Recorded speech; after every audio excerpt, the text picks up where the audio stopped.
Kriste.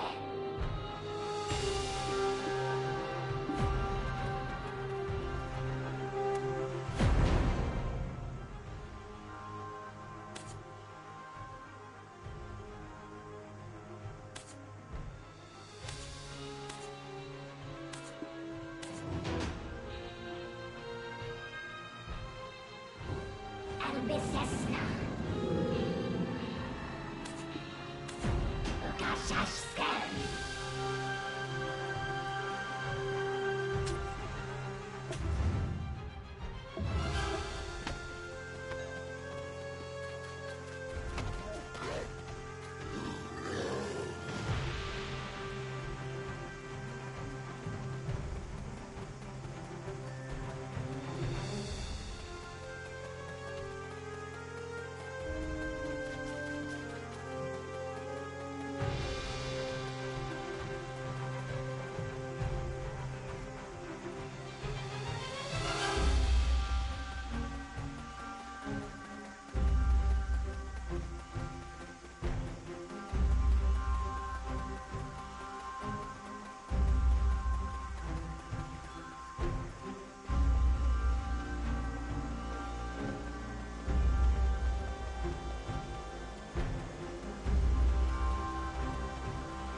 Saloon bears and the wolves, along with stinky Ahibs, are trying to take our forest.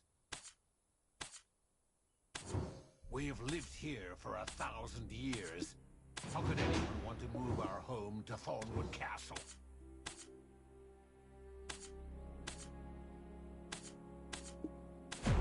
Anyone who defiles Tudkuta shall not go unpunished.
What are you snooping at? If you don't want a spear through your heart, then back off. Lermostowsko Kriste. Biegaj now, this swine.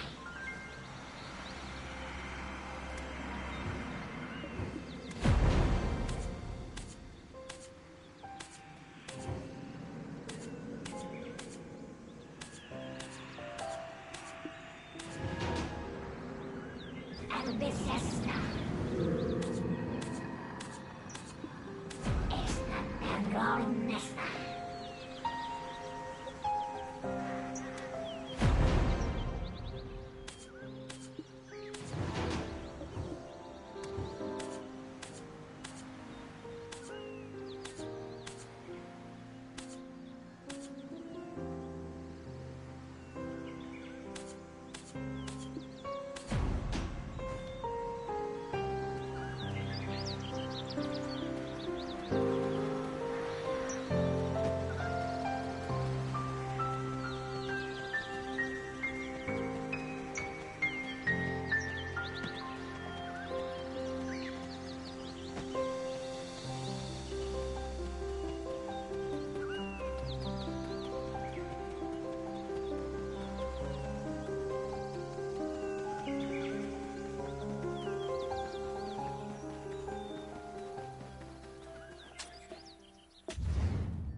It's not that long, Nesta. Get out now, you swine!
Thou shalt not burn yourself.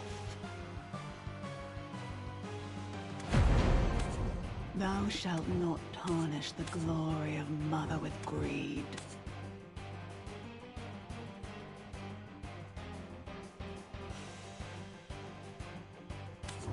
Arid lands.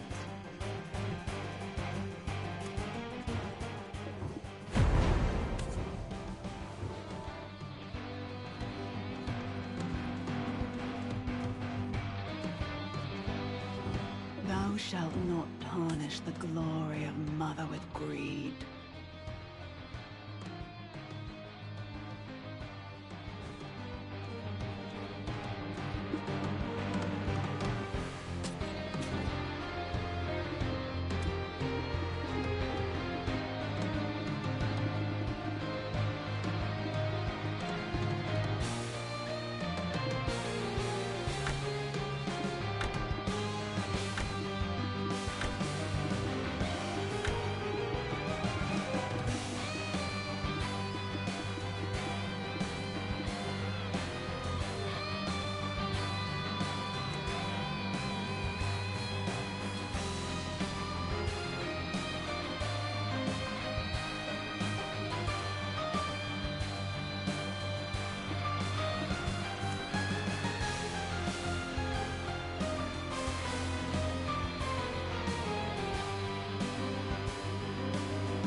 darkness hidden beyond the world's shadow. It will be cleansed by another darkness bloomed from the wrath of Mother.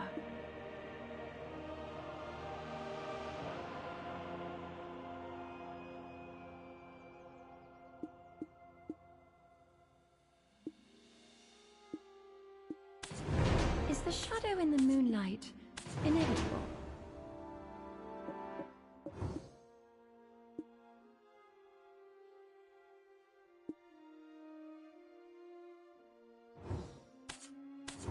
The darkness hidden beyond the world's shadow. It will be cleansed by another darkness bloomed from the wrath of Mother. May the glory of the moonlight that brightens the dark shed upon your path. Giga now, the swine. Growl. Giga now, the swine.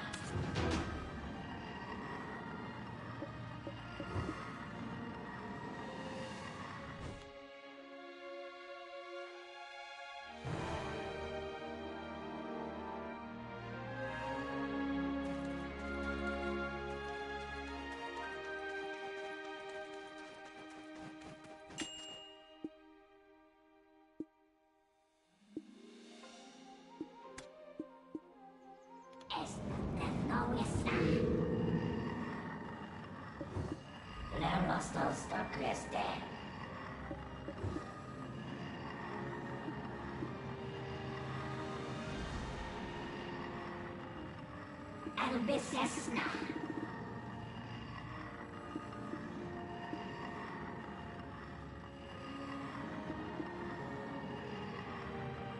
Pratisto.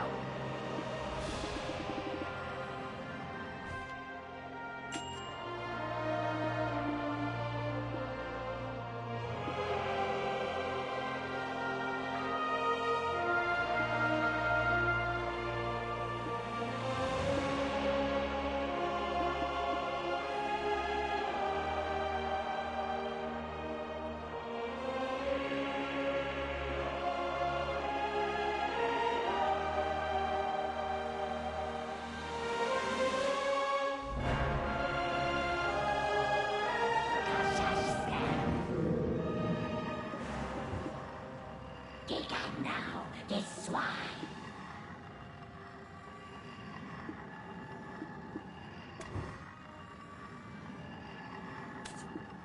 Leurostros to Creste.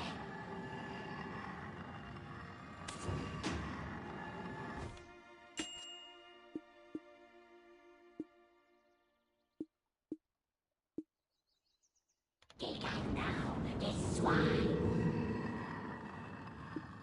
Albicesna.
We must remember that Odraxia bloomed from the fall of Rebecca.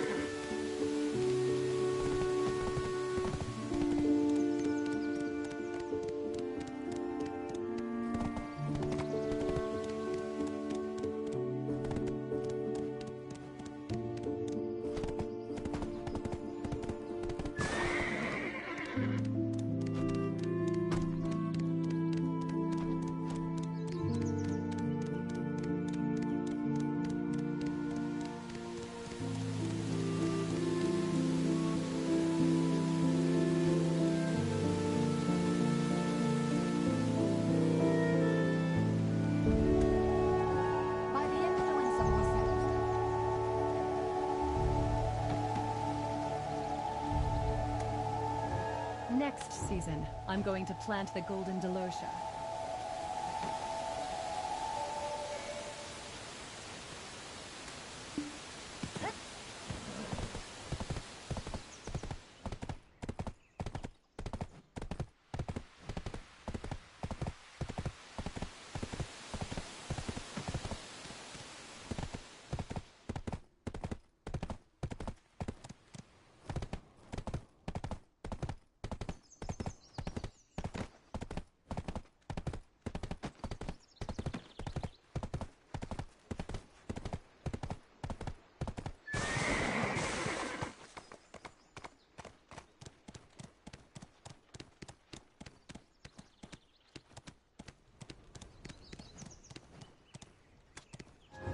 The kingdom of Orzeka with 1,000 years of history.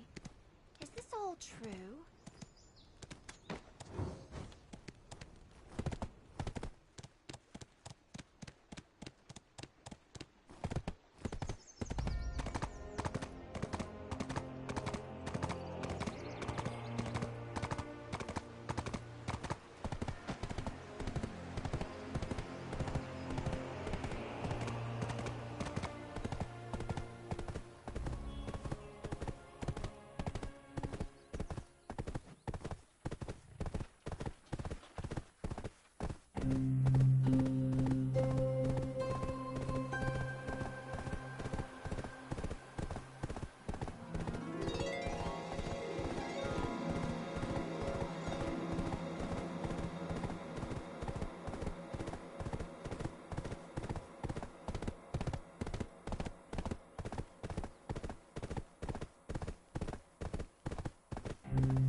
Are you here for...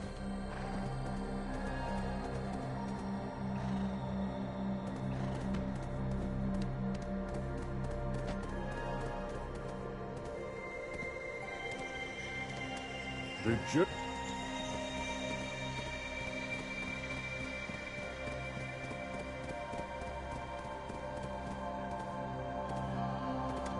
I heard...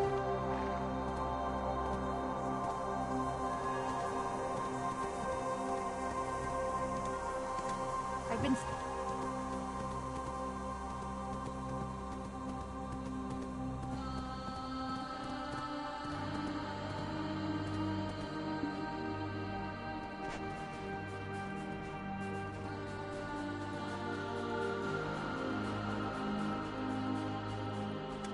Beard.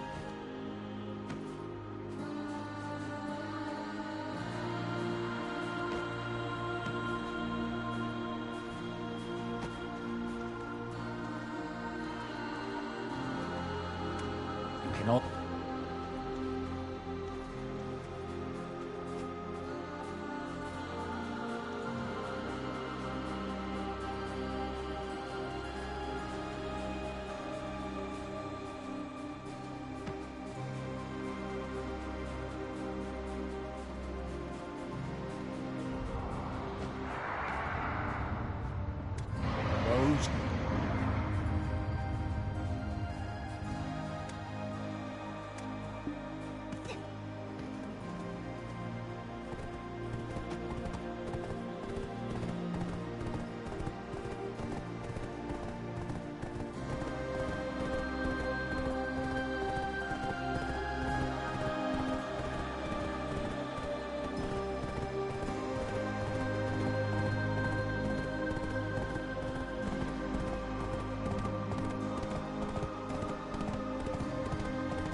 It's... When I was alone,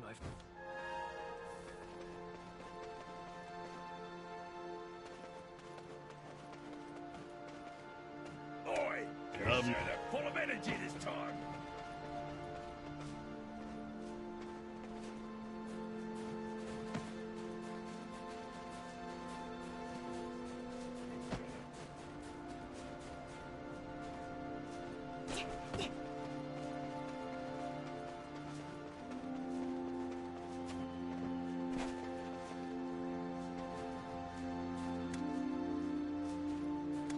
A note.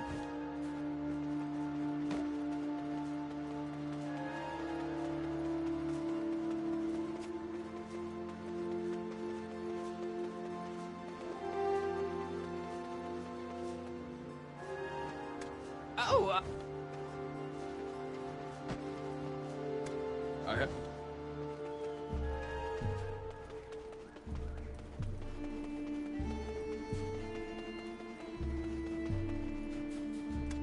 We're not.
One.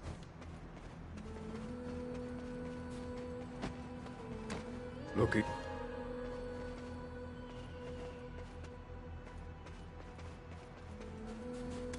Oh?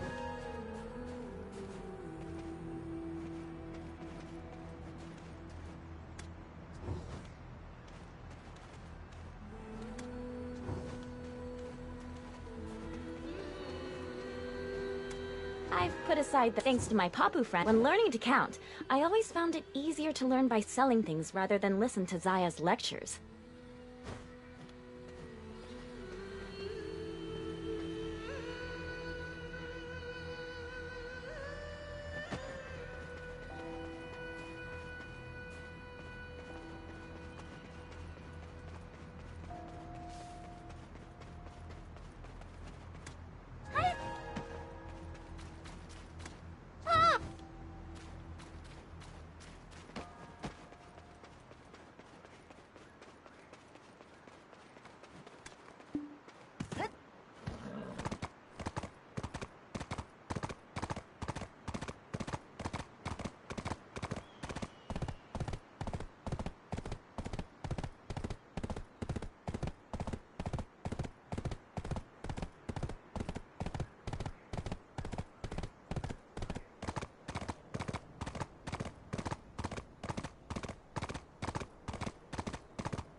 now this one.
No está.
now this one.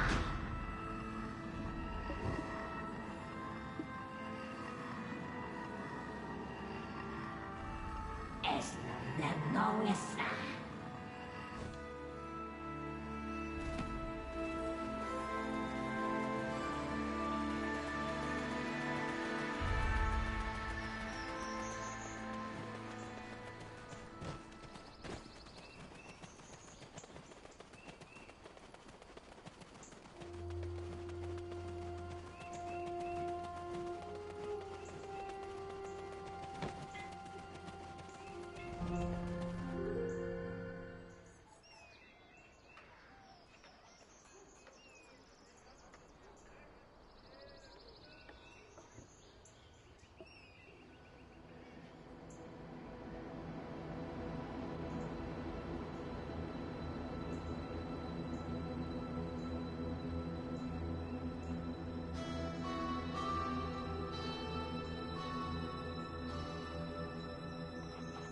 Wait a minute. Can you repeat what you just said, Martha? Kazaka wrought destruction on the kingdom of Ozeka, and the holy fire that consumed Kazaka originated from the Mountain of Eternal Winter. Where did it go after? Is there any more information? Oh, come on. How am I supposed to know that? Oh, for the love of you and that hot head of yours. Honestly, it's no wonder Eden... Ah, bloody choppy. One of these days I'll burst a blood vessel just trying to... Oh, you're already here! Ah, you've come. Sit, please. I've been thinking it's time we changed our tactics. Otherwise, we'll always be playing catch-up with the blasted witch Elezra. You know what my assistant and I had to go through in Ataraxion? You don't, because you were late. And why was that? Because you were downing 21-year-old Alejandro wine with Martha.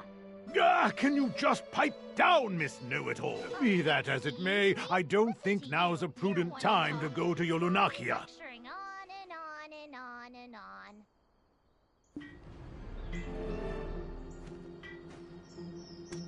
Do you remember, however, the heart of our doing this? So, our next target is the Yenix.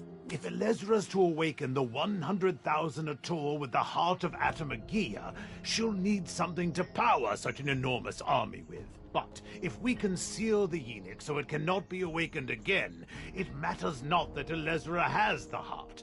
All of her effort shall be for naught, and we'll have finally exacted a little revenge of our own. Killing two birds with one stone. We'll be killing two stop butting in, will you? Anyway, this is our plan, so will you join us? There aren't any records indicating the Enix's whereabouts after Ozeka. But if we head to the Mountain of Eternal Winter, its origin, we might be able to learn something. Did you say you plan to go to the Mountain of Eternal Winter?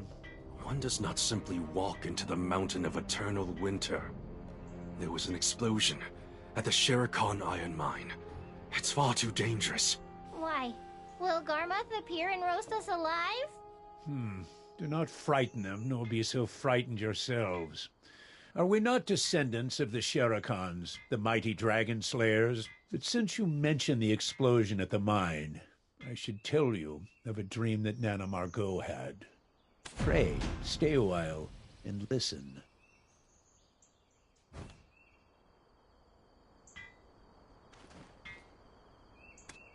Nana Margot was once chief priestess of Dregan. Yet despite having healed 1,000 wounded, those of us who had lived through that great conflict were of the belief that her powers had still not yet waned.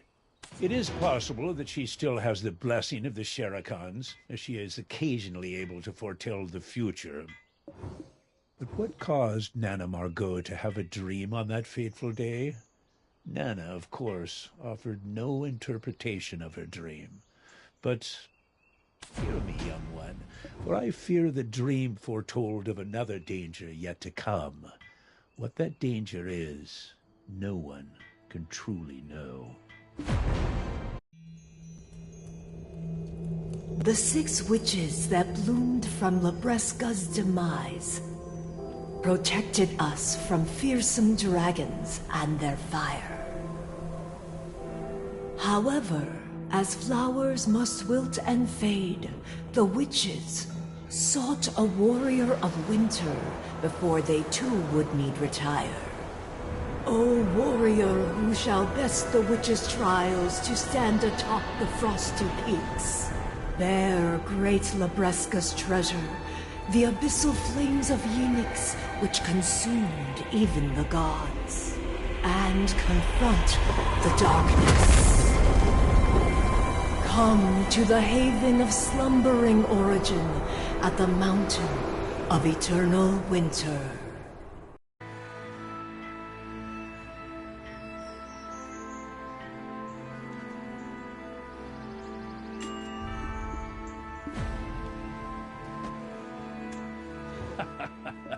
Then what caused Nana Margot to have a dream on that fateful day? Nana, of course, offered no interpretation of her dream. But the determination in your eyes is unwavering. Reminds me of my youth. Very well. Go to the office of the Duvenkroon mercenaries. Those who fear not danger are oft drawn to that place. I imagine you'll have no trouble finding someone to join you on your journey. Hear me, young one, for I fear...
How's that for a... Now, if it should concern the 6 witches, I might actually know a thing or two. I read up a little on them, you see, in the Crypt of Resting Thoughts. The 6 witches of the Mountain of Eternal Winter sent the Yenix to Ozeka with Silverfrond, who himself borrowed it with the approval of the Golden Dragon Labresca. What? How did you pull that out the top of your head? Been making deals with the Thornwood goddess, have you? As if. Anyway, fortune-telling is like wordplay. It's easy to add meaning to the words once you know the outcome, but not vice versa. We know the Yenix was last seen in Ozeka, and that it may have been returned to the Mountain of Eternal Winter. But you don't really know with these records. Ugh! You're as dense as a Valencian elephant and half as smart. Let's just follow the prophecy. Worst case, it spells our untimely demise. Either way, we've got to stop Alezra before she dooms us all. To the haven of the slumbering origin. We'll bust the doors down if we have to. Miss Know-It-All is right for once. It'd be best to pursue the legend of the 6 witches. I guess it's time we paid a visit to the Dregan mercenaries. Or rather, you paid a visit. Assistant, it'll break your heart to hear it, but you'll have to go alone this time. The Society of Equilibrium has summoned us regarding the Ataraxian situation. Don't worry, Assistant. I'll continue my research on Yolanakia. You can manage without me, right? Our lives are in your hands. Oh, but no pressure. Miss Know-It-All is right for...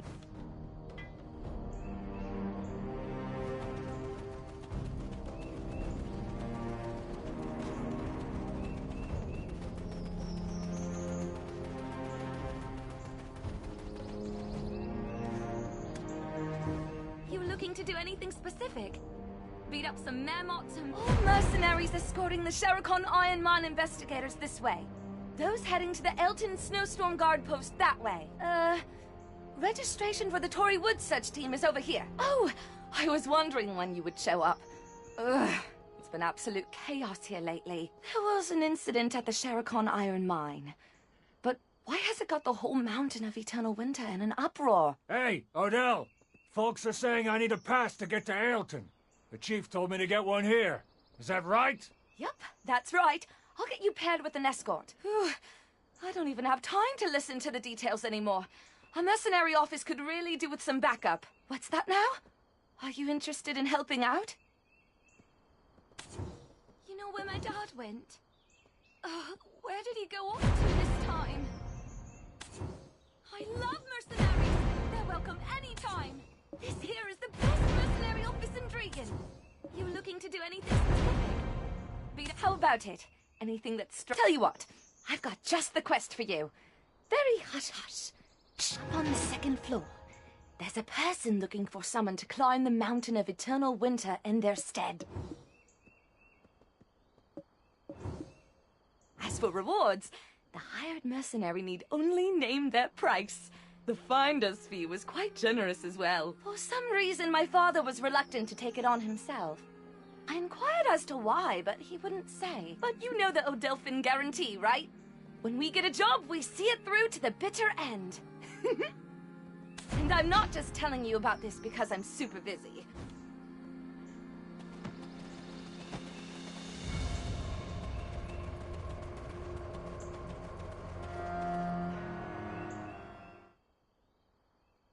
Yo, so you've come! You're gonna help me out by climbing that mountain. Well, I gotta say, you look kinda young. Would you just freeze out there? What do I do if that happened? Okay, once more. Hey there, how you doing? So, you climb, right? Oh, come on, Lando. You know you can't go in so casual-like. I don't know anymore. Why am I getting so nervous about this? Anywho. Why is no one taking my quest? Is the reward not substantial enough?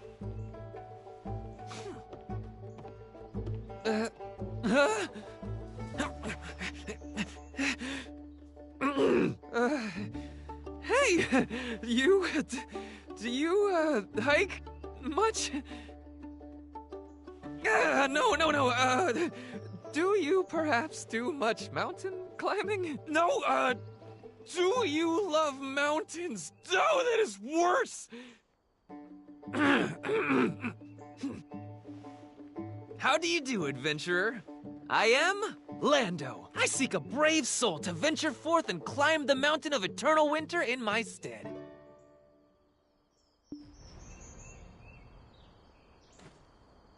Great! You'll do! Why so surprised? Jeez, people need more faith in each other, am I right? Here, take this pass. I'm fine without it, but you'll probably be chased off without one. The reward? Oh man, right to it. I like your style. Actually, someone else will be giving you your reward. Head over to Balak's altar. I need to go pay the finder's fee first, but I'll catch up soon.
have time this.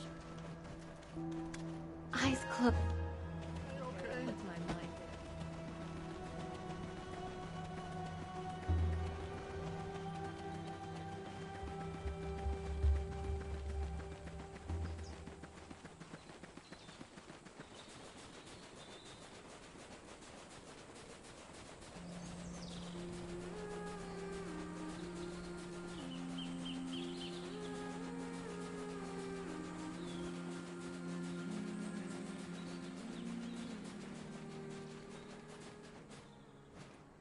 Many of those you couldn't pass the check.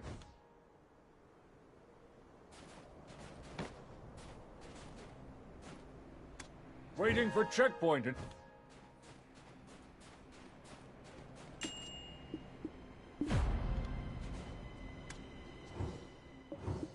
Percy, this is such a waste of my time. Why won't they let us enter? Don't they know how far I've traveled? The explosion happened out west. How is it relevant to anything happening here in the east? You know how many years we've been trading here? We can't just pack up and leave now. Do you want to see me lose my job? How many times do I have to tell you? You need to go there and get your passes. Why are you being so strict about it? Don't worry, I'll take full responsibility, so just let me through, all right?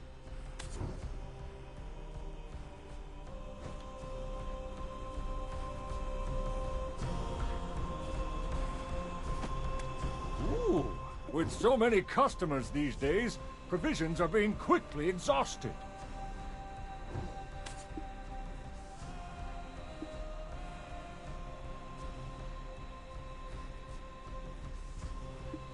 Waiting for checkpoint. Can't let the cellar dry up.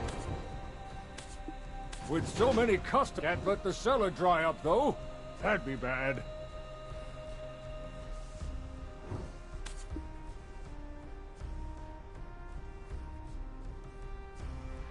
With so many customers...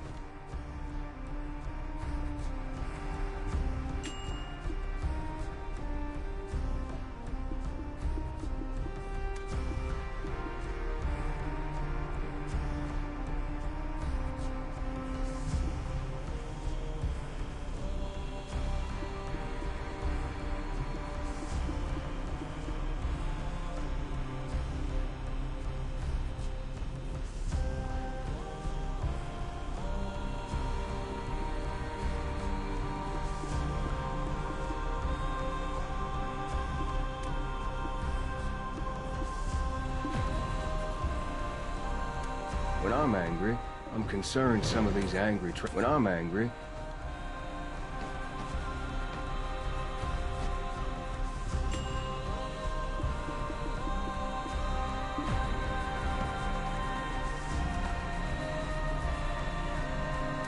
Alright, nope. I see you managed to secure a pass despite the crisis.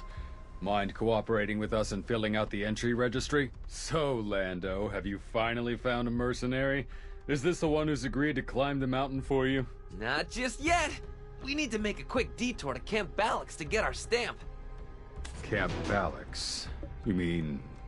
the prince? To think we looked outside for Camp Ballix.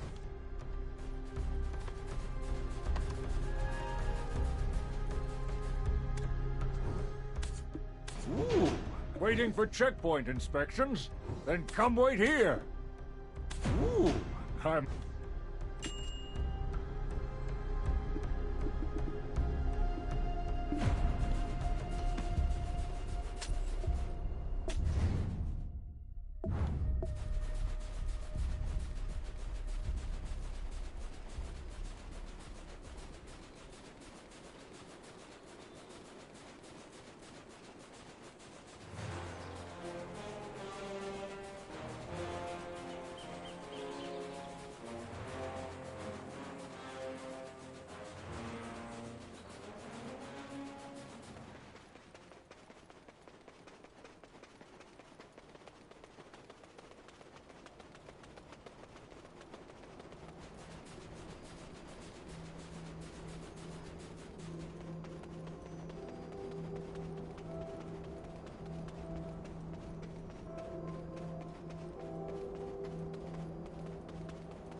I'm getting the hell out. There's something unsettling about this place, ain't there? Oh, see?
This was seriously disruptive.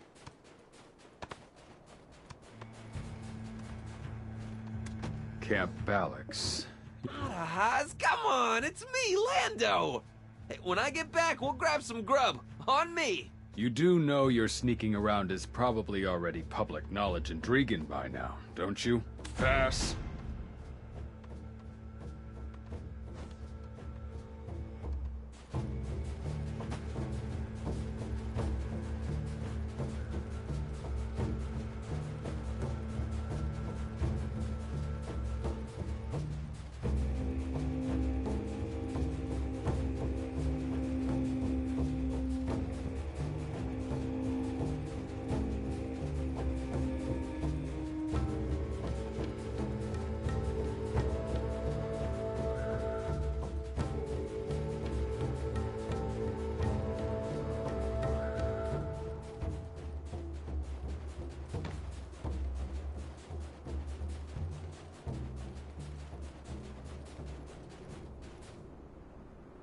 Alright, our first stop will be Balix Altar, but I should warn you, those who climb the mountain without first offering up a prayer, that's the last you ever see of them. Oh, you probably already picked up on this at the office, but this quest is a little secret between just the two of us. Got it? Right there! 100 years ago, a legendary climber was the first to reach the mountain's peak, the altar of Old Man Muhad Balix. That girl over there is a direct descendant of Old Man Muhad. At first, she was pretty upset about being sent to such a rural area. But I bet the sight of some handsome soldiers soon brought her around to the idea, if you know what I mean.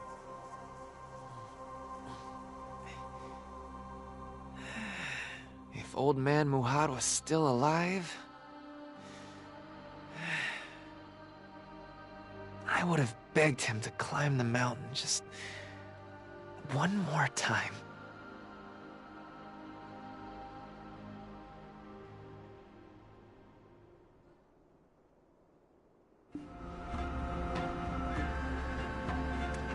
This is a strange sight to see, huh? Originally, there was nothing here but Balix Altar. But now we've got Dreganese, Valencians, and even Calphionians. And the person you will be meeting today is, drumroll, none other than...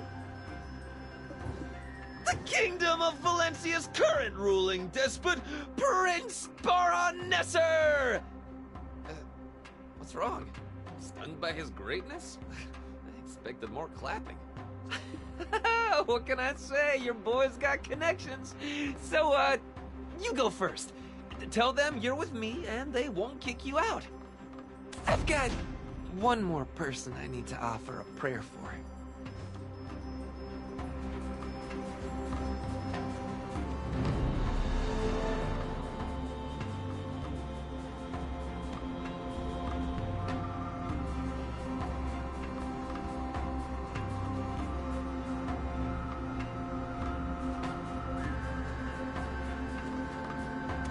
There's a lot of...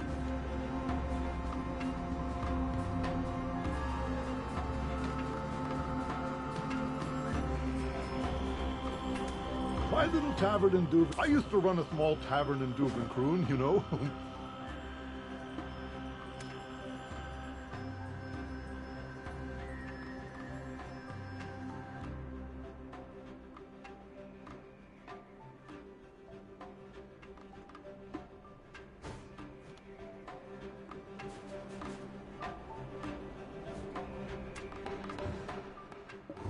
Your Majesty, people are growing suspicious. It cannot be helped. I would be suspicious too. Causing a fuss like this just to visit my mother's homelands. Atui, what news have you from Aelton? They have expressed their intent to deny our entry. Even more so, Your Majesty's entry. Then there is little we can do.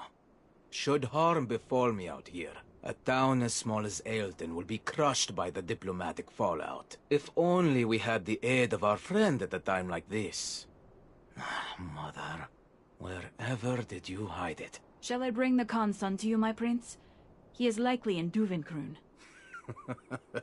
Well, well, speak of the devil.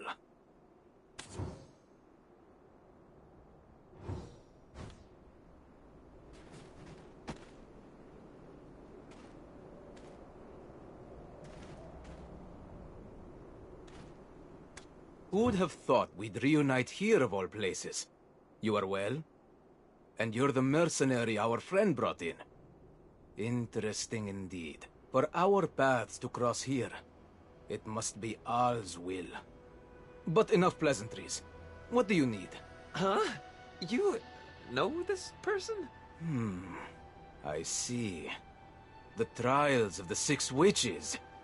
As a boy, my mother, Queen Marumin, would tell me the tales of her homelands, and my great-uncle's letters suddenly come to mind. Their contents left a deep impression on me.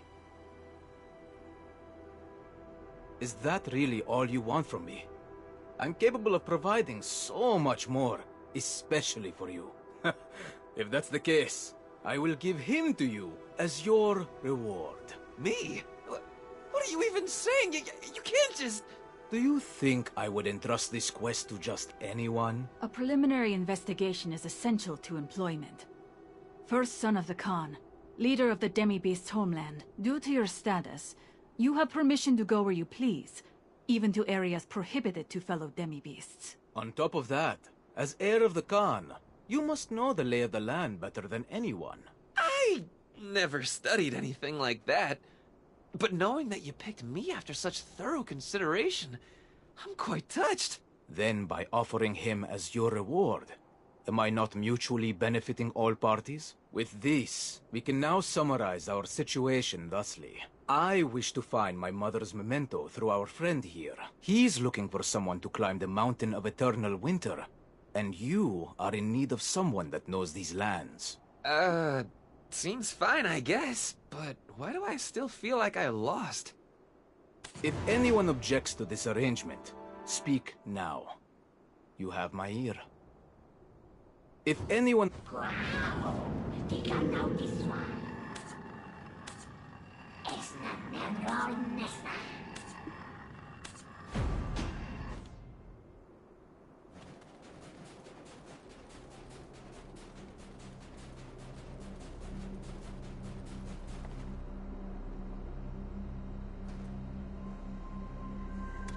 Now isn't this awkward, seeing you here?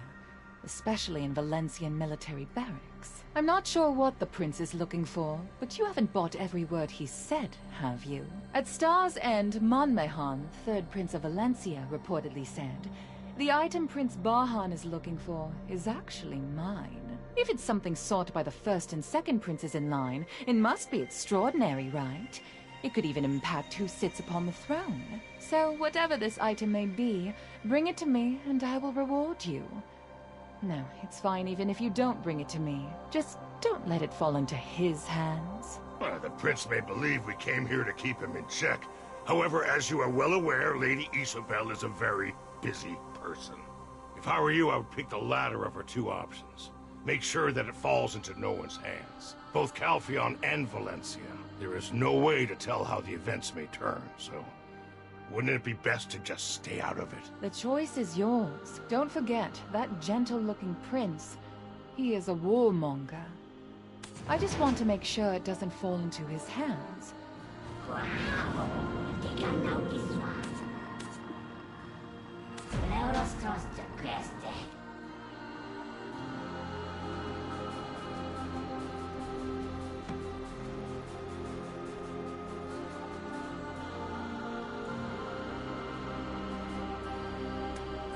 Fact, I was even commended by Durgef.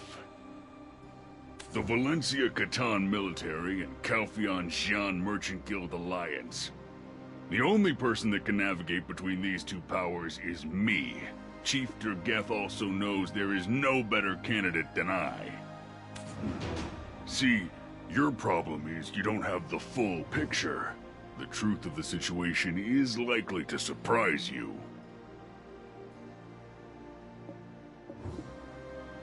We may appear to have formed an alliance with Camasylvia, but in truth, it's all a facade. This time around, the chief's really got her mind made up. Not to mention the explosion in Shirakan iron mines. We haven't heard a single word from Camasylvia since then. They're far too busy bickering with their sisters. Don't ask me for more.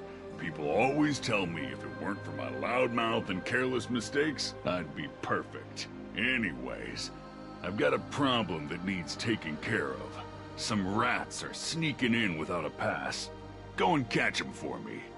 There's always rodent-like people lurking about, trying to gobble up any breadcrumbs that may fall into their laps. Unfortunately, they scurry off at the first sight of me. So what do you say? Help me out this once, and I promise I will return the favor. Trust me, I'm not a man...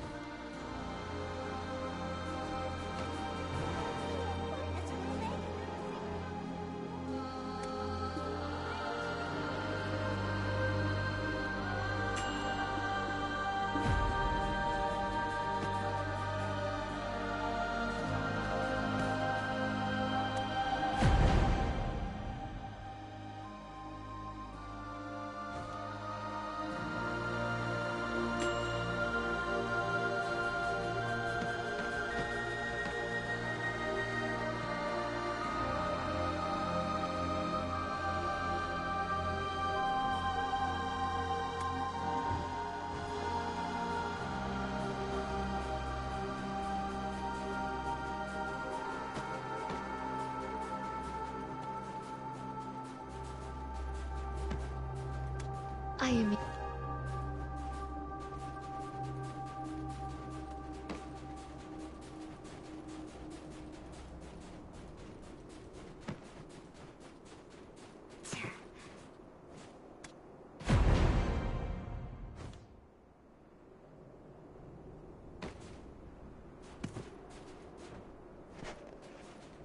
Seen animals like this before? Have you kids never seen camels before?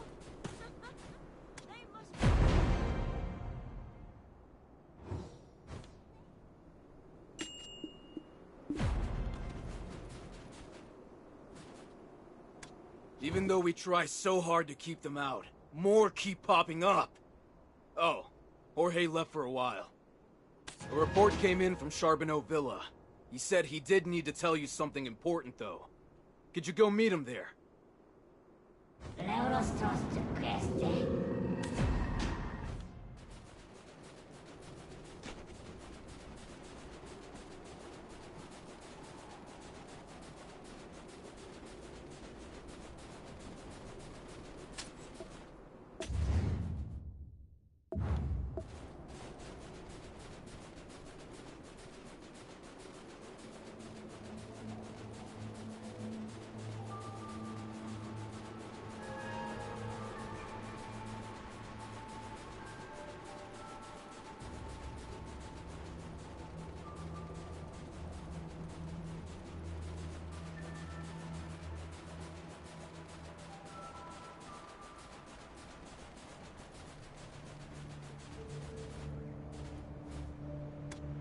Sorry, I'm just trying to make a living. I don't want to lose my job. What's going on? Where's the mine? Fleeing in the wrong direction? How did these idiots take over the Shurikan iron mines? It was all mine for the taking. I'm busy enough as it is, stopping nations from killing each other. Now these guys pop up, it's just a mess. Valencia and Calpheon have diverted your attention, you dim-witted Dragonese. What in the world is this barbarian even mumbling about? Yeah, I forgot what I was supposed to be doing. I need to notify the foreigners about the restricted areas. You could probably tell from this guy, but heading to the Shurikan iron mines is a real bad idea. It's a den crawling with scum like him. Also, most importantly, the Mountain of Eternal Winter. The Oakjin Shinny and Ailton have their own war going on there right now. It's quite a cruel and horrid place.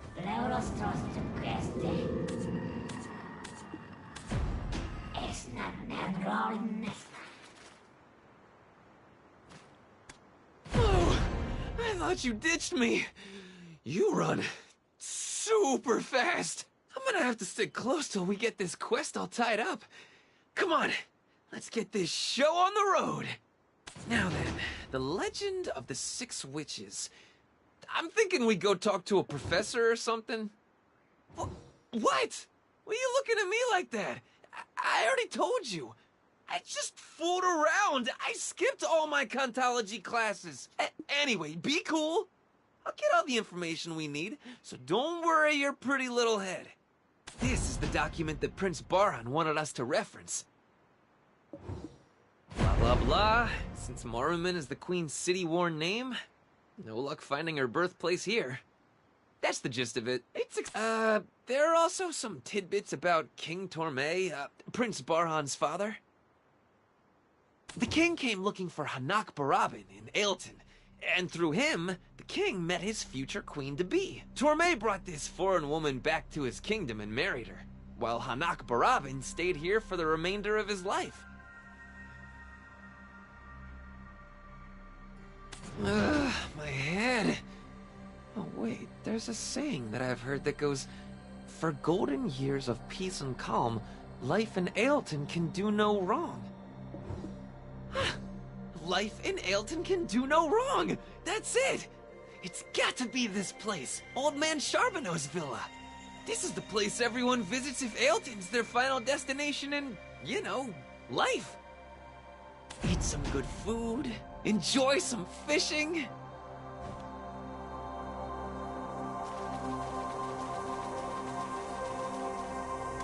Is there something that prevents your own prayers? Is there something that...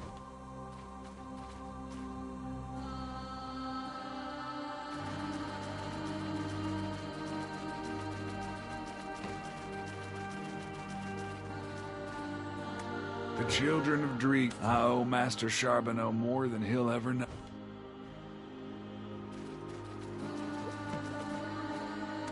Now that I'm teaching the children their letters, Grandpa loves listening. Have you heard the song? Have you heard the song?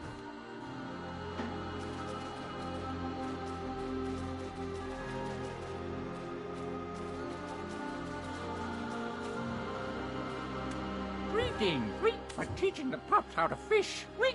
Now that's exciting.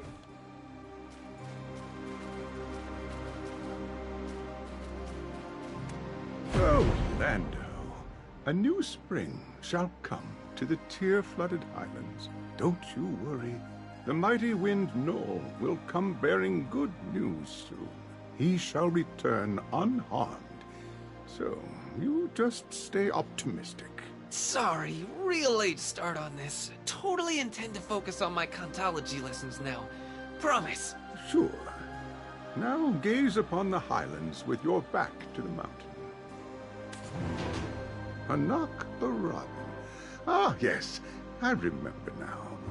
There was a time when he came to the villa every day, saying he was fed up with the world. Once I got fed up myself, chased him off.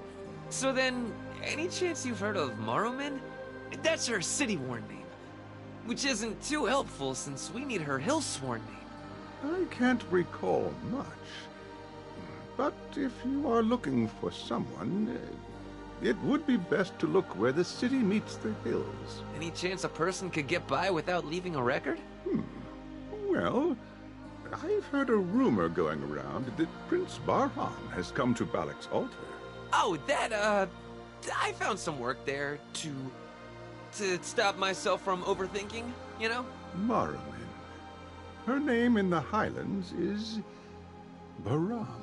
Hanak Barabin came deep in the night with a brawny man, and I gave that man his name. What? But only shamans have the authority to name someone. If you're not a shaman, is that really something you can do? It was a secret marriage of state. It's difficult for me to speak more on this. She did say, should Prince Barhan come to the valley in the distant future, there was something she wanted him to have. Morrowind.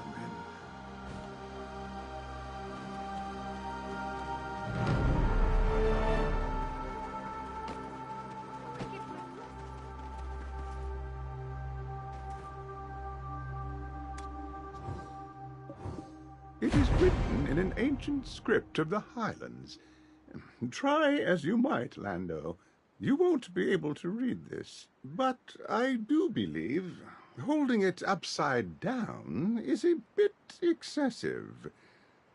Do you not remember any of your basic teachings?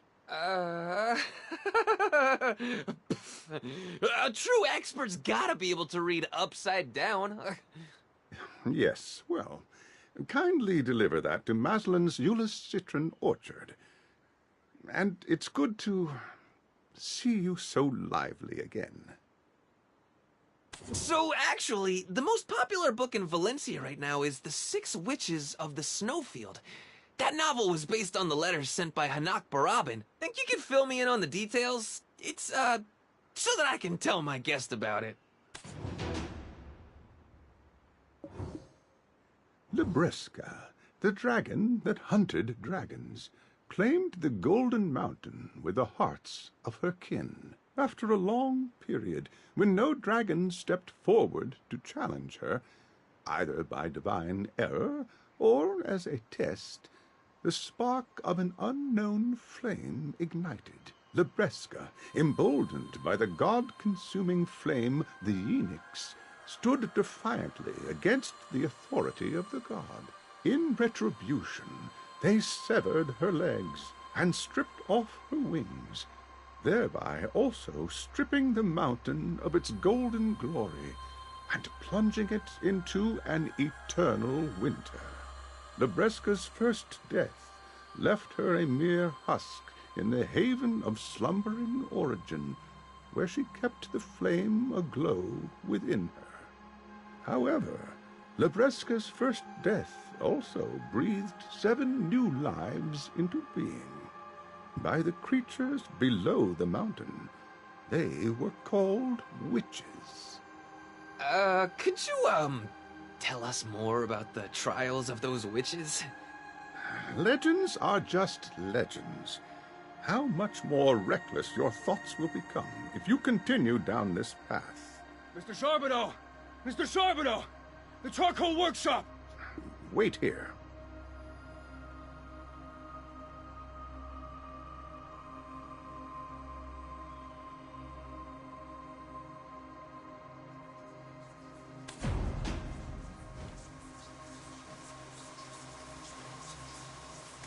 Now's our chance!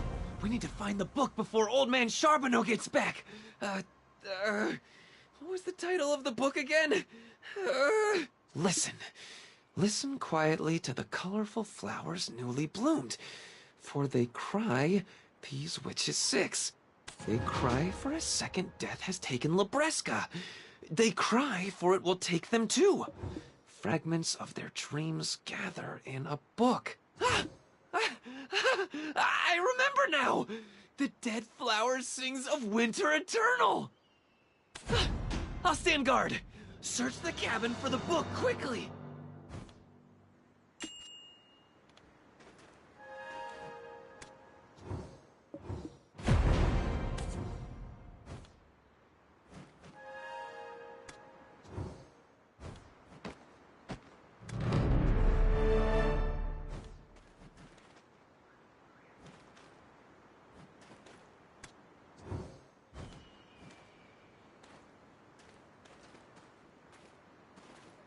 ready in a minute.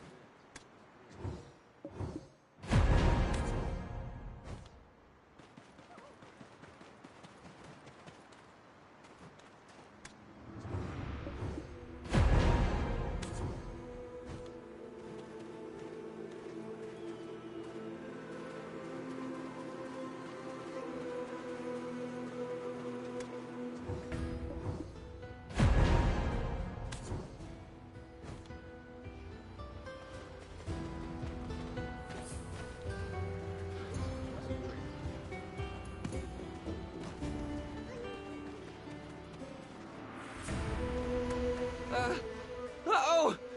Huh? That look on his face.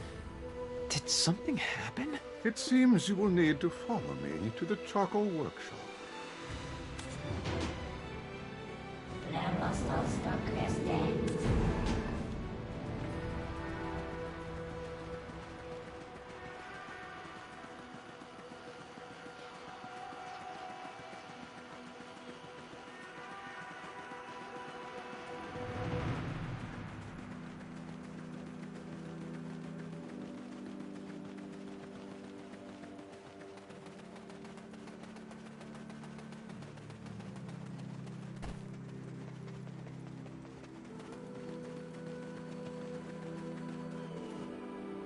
But larger things like weapons, I find cutlery pretty simple to repair. But larger things like weapons and armor can get a little overwhelming. That was one of the first skills I learned when I started working here.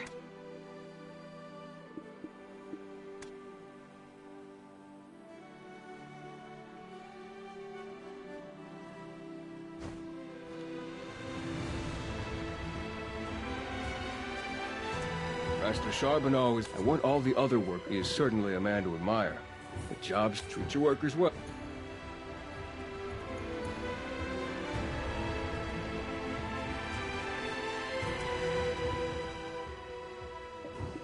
Its reach has finally made it this far.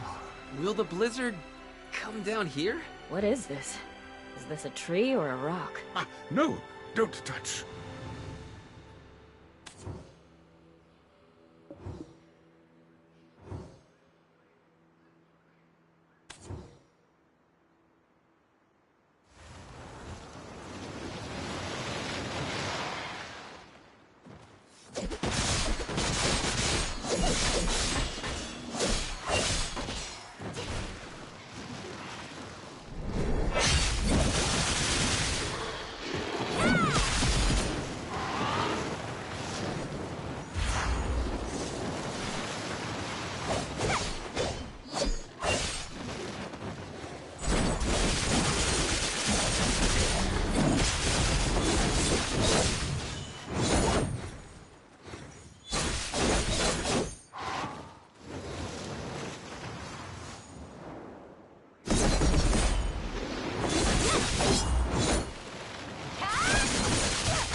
I do not believe so. The mountain, it's being tainted by dark shadows. Is this the work of the Ojinshini? I do not believe so. Oh, hey! No luck finding the book earlier, huh? They couldn't have just flown the coop. Hmm? Oh, wait a second. A fight! There's a fight happening! That's definitely the sound of people screaming. We cannot miss this! Lead the way! Well, I don't want you to see me get scolded by...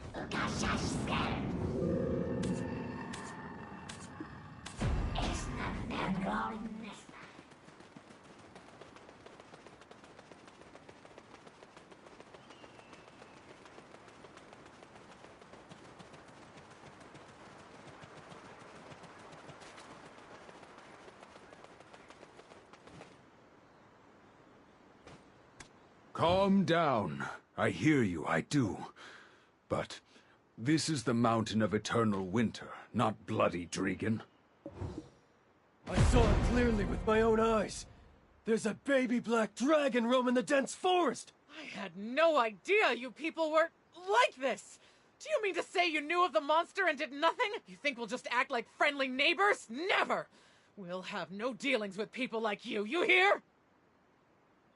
This is our way. Though city life may differ, we ask for your understanding. When we embody the spirit of the Shere Khan, we fight the dragons as one.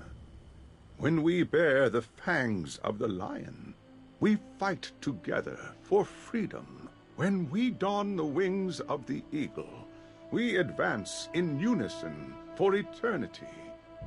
When we walk with Al, we work in solidarity as helpful desert guides. However, this is the Highlands, where we doff the dress of the cities. The Highlands is where everything birthed by Everfrost bonds in deep slumber. But that thing has nothing to do with Everfrost. That black dragon, the one that he commands. I saw it fly over Charbonneau Villa last night. Our children are there. We cannot sit idly by and watch someone so dangerous run amok. Wait, now that I think about it, I think I saw his face on a wanted poster once. Listen and take note, though you may not fully understand. We've had an ironclad connection to the dragons from the beginning.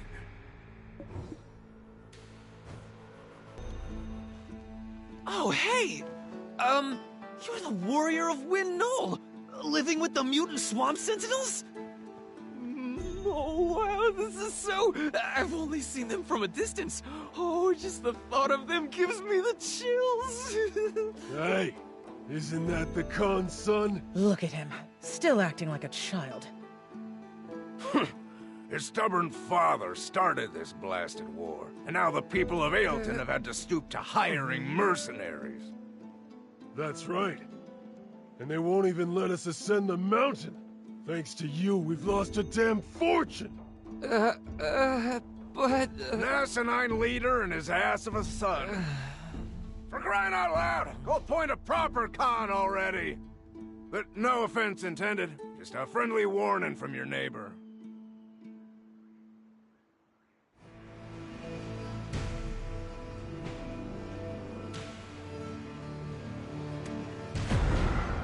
I eventually got the truth out of Lando. You're meant to climb the mountain in his stead. I'm sorry. Please entertain it as nothing more than the request of an immature child and kindly dismiss it. You've likely already heard, but this is no ordinary mountain. It is insurmountable. We are also currently at war with the Oak Jinshini that protect the mountain. To climb this summit means to risk your very life. On top of that, Lando's father is our Khan. The Khan that leads the Abets of Aelton. His childish actions endanger the entire town. Lando...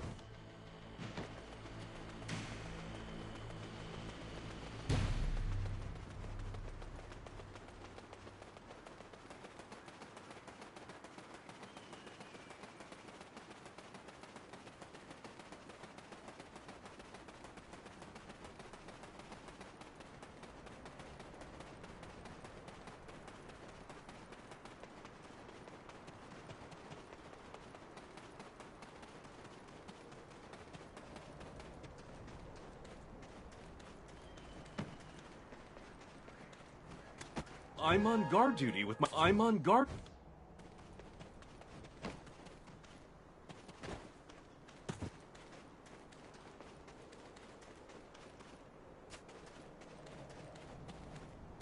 Perennial's my bruh. Perennial's my bruh.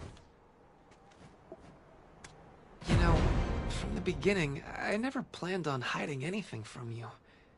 And I never planned on asking you to cleave your way through Okajinchini on your way up to the summit. There is a safe way up the mountain. I already sorta had a plan. Earlier, I should have never done that. I feel like I'm kind of the bad guy now. And I'm sorry.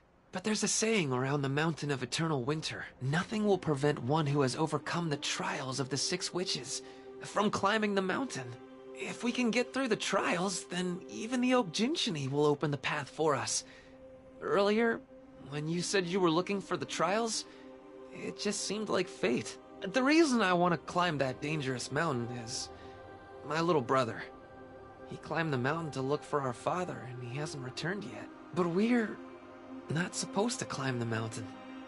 Actually, there's a rule of the Highlands that forbids it. The old man got so upset because he thought I was going to break it. Only the hawks with their snow-piercing wings and the leopards with their nimble legs are able to ascend this mountain. If a weak fox or deer climbs the mountain, then the hawk and leopard that left cannot return. But my brother dared to imagine it. He always wondered, why? Why can't we climb the mountain? However, you're not from the Highlands. So, if you earned the rite of passage, then you could climb the mountain for me.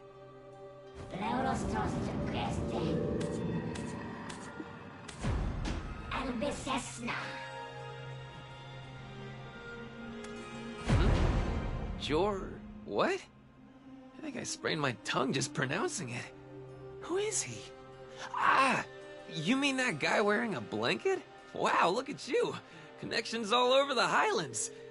Man, I sure know how to spot a winner. The hut he lives in is over there. Right there.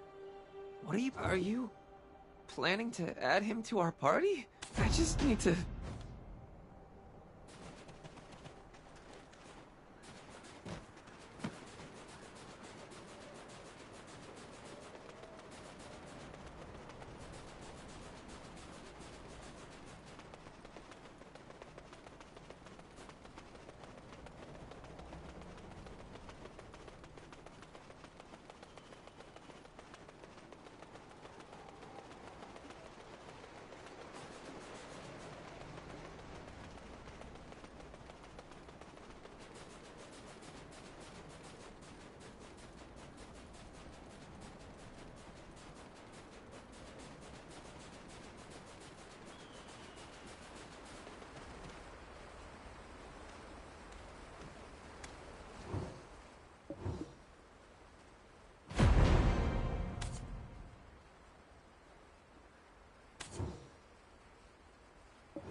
He's no bold warrior. He's a bold thief. Here's old man Charbonneau's book we were looking all over for. Looks like he used the Black Dragon as a distraction to steal it. What's this? No matter what, my lord. As expected, you too were looking for the book. What? How did you get out of there? There are times when this cursed brand can be useful. Despite my defeat, you witnessed what I was capable of with Belmorn's powers. I'm sure that talkative black spirit of yours is whispering endlessly in your head, so let me cut to the chase and make you an offer. I am also in search of the Yenix. I want to erase Belmorn's brand with its god-devouring flame. I have need of its power, just once. What becomes of it after, I care not. As such, we have no reason to be rivals for the flame, do we? No! He hurt people! I harmed not a single hair. I only erased their memories. I'll say it but once more, my goal is Belmorn's erasure. I just need the flame to burn off this brand. Afterward, do as you like with it. I lost everything. There isn't a single soul on the continent who knows not my face. And what's more, this failed monarch's mark continues to attract pests. However, there was one that understood my only wish was to restore Serendia to its former glory, though the world may stand against me. If I had but this one person by my side, wouldn't that be enough? Dorette. That sweet girl loved me no matter what. But in this state, this atrocious state, I cannot start anew. No! He hurt people!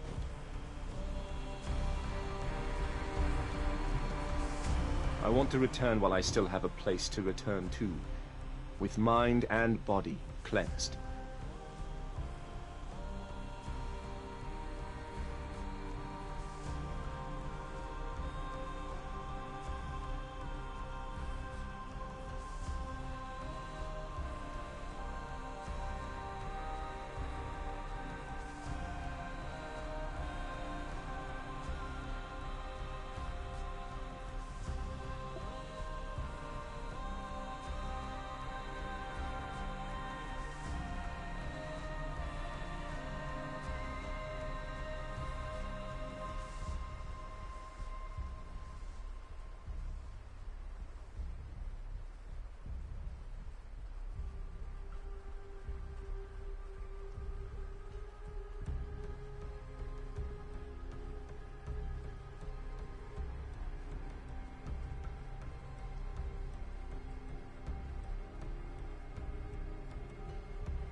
I just need the flame. I want to return while I still have a place to return. Are you, close with that fella? No way you're closer with him than you are with me, right? Well, he does seem pretty strong. Guess that means we can conquer the trials even faster, right? Anyway, time is of the essence. So, I'm going to take the initiative and lead by example. Now, everyone is in agreement, yes? The first witch is Marsh, the Witch of Swamps. Her trial begins with escaping from the Swamp of Deep Slumber. Sorry. Noel's companion at Wind Noel's Perch, Tamulin, will definitely know. So is this one? This was a mistake. The mutants seem to have caught the scent of you both. What? There are mutants here? Ah, run away! You fool of a fox. We need to stop him before he creates even greater trouble. We have no choice. I will draw the eyes of the mutants. You need to calm down the fox. Quickly, you need to get out of here while they are distracted. Wow. He really is the warrior that lives with the mutant swamp sentinels. The first witch... sorry. Wow.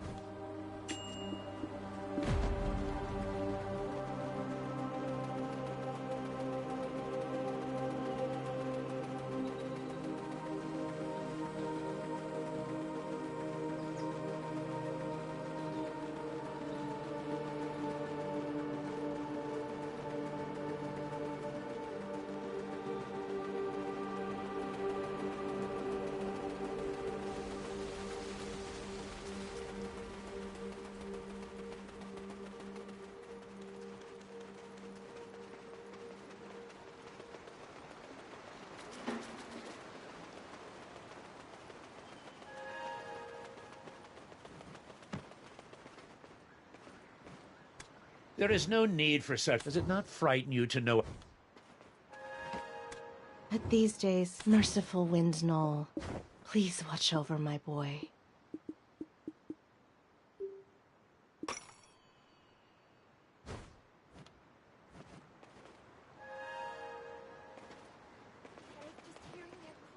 If you're heading to outsiders refer to us who walk with no...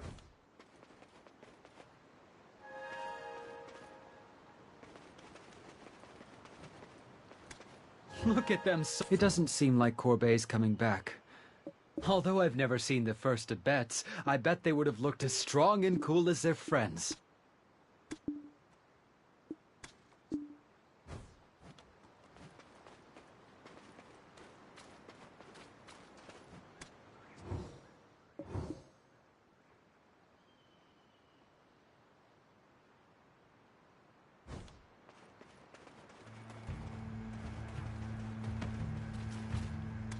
You're lucky to catch. It saddens me to see fewer and fewer children.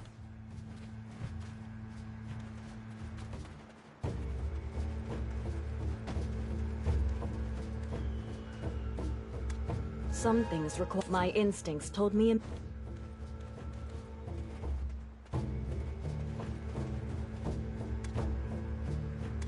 According to myth, the first Abets that saw the light of day... Lando, what a mess you've made. You should know, the mutant swamp sentinels are also beings of Everfrost. And you, bear in mind that terrorizing the town with your dragon is prohibited. It was a matter of urgency. Anyway, this is Noel's Perch of the first Hawk Abets. It's not Hawk rule for the Chantus exam, so why are you all here? We are looking for Tamulin, he who is known as a companion of Noel. We seek a clue from him about the first witch's trial. Wow, your friend is a real go-getter. Even if we are the bridge that connects the worlds, we cannot just let anyone... Hold. I see you've finally arrived. You who will face the witch's trial. I've been expecting you. There are procedures regarding Wind Noel. For 3 days, you are to pay respects to Noel. For 7 days, you are to bathe with his companions. And only those who pass the Chantus exam within 15 days are allowed to face the witch's trial. These are the rules. When the rules need to be followed, then they will be followed. Ever since the day of the explosion, the Hawks, Noel's winged companions, can no longer cross the Mountain of Eternal Winter. Swept away by the dark blizzard, they are either unable to find their way back, or are maimed and perish. The trials left by the 6 witches were definitely prepared for times like this. This is a man who speaks my language. You'll knock the companions off their perches making a racket like that. Come inside, you who is to undergo Marsh's trial.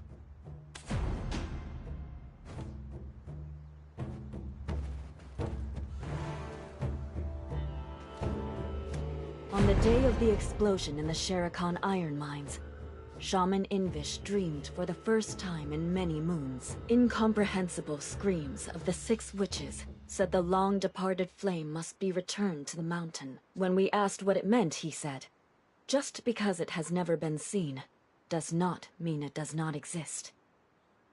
Temulin's words are not without merit. If we continue to remain as we are,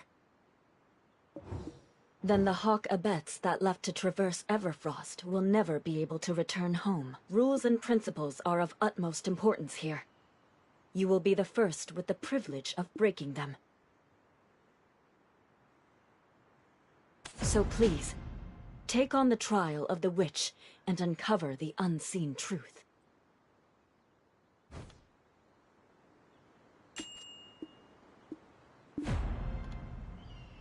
So please,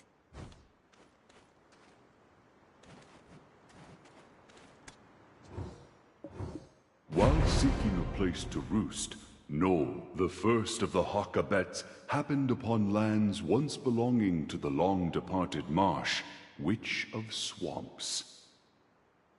As he neared, he could see the humans who had settled on the cliff tops, packing up their belongings. "Why are you departing these lands?" asked he, to which the humans replied, "These are the lands of the great witch Marsh, who taught us how to bind the ankles of dragons. But the mutants make it such that we can no longer remain here." "But what brought you to these lands?" asked they, to which Noel in turn replied, "'Twas my keen eyes that brought me here, having caught the glimmer of a seed shining in the soil of swamps below." The humans climbed the cliff to gaze upon the swamps as Noel had, yet they could see naught. Only thick clouds of dust kicked up by the mutants. The humans looked anxious, then turned to Noel in anger. "The hawk doth spout nonsense to cloud our better judgment. Our wisdom is all that is left to us.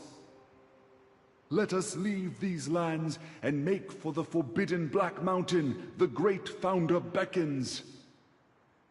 And with that, the humans left, and these barren lands became what we now know today as Noel's Perch.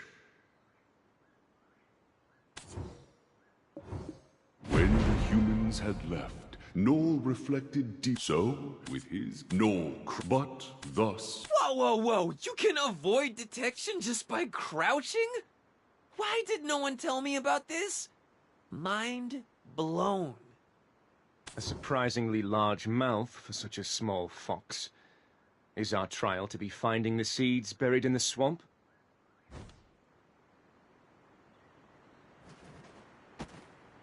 You're sharp, like Noel's eyes. However, only Noel's companions can locate the seeds. That is why passing the Chantas exam is a requirement. You will need to become one with your hawk companion. You're skipping over all these steps due to your sincerity. Temulin, the true companion of Noel, will guide you.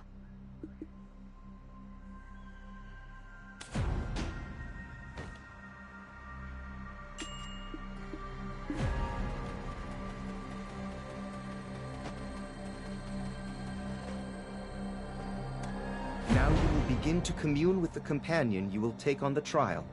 Approach them with respectful hearts. Before we get started, please select a companion you would like to commune with. If you keep changing companions when you get rejected, they'll surely be hurt by it. Procedure upon useless procedure.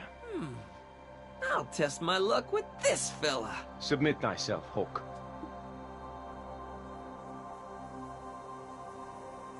Good. May Noel's warm winds embrace you. If you form a connection, they will unfurl their wings and puff out their chests. If not, they will show their talons, in which case you must slowly step back. How can I commune with them when I'm too short to reach them? That is fine. Communion has nothing to do with your height, just your eyes. You may not succeed on your first attempt. If you do fail, go to the Knoll Totem and butcher the sheep offered there. Then bring the lamb meat and try again.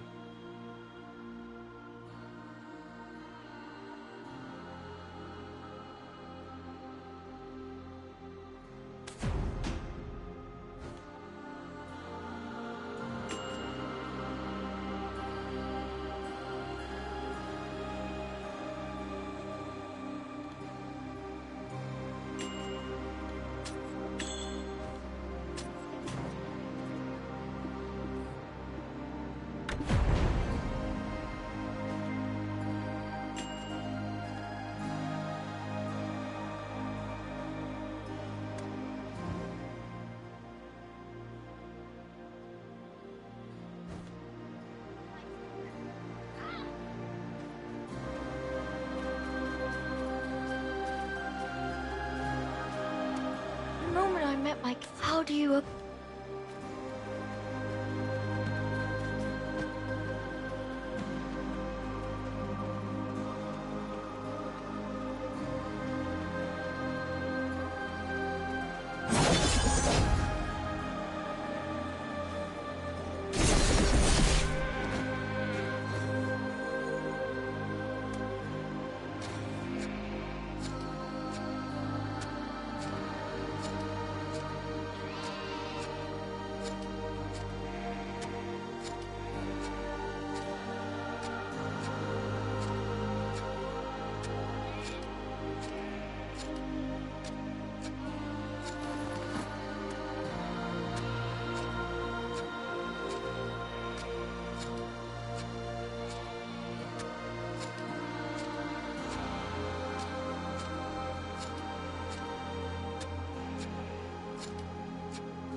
If you form a connection, they will unfurl their wings and puff out their chests.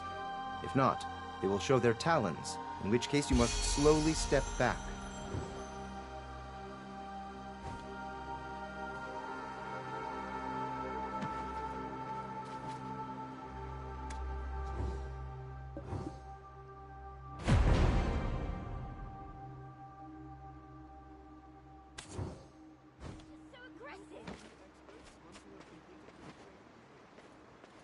Sincere hearts always connect.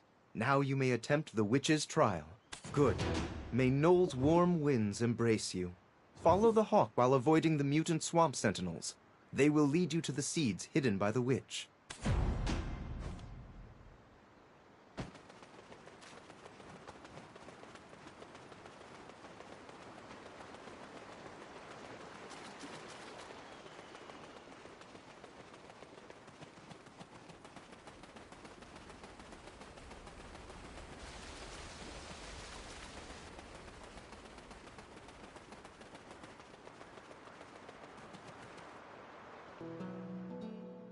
I can't believe it. This guy? You know what he just told me to do? Get lost! They can't see very well below their knees. Never had anyone talk to me like that. Move while crouched, and you might as well be a phantom.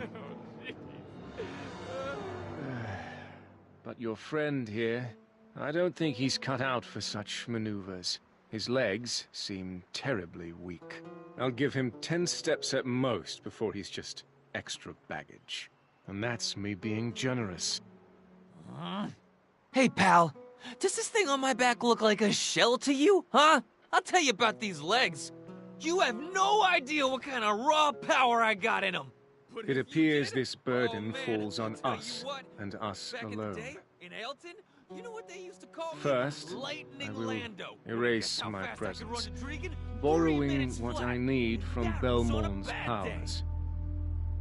So if anything goes wrong, it's all on you.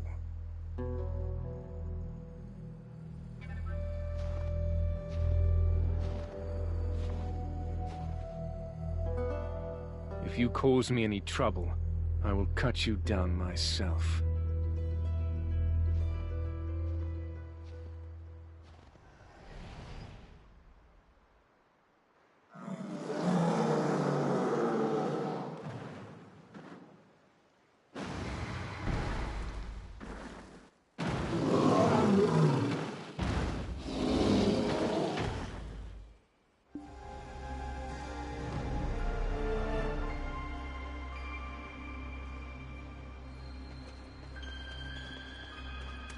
It appears this burden falls on us, and us alone.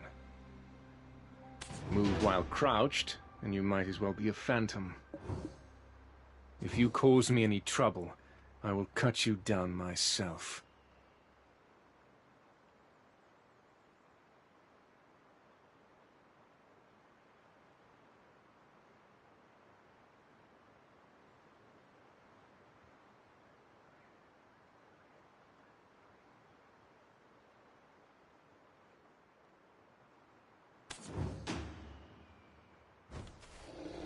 If you fear you may be caught, try to lie low. Lying prone will enable you to move easily and avoid detection. And do not let them sniff you out.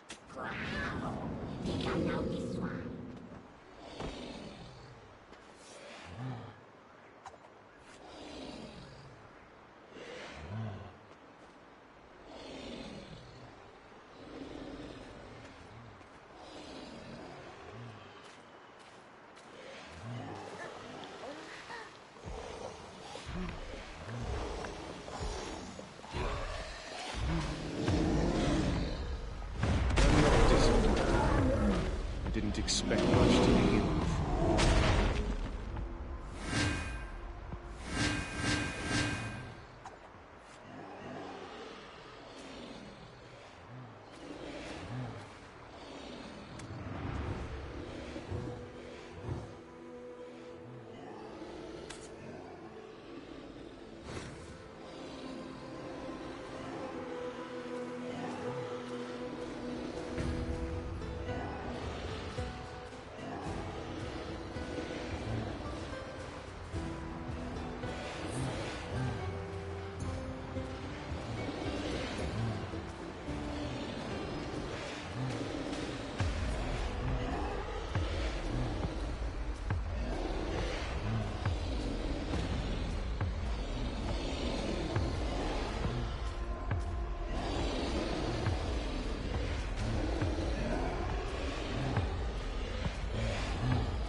You've no idea how many times I wanted to leave you for dead.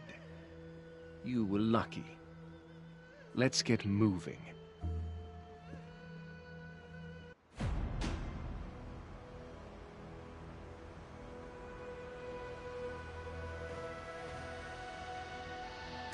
My companions refuse to be handled by those with sullied hearts.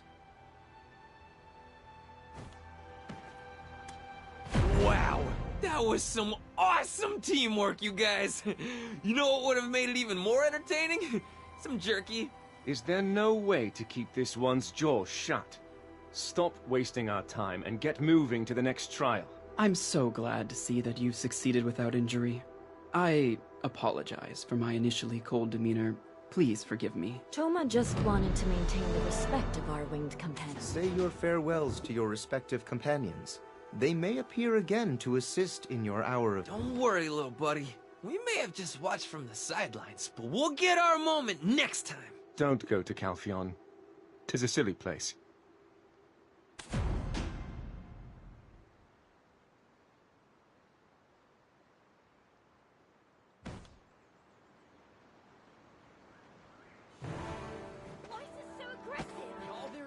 being an exceptional hawk hunter.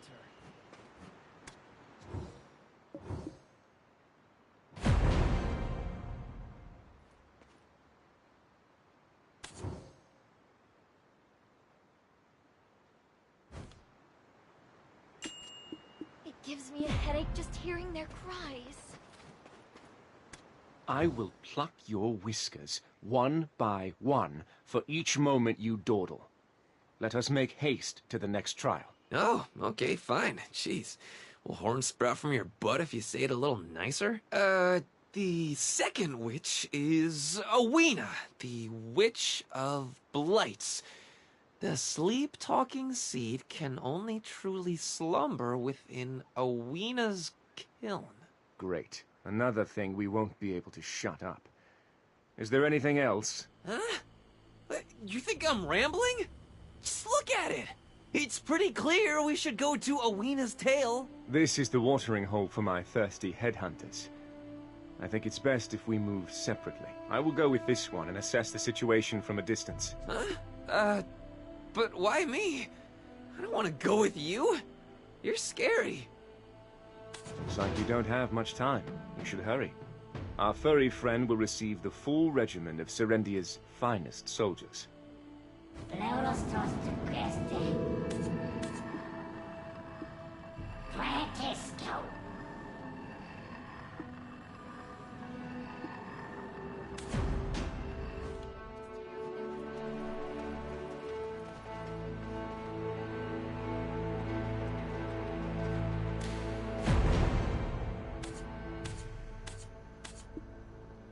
Ours does not look like a conventional stable, does it? There, I said it.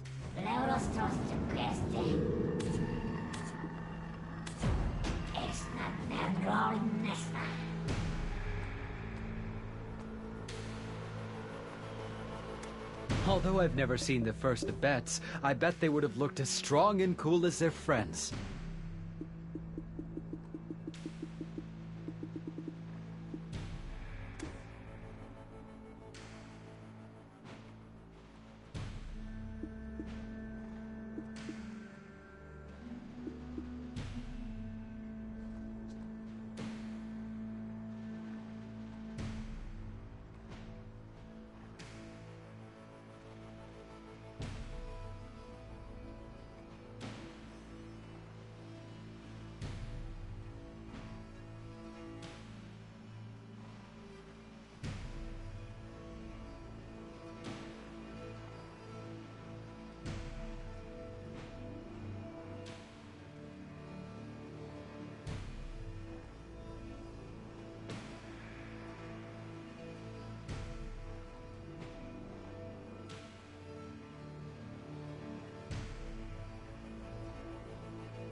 What a day. Seriously, those rocks piled up like a tower overnight.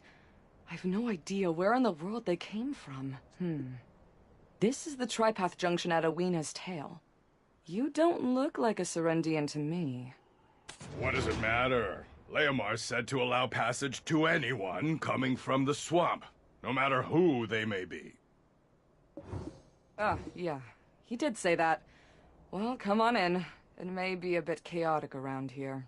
Well, you'll know once you see it. Am I seeing things? No. Did you come from the swamp teeming with those mutant monsters?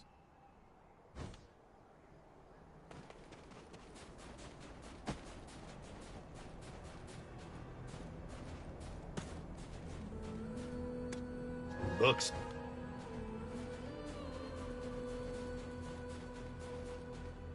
Always stay on.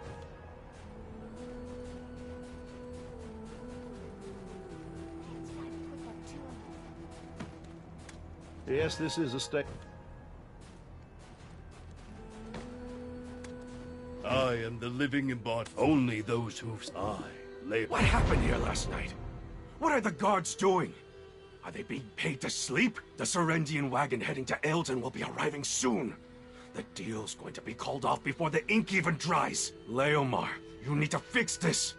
Wasn't your dream to make this place a mecca of trade? Of course, of course.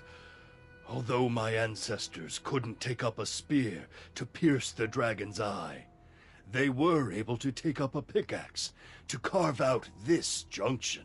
Clearing those rocks will be a cinch. Do you know who I am? After multiple generations, I finally built the bridge between Serendia and Aelton. Oh, I'm sorry for greeting you so late. I heard you came up from the swamp. Usually I would have treated you to a drink and listened to your exploits. A junction abuzz with travelers to and fro should be abuzz with adventurous tales as well. But it seems like you're no trader. What brings you to my junction? Oweena's kiln? Those amazing ancestors of mine. They have truly done themselves proud. Oh, sorry. Just internal musings bubbling to the surface. Though it is connected to this wondrous junction. A tale told at a trading hub should come at a cost. Ah, I know. Can you do something about those rocks? As someone that can pass through a...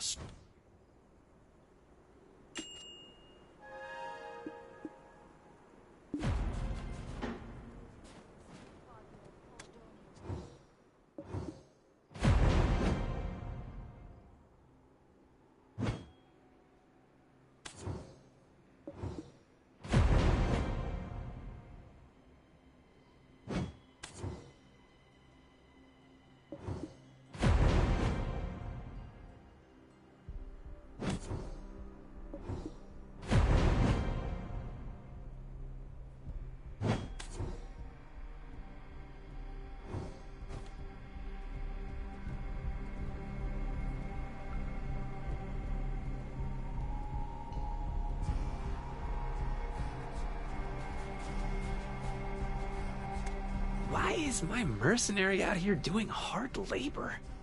And why am I whispering? Unlike your brooding buddy, I am not the type to run away. Put down the pickaxe and quickly come with me. Our Baron of Bloodlust is angry again. Unlike your brooding buddy. There's no... Might be better to head to battle.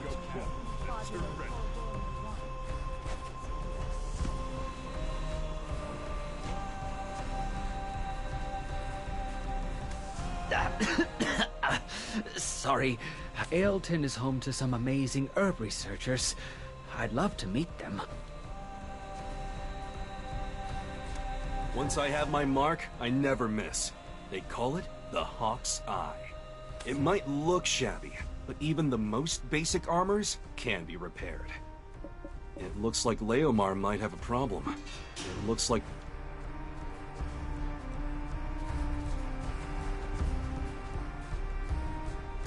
I cannot fathom why you would be plinking away out here. I'm sure your clever black spirit could have suggested a better alternative. Oh gosh, you didn't hurt them, did you? Sorry, I'm still kinda new to acts of senseless violence. Leomar, or whatever he is called. He bears the countenance of a master manipulator. Oh? You're into physiognomy? Me next! What's my face say? It is clear this Leomar is obsessed with stories and rumors. If Awina's kill is connected to this junction, then he likely has records of its legend. Who goes there? What are you doing? I guess we're out of options. Go outside and check the contents of the book, surreptitiously. I would advise you quit your demolition work and we make an expedient exit. Hey! Why are you carrying me off? Now I look like your accomplice! I did nothing wrong!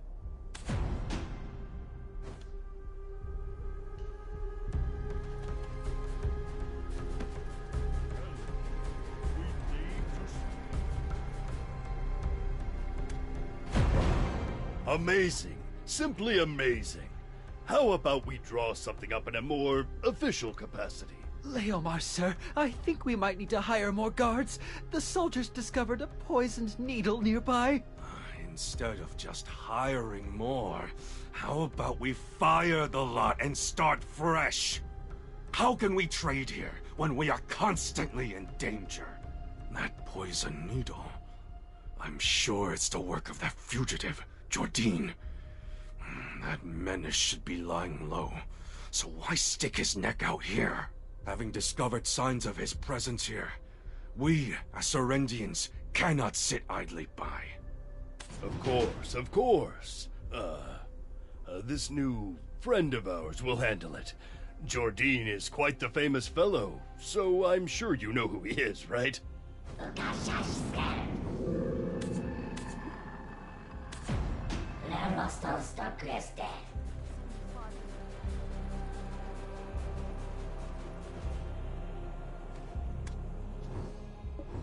My chief, we must leave. We shall make for Black Mountain, forbidden though it be. The great founder beckons us. Was it youth's folly that bade them go? Although these lands were home to Awina, witch of ruin, she who taught us how to rob dragons of their breath, these wastelands can be called home no longer, made barren as they are by the heat emanating from the cave. The heat of which he spake was much akin to the heat of passion that burned within. My chief, you cannot join us, for since the great witches perished, harsh winters have plagued these lands. The cold will take you before we reach where the great founder beckons us from. But here you shall know warmth until your final days. To speak true, I had never any intention of accompanying them. But know this, said he, you will always be our chief. That will never change, be we here or in places far. So I say, I hope you shall remain steadfast to the very end, for us. And verily, we arrived at the crux of the matter. Remember how we implored of the Great Witch, why doth the heat of the cave radiate without end all year long? Our query was met with laughter, but now she doth laugh no more. I told myself it could not be, that he would surely not ask this of me. If thou live truly for the good of the tribe, then I beseech you, destroy Awina's kiln. The source of that incessant heat must lie someplace beneath. If we find the source, we shall have untold power over the other tribes. I know not why, but I simply nodded. Please, do all within your power until our return, and pray remember, you shall forever be our chief. Our family was a little different, even in Dregan. While everyone else sharpened their swords to fight the dragons, we sharpened our pickaxes.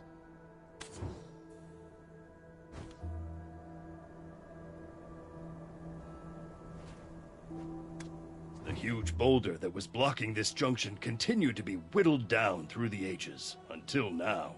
Did I gain anything from it? Nothing. Absolutely nothing. Nothing, I tell you. However, I truly believe my ancestors made the right choice. What? Then Owina's kiln? Was the stone once blocking this junction? Oh, what do we do? It's been completely destroyed! Oh no, no! Owina's kiln is no more! Someone hold me! Nah, you scared me. Who is this white-furred fox? Leomar, sir. We need you down there now. The demi-beast researcher finished investigating those rocks. Soon I will be rich.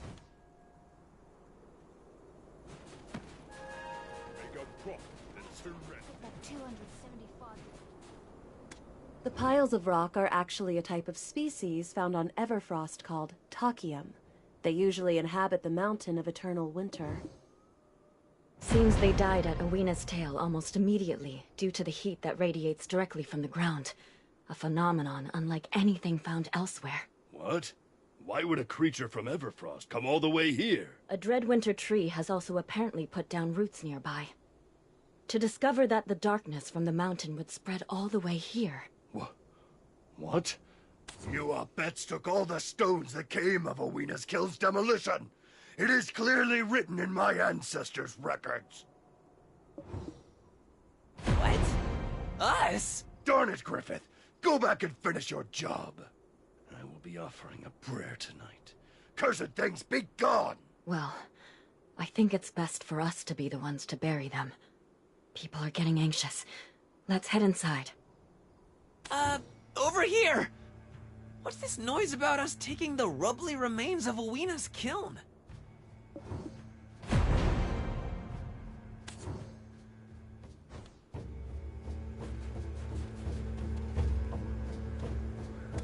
I'm glad to see you at a place like this, but I also seem to have been caught off guard. Well, I can certainly understand why you didn't take your studies on my area of expertise, winter trees, seriously. However, how can you not know the history behind the furnaces symbolic of ale? Huh? What are you talking about? How is that connected to Owina's kiln?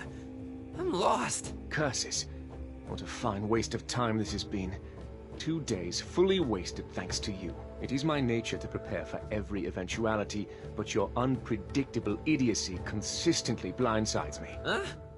How'd the murderous Spectre get in here? Do you have anything else to say? People are starting to get suspicious. They have begun to monitor my movements. Lady Durrett can't even pen a letter without scrutiny.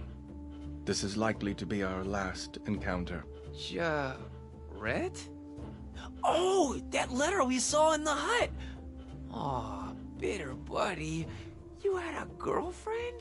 How dare you, you lowly fox! If you speak such slander of Our Lady again, my blade will split your throat, and your next mention of her name will be a whistle on the wind. Let's hear the rest of it. About Owina's kiln. No, the moon has fallen. We need to find that Dreadwinter tree first. If we don't do it tonight, then last night's tragic events may well unfold again. No, Pateau. Stay there. Lando will be the one to purify the winter tree. This will serve as a very expensive teaching fee for reteaching you the basics of our history. Seems like everyone is super mad right now. You're gonna help me though, right?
Huh?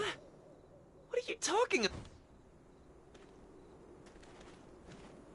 I hope you learned your lesson this time. Stop. Ale, the first Irabets to leave the Zavir Highlands. He went near a blinding light that shone from afar, as if someone was fiddling with a mirror. As he approached, he saw an old man crushing Owina's stones. Ale looked at the stones, wondering at the old man's motives.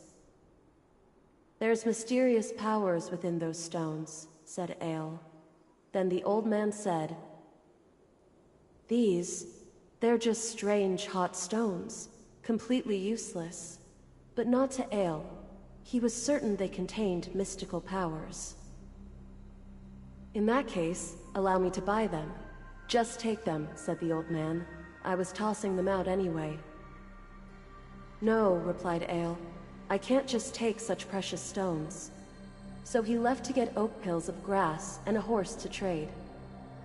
He gave these to the old man the next day, who took them reluctantly. He did the same the following day, and the next. Ale continued to trade his oak pills and horses for the old man's stones. He took all the Owina stones he traded for to the Zavir Highlands. Then one day, on his way to Owina's Tail, Ale came across a large group of humans. They belonged to another Highlands village, not far, so he asked them, "Where are you going?" "The Great Founder beckons," was the reply. "Then who will guard the village in your stead?" asked Ale. The villager considered this. "Ah, would you protect it, Ale? We know you to be trustworthy." That day marked the end of Ale's journeys to Owina's Tail, and the last day any Abets would leave the Zavir Highlands again.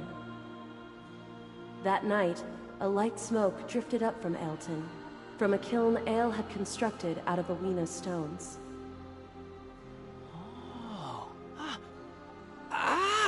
It's coming back to me now! I think I had a dream about this once. You likely just fell asleep during your lesson. The sweet-talking seed can only truly slumber within Owina's kiln.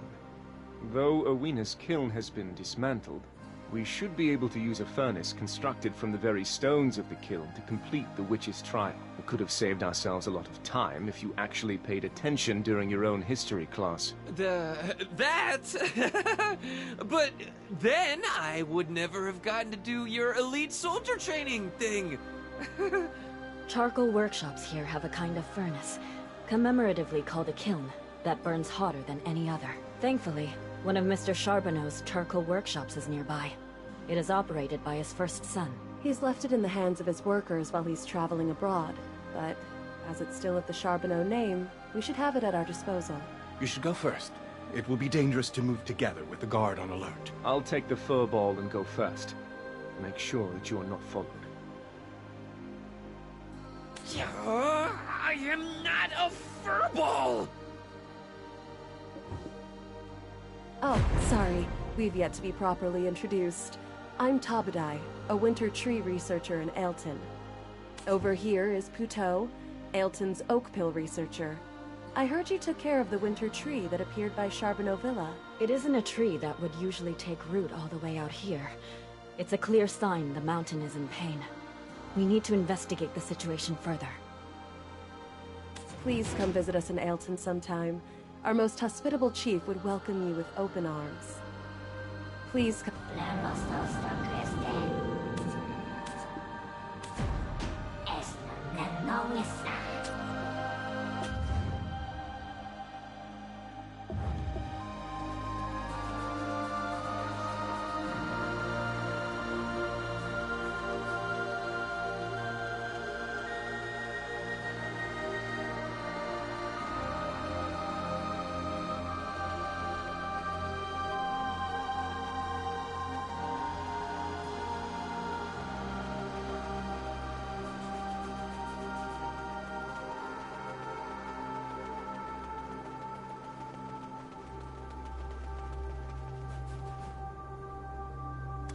Well, you're surprisingly early. For someone arriving from the land of the morning calm, anyway. Why is everything taking so damn long when we need but a single use of their furnace? The owner seems to have indeed left for the city. Of course, as our luck would have it, the owner hired a replacement who happens to be from Serendia. I will leave this to you then.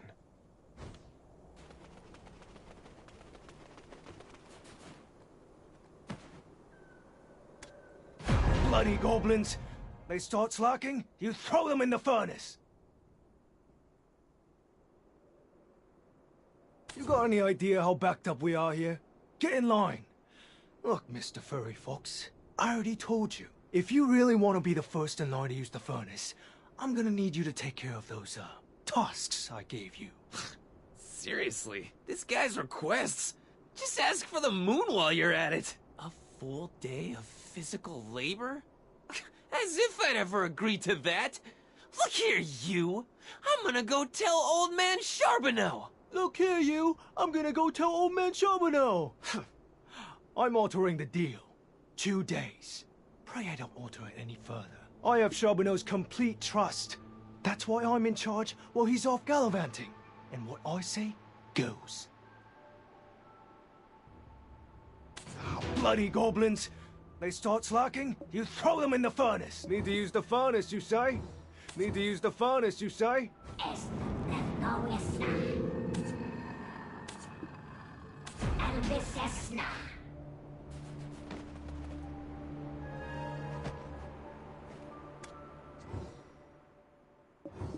We've got some really dense snowfield cedar here.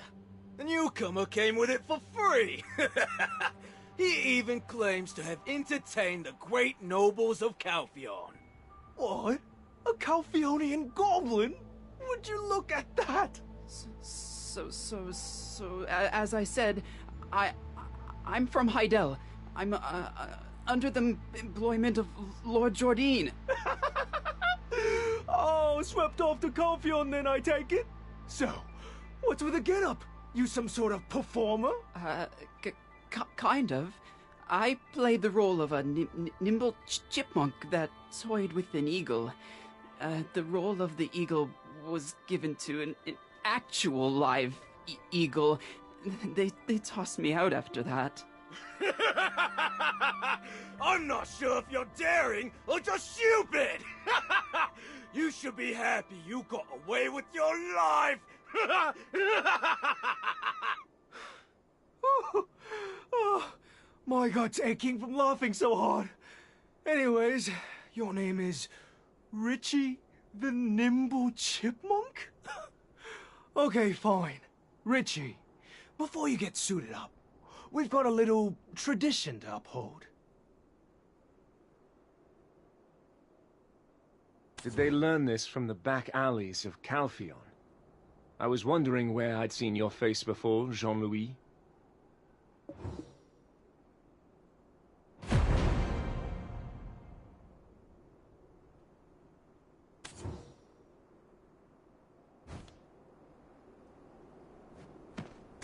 Selling your own family to be a Calpheonian lapdog? How did a mongrel become the leader of some back-alley thugs in this corner of the world? How do you even know? Who are you? To go so far as to change your identity. You've a talent, Mutt. Did you enjoy yourself?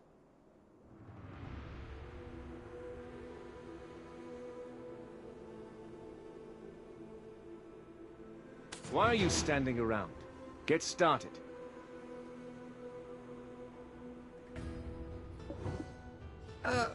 Okay. I may have forgotten my history lessons, but I can work a furnace. Now, let's get to setting up a Weenus kiln. Oh, it feels so good to be in charge. First, we need chopped wood. There's gotta be a pile of it somewhere. Aha! There's a cart to move the wood. Can you bring it over here? And we need the clay that was delivered from the Arethia's Belt Workshop. Go check in there. Why are you standing around? Get...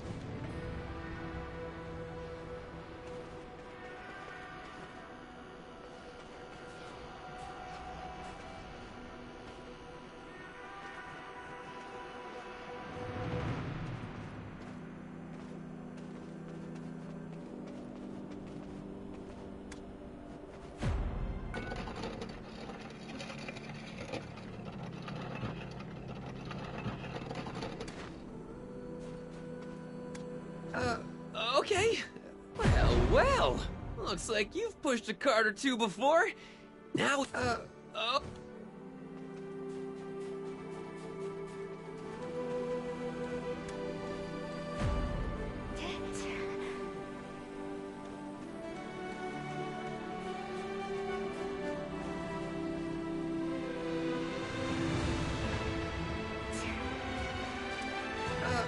Okay, now we wait.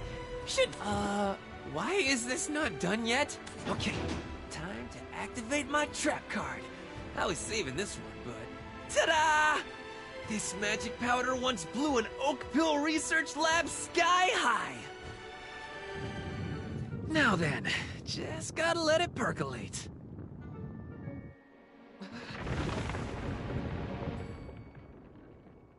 Oh, that's not... You idiot, what did you do? Nothing. This should be right. Maybe a smidge too much magic powder.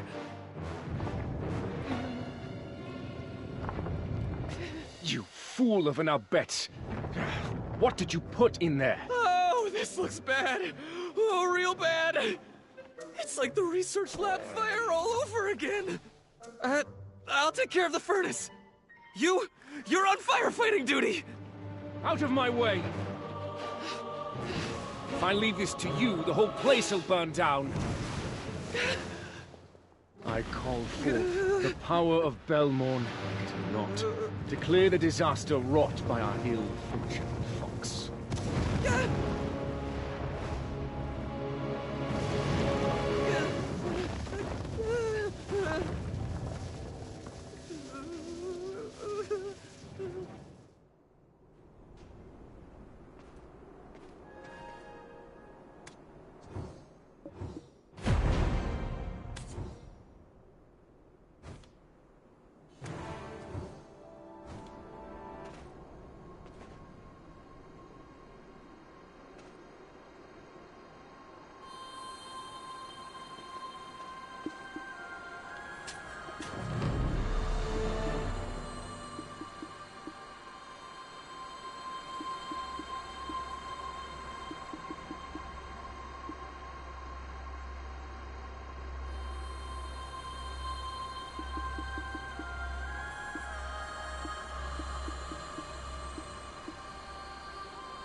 It seems that whilst in your company, I shall never know a moment of peace.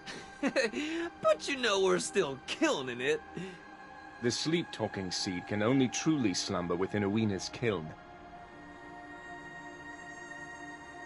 You! Lend us your aid!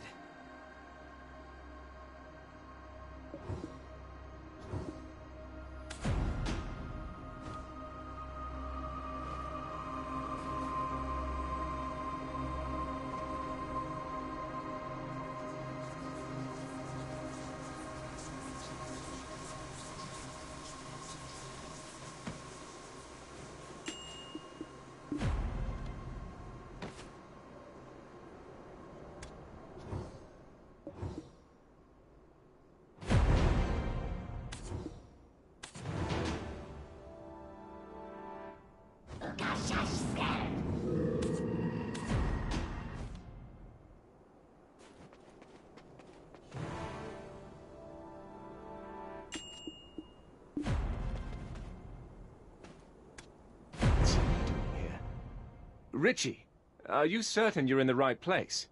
I was supposed to go to the Eula Citron orchard. I was told the wagon was bound for the orchard, so I got on and... Lando, this friend of mine could use some rest. Is there anywhere he might rest his weary legs? Wow! Look at you dropping the F-bomb. Great idea, though. I could use a break. Moslin's Eula Citron Orchard is near here. Oh, man. Just thinking about a glass of tangy citron juice. Ah! I completely forgot about Prince Barhan's quest. She did say, should Prince Barhan come to the valley in the distant future, there was something she wanted him to have. This parchment written in the ancient Highland text, they were supposed to deliver it to Moslin's Eula Citron Orchard. You were entrusted with a quest from Prince Barhan? I see. I didn't realize you were in such high demand. Yeah, you see that? See how popular I am? If our age was based on our popularity, I'd be like... super old. Wait, I know that look. Oh yeah, we're getting up to no good. I'll stick with him. You don't mind going on ahead without us, right? We need to teach these ruffians a lesson for all the mean stuff they said. Go ahead and take the geriatric lady killer.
Dwarves are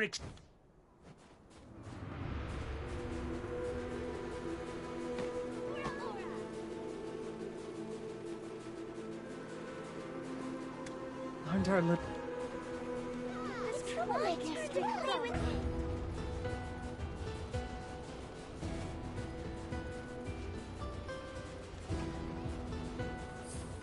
To bring something if you want strawberries, Pop. Bash! Feel the might of my shell-woven shield, otters!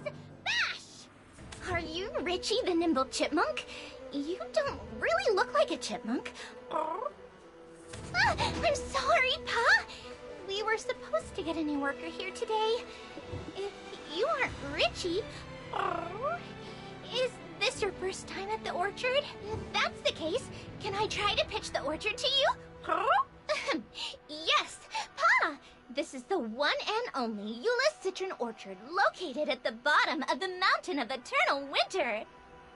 Let me give you a bit of background on our orchard. The seeds used here came from across the sea, Pa! From the secret Euless warehouse on Papu Aurora. Thanks to her loving care and delicate handling, they were able to grow to fruition. Then they're packaged according to the Abet's strict guidelines. I forgot the rest! Anyways, our customer satisfaction is currently at 300%. And over there is rumored to be a scary place haunted by a ghost. So, remember to steer clear. We also have strawberries we brought over in secret. And if you want some citron seeds for your farm, talk to our friendly Moslin. What do you think? I'm gonna be presenting this in Dregan soon.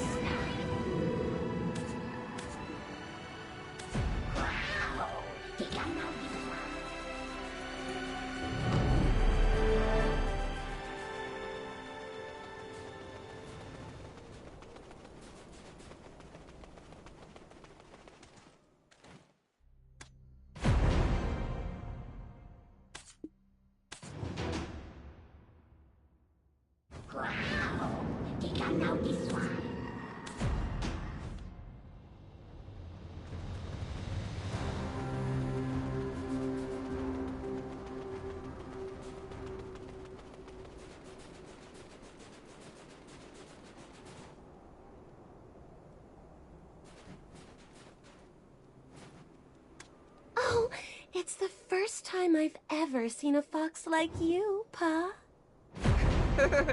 You look pretty, interesting yourself. Come, come, we've been waiting for you, Pa! Where did you get your outfit from? It's so pretty. Thanks.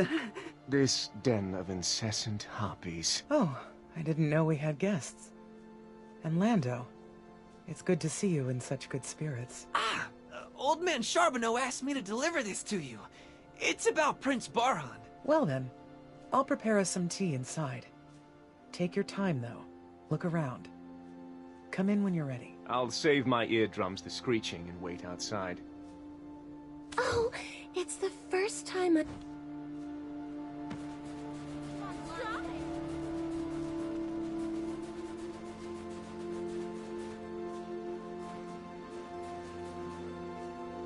It may seem like just a simple citron orchard now, but this was the birthplace of Prince Barhan's mother, Queen Maramin. I was Maramin's... No, her Hillsworn name was Baram. Throughout our childhood, we were the closest of friends. My closest friend, Baram. The queen of a kingdom, Maramin. My closest friend, Baram. The queen of a kingdom, Maramin. However, she was once the shaman's heir, and walked the path of prophecy. Then, one day, she suddenly ceded her position to Invish, and was secretly wed in a marriage of state. Huh? But doesn't being heir to the shaman also make marriage a big no-no? Are you saying she broke the law? She said it was an agreement between nations, but Aelton is too small to be called a nation, don't you think? She said little else on the topic. Her stance was that this was one of the trials on her path of prophecy. King Torme falling in love with her. Her being whisked away to the desert kingdom, Valencia. Though she did promise to return to the Mountain of Eternal Winter once she has completed her trial in Valencia. Look, I don't know too much about the Big L yet, but why marry King Torme if she just thought of him as a trial? Who knows? That is something only Baram would know. She did, in fact, return to the mountain as she promised, and before the Highlands embraced her, she gave me something. The single child that she bore with King Torme was the first prince of Valencia, Prince Barhan. Barhan Nesser. If Barhan ever comes looking for my memento, give him this, along with the Hillsworn name.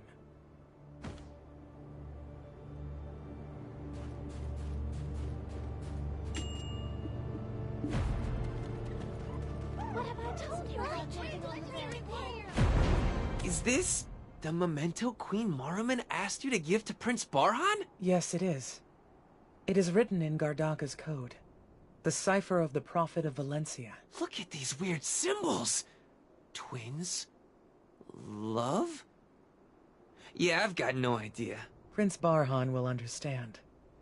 Now let me prepare you a gift. This is a huge weight off my chest. I thought, what if I pass on before the prince comes looking for it?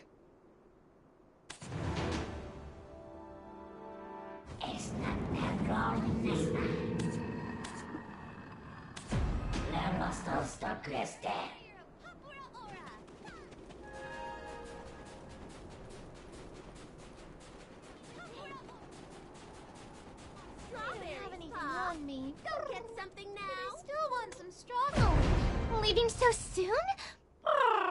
Why the long face? I'll definitely be back. I do expect a 7-citron dish spread when I return, though. Excuse me, Pa? Just figured you'd want to treat the future Khan to more of your overseas delicacies. Why'd you come all the way here anyway? Moslin asked us if we would like to go see a place where people the world over gather. Hey, you papu chatterboxes! Let the guests go already and get back to work! What a party pooper! Anyways, oh yeah, I have something for you. This is the citron seed for farming. It's filled with the vitality of the Mountain of Eternal Winter, so it's sure to grow well anywhere. If you enjoy it, the orchard could always use more farmers.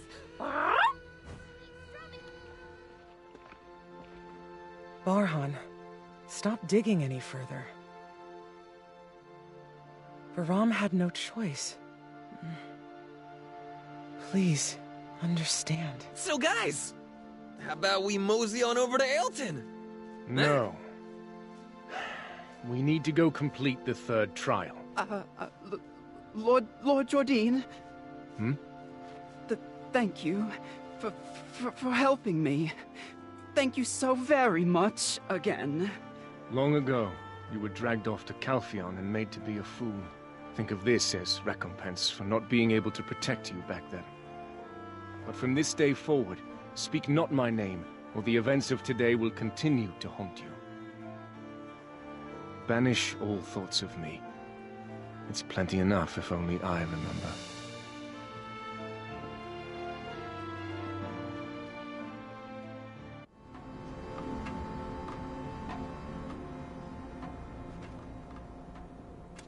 Wow, our Dark Dandelion sure knows a lot of people. Seemed like him and that goblin go way back, didn't it? I need none of your concern. Where do we go from here? Over there! Trust me, the third trial is most definitely in that direction. That's just the road to town. You're going to town, aren't you?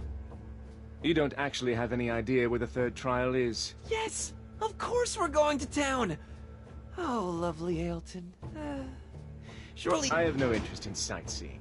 There's no town better than Hydael anyway. Now that I think of it, I've seen our bets across the continent.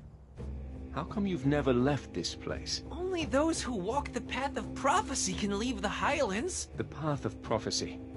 Is it some ascetic practice? As a foreigner, I can't fathom why such a law exists. That aside, aren't you the heir of the Khan? You'd think such a clean piece of parchment would hold ink better. No wiser citizen would heed your word, and that does seem to be most. You need to be disciplined in the art of kingship, as it's taught in Serendia. Yeah, considering you just got done saying, there's no better town than Hydael. Kind of a pot and kettle situation here, don't you think? Read the clue about the third trial. The third witch is Bronte, the Witch of Thunder. The molar that stewed in the furnace's fires wishes to sit atop Bronte's bolt tree. Let us return to that farm. Marslan, was it? She'll have the answer, I'm sure of it. Hey, have a little more faith in your companions. In 2 trials, how many times have I steered us wrong? Twice? That's nothing. Remember Professor Talbudai? The Winter Tree researcher we met at Awena's Tale? Let's go find her. She holds a seat on the Aelton Grand Conference. But she's probably at Snowstorm Guard Post training her disciples. I mean... To Snowstorm Guard Post it is, then.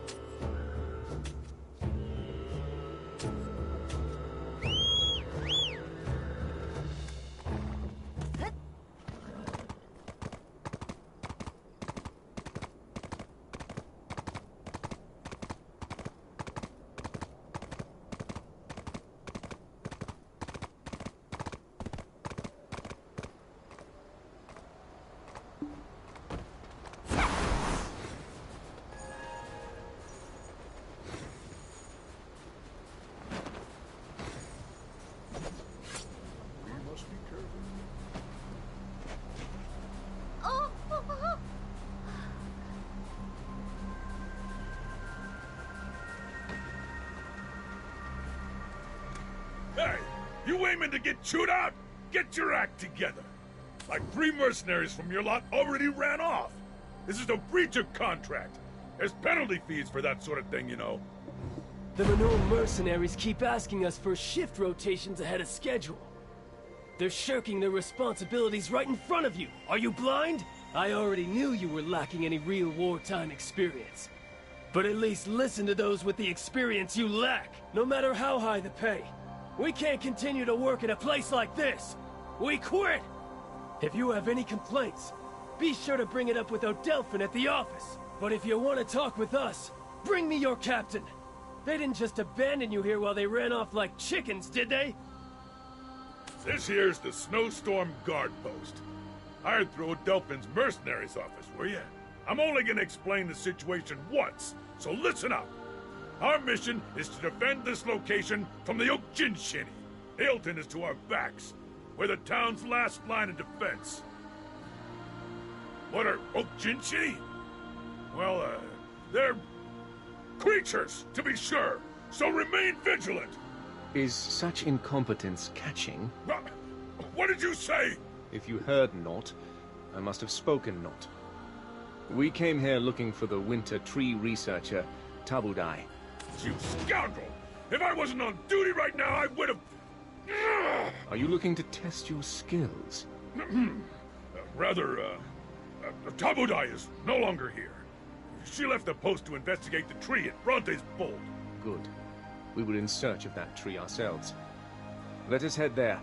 You, we have need of a guide. Who gave the order to abandon your post?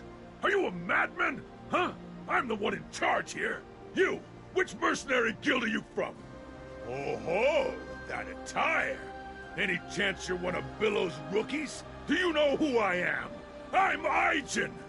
I was chummy with Billow's baby brother before you earned your first coin. What's with all the ruckus? Why is Aijin blowing his top? Oh, Gunbold! Look at these big, strong mercenaries I have brought you. It's been a while. Still the jokester, it seems. But I did warn you. This place is dangerous. You shouldn't be here. I promised you'd be the first to know if we find any trace of the Khan. Though, while you're here, pay a visit to Temujin at the training ground. We finally got a hold of some injured winter tree spirits, but Temujin is terrified of them. It would be great if you could go over and give him a hand. Oh, so you wrangled some up, huh? Wow. I suppose I could lend a hand. Be right back. You scoundrel! If I wasn't on duty...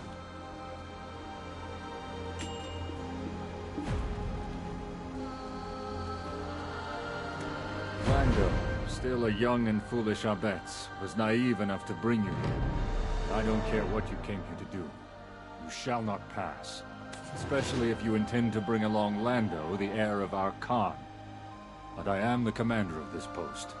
If you have something to say, I will listen. As someone that bore the fangs of the lion and fought for our freedom, it pains me to see you in such a state as this. You recruit far too many mercenaries, causing them to bicker among themselves while you stand there without an inkling of concern for the infighting that ensues. You say they merely need to stand guard, but they let us in, complete strangers, without the tiniest bit of suspicion. You're so filled with fear of your enemies, you can't even imagine going to fight them on the field. How do you plan to win a war like this? Is Aelton sitting atop a gold mine, hiring all these third-rate mercenaries that enlist to do a mediocre job and collect their pay? If you've not struck gold here, then these people are being bled dry for nothing. If you too are mercenaries, then you will need to work for your money's worth. You are 100% correct. I fully acknowledge my complete incompetence 100 times over. Guess I needn't worry about leaving Lando's life in such capable hands. Let's continue talking inside. I'll get the drinks ready.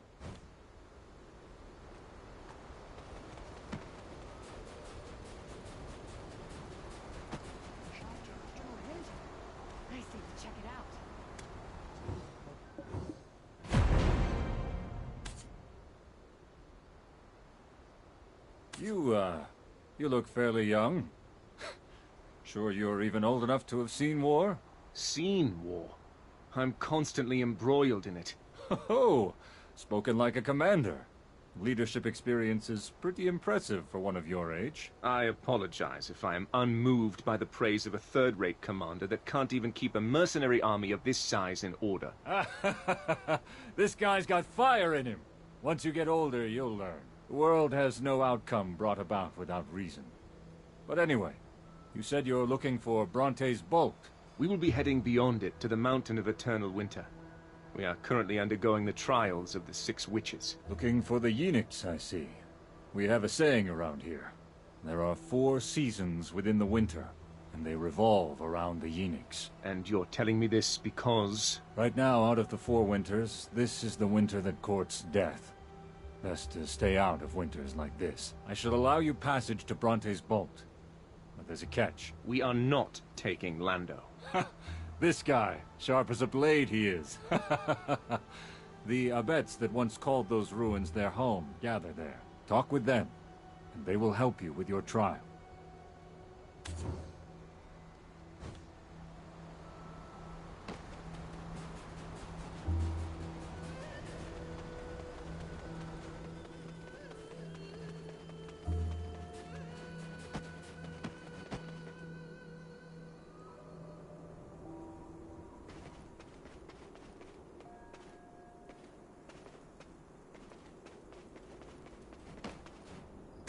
It's a big mistake to think that rationing food is an easy job. From Commander Gunbold? Phew. Well, I think you can lend me a hand first. The soldier in charge of rationing just picked up and left without a word. Sheesh. I thought we were kind of close.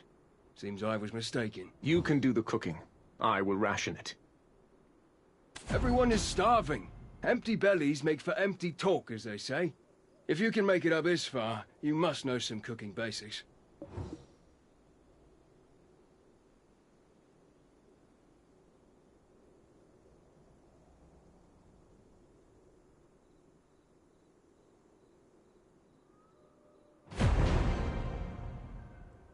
Everyone is starving. Empty bellies make for empty talk, as they say. If you can make it up this far, you must know some... Everyone is starving.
You can do the cooking.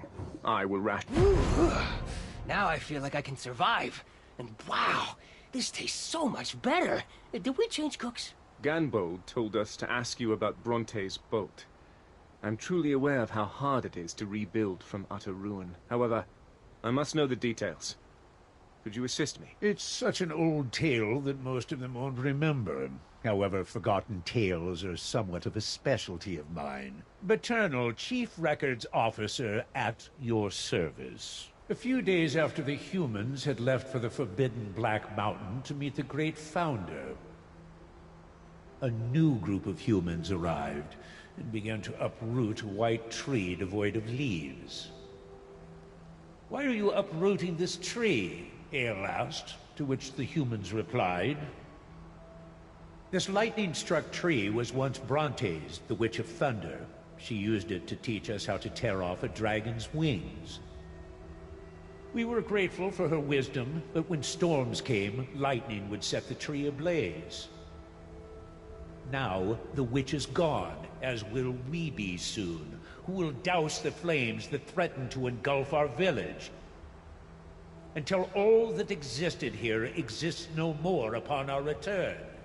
Ale thought a moment. "There's no need to uproot the tree. We will keep it safe in your absence." But the human replied, "Would you take the witch's wisdom from us? Only we can rule over the dragons." And with that, they uprooted the tree with finality and left.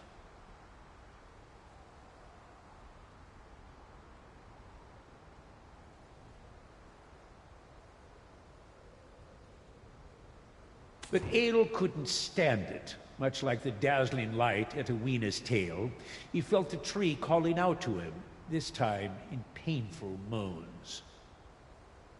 His tears began to flow, but when they hit the ground, in their place grew another tree. As for the humans' fears, well, they never came to be. After the witch's death, an eternal winter befell this place.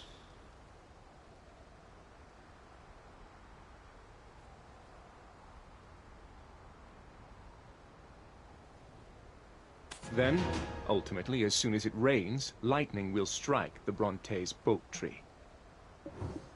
It is nearly impossible for rain to fall there by natural means. Actually, it is impossible. But for Invish, the sage of the Abets. Everyone, get up and head to cover! It's Professor Tabudai. She's returned with grave injury from Bronte's bolt!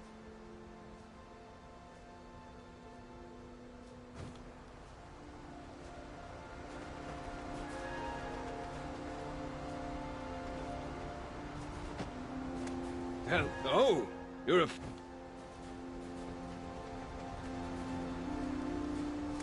Even while...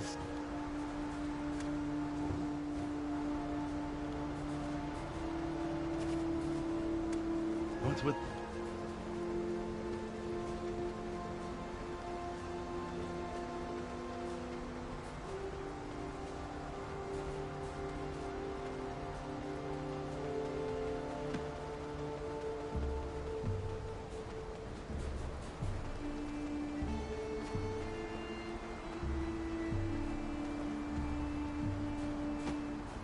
To have...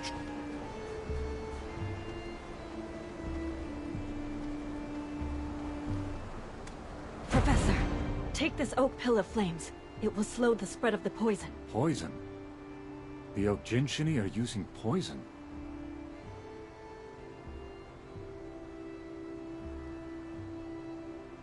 Gonbold, no. It's not the Oginshini.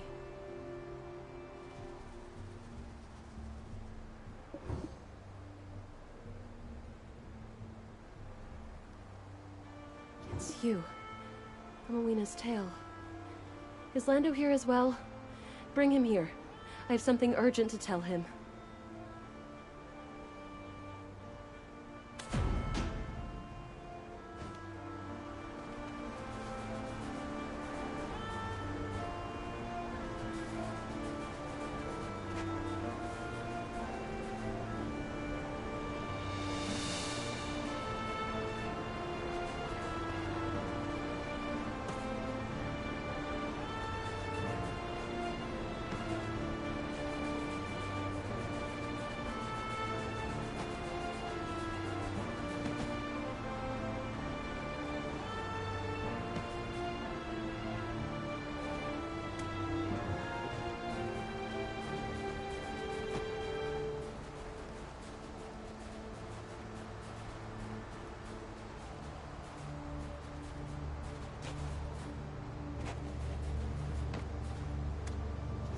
this?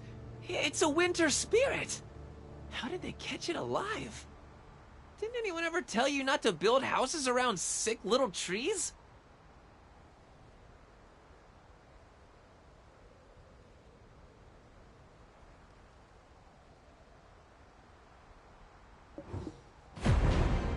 What did you say? Professor Tabudai? Oh, okay. I'll go right now.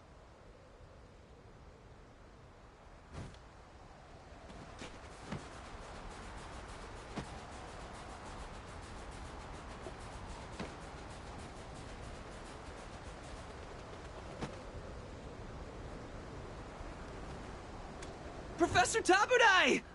Huh? What is that odious scent? It's poison. Don't inhale too much of it. I don't have much time. Listen carefully. Tell your quick-footed friends in your fleeing fox squad, was it? Do you remember your lessons on the ecology of winter trees?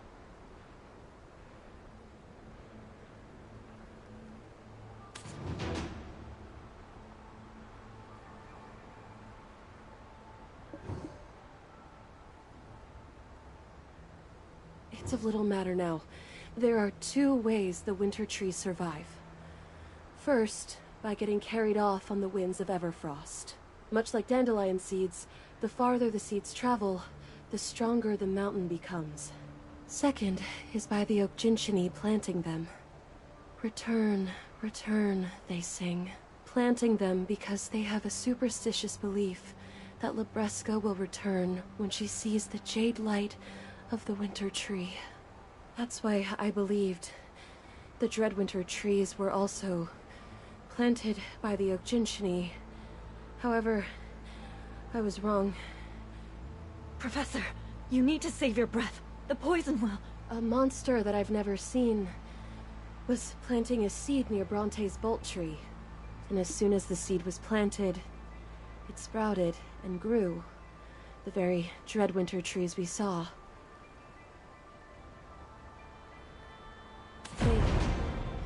They are using the winter trees as some sort of indicators. So we need to tell everyone in the area of the Mountain of Eternal Winter to find all the locations where the Dreadwinter trees took root. Also, get them to safety until these indicators have been analyzed. What about the monster? Did it flee? Probably.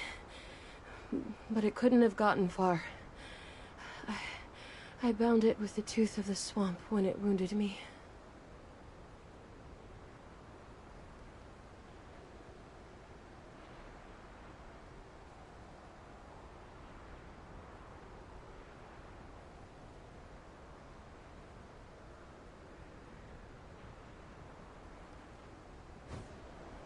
A new enemy. A new threat. Commander Gunbold, I have a proposition. First, I need you to evacuate everyone at the refugee camp to Ailton. Send your fastest men to the southern and eastern watchtowers. As for the rest of your soldiers, have them assist the villager evacuation. Then, have them all gather here and stand in formation. Unfortunately, we have zero knowledge about this new threat.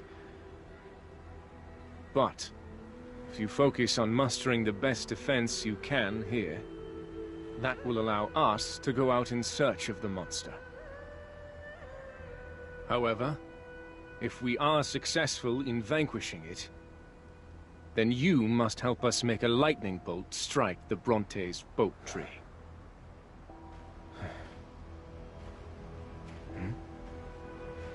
This blood likely came from the Professor. We'll follow the trail to the monster.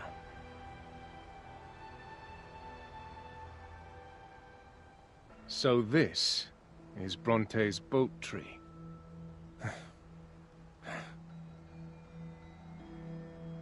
Huh. The monster is definitely still close by.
Whoa.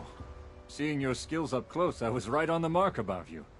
During my entire life at the bottom of this mountain, I've never seen the likes of... What are you doing? I'm taking its poisonous fang. We'll surely have need of it.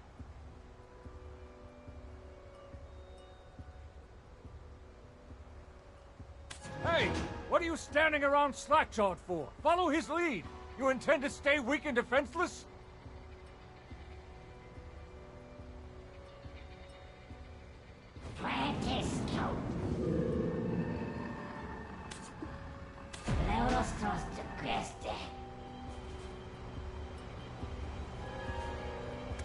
I've never once seen this monster on the path of prophecy.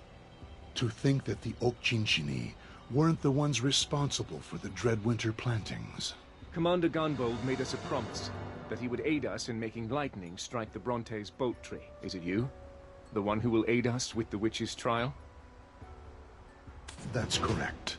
Pardon me for the late introduction. I am Invish, the shaman of the Abets.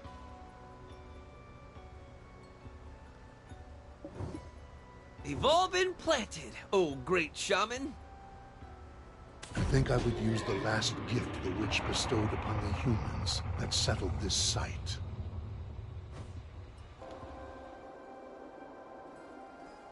I have no idea what that is, but if I were a betting man, and I am, I'd say it's something amazing. Though we dared to forget the wisdom of lightning. Please, just this once, forgive us of this sin, and bestow, once more, the wisdom that tore the wings of dragons.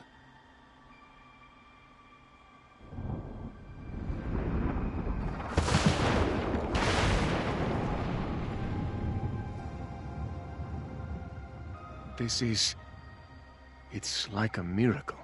Someday, far in the future, I'm sure it will be told as a tale of mere fiction.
On the path of prophecy, this is known as the Star of the Winterland. A Winterland world blanketed with snow. There, all worldly boundaries are erased, as the snow unites all within as one. A majestic castle that pierces the heavens, and the tattered tenements that loiter unseen in its shadow. The radiant beauty, the festering wounds, all become one in the ever-mounting snow. This is why we love the mountain of eternal winter. We believed it would be eternal. That was our hubris. After the mysterious explosion at the Sherakan iron mines, a sound we hoped would never be heard echoed from the mountain, from the silent haven of slumbering origin. A steady crackling, likely from the Yenix, since the haven is the cradle that embraces it. Obviously, The Yenix was lost long, long ago. However, before we could make sense of it all, these monsters began to appear. If it is a life birthed by the mountain, we cannot raise arms against them. Please, take on this burden that we cannot, so that the Mountain of Origin may keep its peace. The fourth witch is Lesha, the Witch of Fever. The Star of the Winterland seeks the face that it lost, where life and death cycles in the heavens. For the first time since we started this journey, I can confidently say I have no idea. But, Master Shaman, you know, right? Where life and death cycles in the heavens, that would be at the end of the Path of Prophecy in Jade Starlight Forest. Jinjini's Jade Starlight Forest? That Jade Starlight Forest? That's where my dad went and never returned from. No, it's too dangerous. Why does it have to be there? I can't go with you guys. Oh, what'll you do without me to save you? As if that's of any concern. I never expected you to be useful. We just need to cut down whoever gets in our way. Let's go.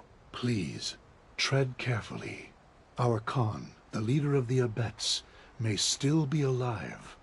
Whatever you do, please, don't do anything that would put him in danger. When did the Oak Jinshini destroy this place? After he entered the Jade Starlight Forest. Then he is most likely dead. No! How can you say such a thing? If you are the heir of the Khan, you must look the ugly truth of reality in the eye. Then search carefully for any sign of hope. I'll ask again. Why did you want to climb that mountain? Then allow me to make this one request.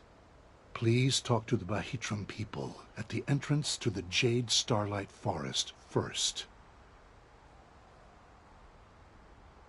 There are those that have observed the Okchinchini for much longer than we. They could have seen signs that we might have missed.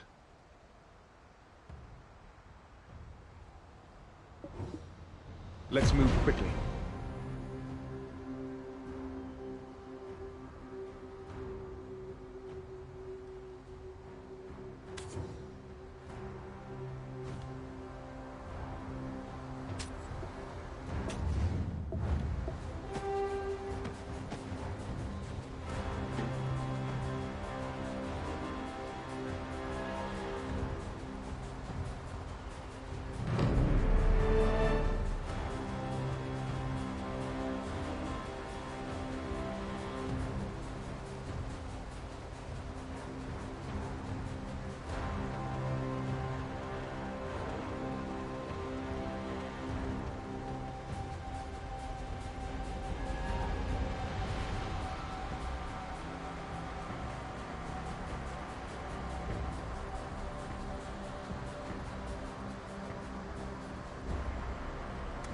If you plan to leave your horse, I ask only that you visit it occasionally.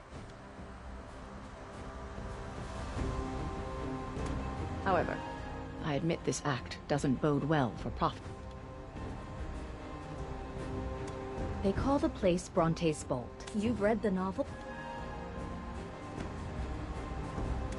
It's a price I pay for using this borrowed power. Damn it. I should never have brought it forth. I reacted too emotionally earlier. Some old memories resurfaced.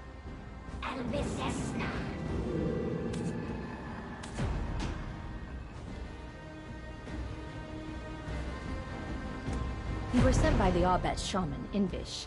It pains me to say this, but there is no path through the forest that will completely avoid the Oak Jinshini.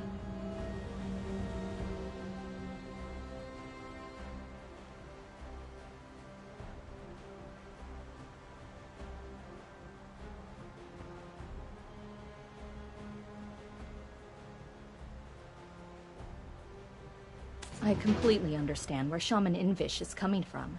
The Abets and Oak Jinshini were once on quite good terms.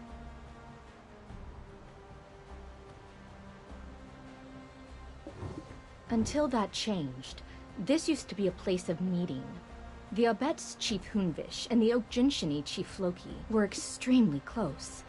So close that they would sit together, even during blizzards, to eat oak pills and drink together. Both are of the Mountain of Eternal Winter, and both are children of Labreska, one born from her tears, and the other from her wounds.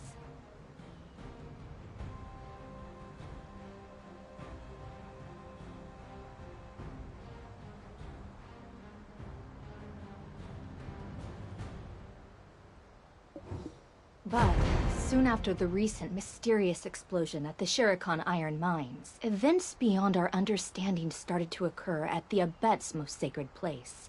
A place they considered their site of origin. When a totem in the Zavir Highlands was destroyed, the investigation unbelievably concluded that it was the doing of the Okjinshini. Ultimately, the Khan came to the forest in search of the truth.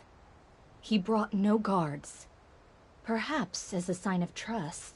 However, that evening, we definitely heard it from high atop a hill. The forest was filled with screams that night. Was the Khan tortured? No. It was the screams of the Okjinshini. I cannot fathom what happened. However, we are certain the Khan did not re-emerge from the forest, and the angry Okjinshini set about destroying the village. So, someone slaughtered the Okjinshini. When the Okjinshini lose all physical strength, their souls return to the flame of origin and they are reborn. Therefore, as long as their origin flame isn't extinguished, they cannot die. Would one such as a Khan have acted so rashly with this knowledge? As I said, his trust was enough that he went in unarmed. However, there was one thing that was strange. The leader wasn't with the group that attacked the village, so the Okjinshini Chief Floki has also completely disappeared. What in the world happened in the forest that night?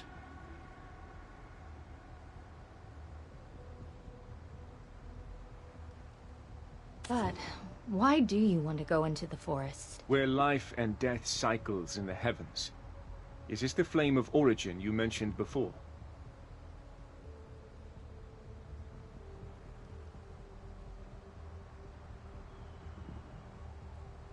Ah, yes.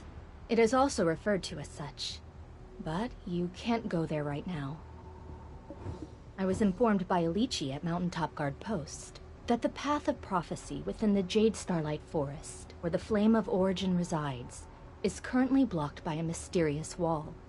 Thankfully, we have Assistant Pippet helping us conduct our investigations. Did you not just say going into the forest is dangerous? Well, Pippet is a Frostel Weasel, so the Okjinshini won't attack him. Pippet said that the wall that blocks the path of prophecy appears to deteriorate as more Okjinshini return to the flame of origin. It's time for you to pull your weight.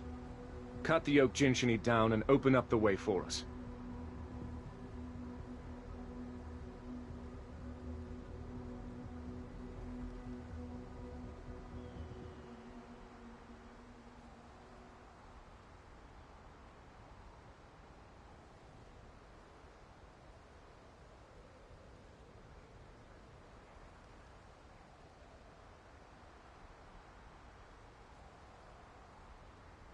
I need to rest and reserve my strength.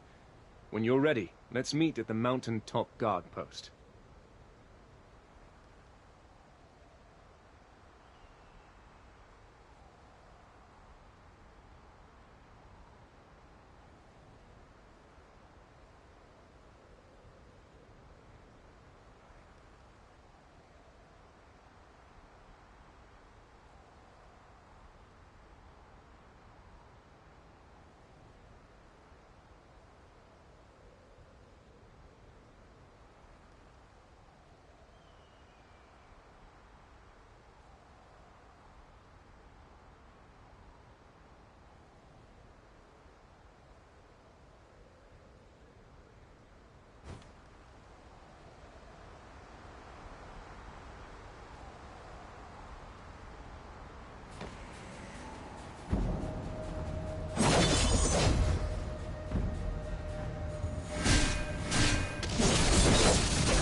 it down.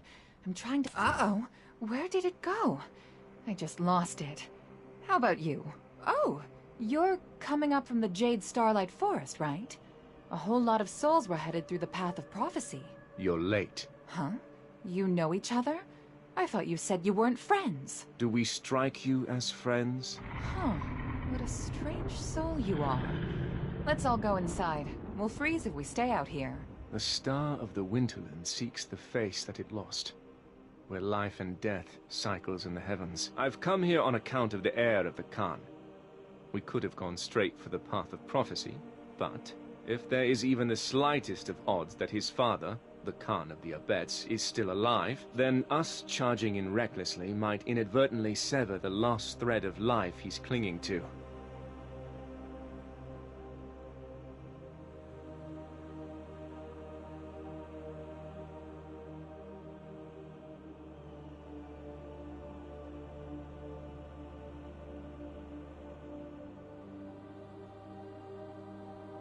Then, Ilichi, how much did the wall blocking the Path of Prophecy deteriorate when this person defeated the Oak Jinshini?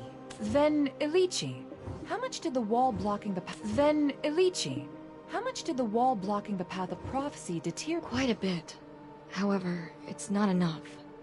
It's probably just enough to put an arm through. Then, Pivot, we need your assistance. I know you haven't forgotten the 300-year-old stink of the Oak Jinshini chief's feet. Sure, they're stinky, but I honestly kind of miss that stink. It's just a hunch, but this mysterious wall blocking the Path of Prophecy that leads to the Flame of Origin, do you think there's a chance it was Chief Floki's doing? We've searched the whole forest, and Floki is nowhere to be seen. The one place we haven't looked yet is inside the cave. I can't put my finger on why, but it feels like Floki trapped himself inside the cave on purpose and is waiting for someone to rescue him. There is logic behind this. If he is not like the other Oak Jinshini that have become violent, he will recognize Pipit and try to somehow send out a signal.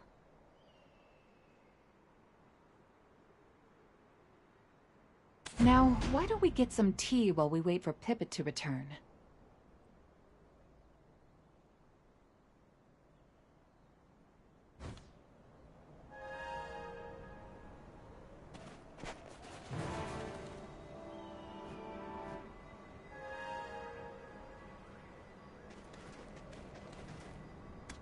We Bahich.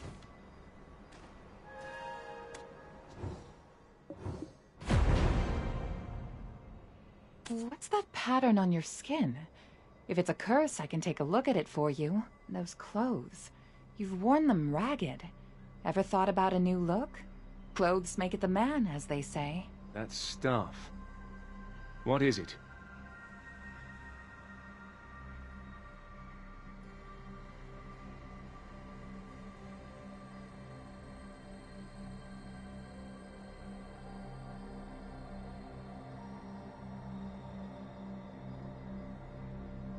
It belonged to Bahit Lalakona, the Bahitram that first led us to the light of the Holy Flame.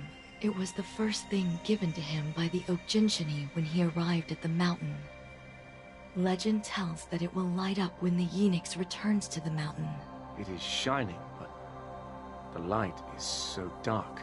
None of us have actually seen the fire for ourselves. Only he has. So, I see you've come to the mountain to erase that pattern that brands you.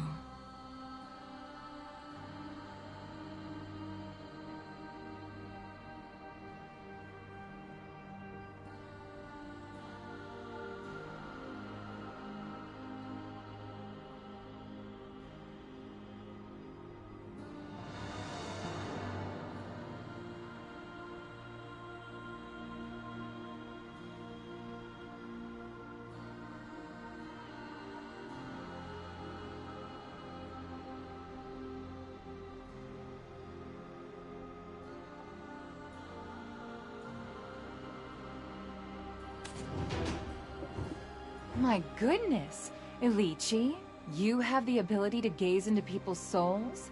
I never knew. As brilliant cities and temples collapse, and Orzeka's power dissipates, a leader among them left the cursed, forgotten, ancient kingdom behind. With a crown made from unknown bones, he calls himself Belmorn, descendant of the Kingdom of Orzeka, and names this land the Hexe Kingdom. The very same words that constantly go through my mind. How much do you know about the Orzeka records? I want to know more about the Enix.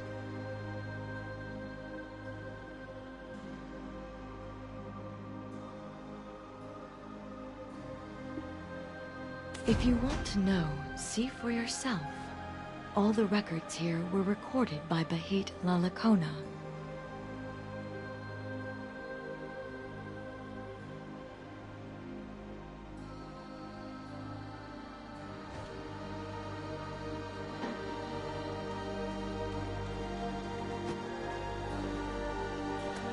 Those clothes.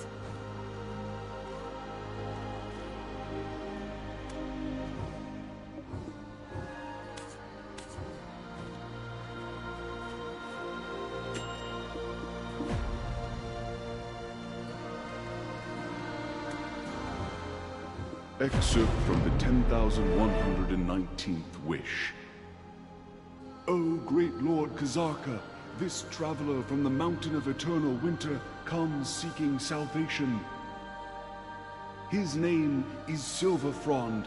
Will you honor him his request? The chief priest asked. Kazarka replied, "Speak your wish, Silverfrond." So he did. I am cursed for loving a witch, since such love was forbidden. I know my beloved cannot be brought back to life, so I ask only that you remove the curse placed upon me by her 6 sisters. I will grant you your wish, Kazarka replied. But you must bring me the Enix, the holy flame. Nestled in the heart of the dragon that dwells in the Mountain of Eternal Winter, I will use the flame to rid you of your curse.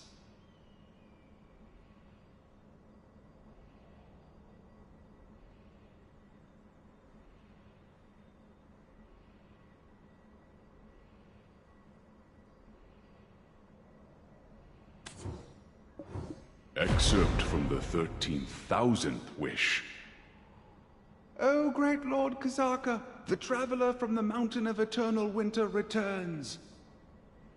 When he heard the chief priest say this, Kazarka bade Silverfrond forward.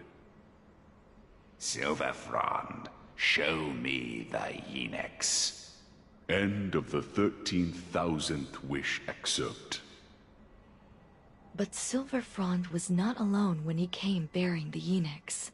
For with him were those known as the Knights of Dawn. Orzeka fell soon after, and with its fall, Bahit Lalakona had a revelation.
From that day forth, he and his people turned their worship to the holy flame that had consumed Kazarka instead.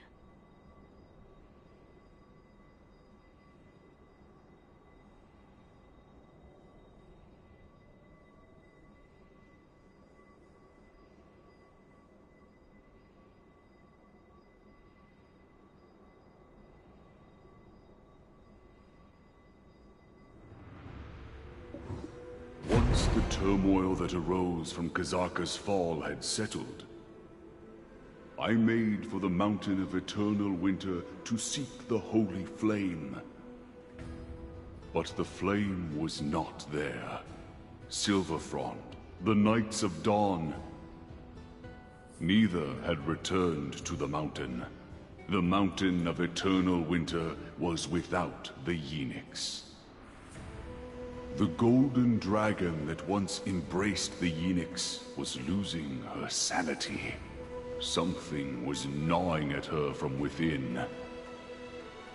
But when her tears fell and met the snow, new life suddenly bloomed like a wave of violets swaying in the wind. I named them the Oak Jinshini. The golden dragon then toppled over.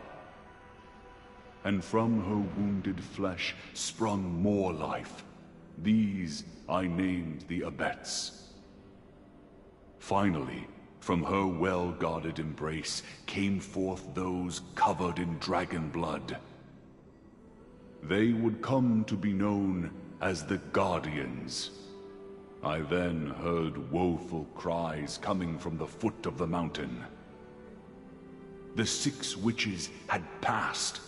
In their wake emerged mutants, humans who had absorbed the essence of the witches and now wrought destruction upon their village. Thus was the second death of the golden dragon Labreska, a death that would cause a cataclysm of chaos to befall the Mountain of Eternal Winter.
Super fascinating stuff, right? I keep trying to read it myself, but it's quite a slog. I guess you're more determined than you look. When will Pippet return? He's your only assistant, is he not? We can always make room for more assistants. Why? Do you want to be my assistant?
Oh my!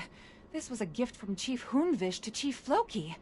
The soft, cushy Sintamani! My hunch was right. Chief Floki is living inside the cave. The path ahead of us won't be easy. If we intend to weaken the wall enough to break through, then we will need to take down many more Oak Jinshini. Let's go. No, I need you to stay here. The soft, cushy Sintamani might have a hidden code on it. Does your tongue speak the truth? If this is some manner of deception...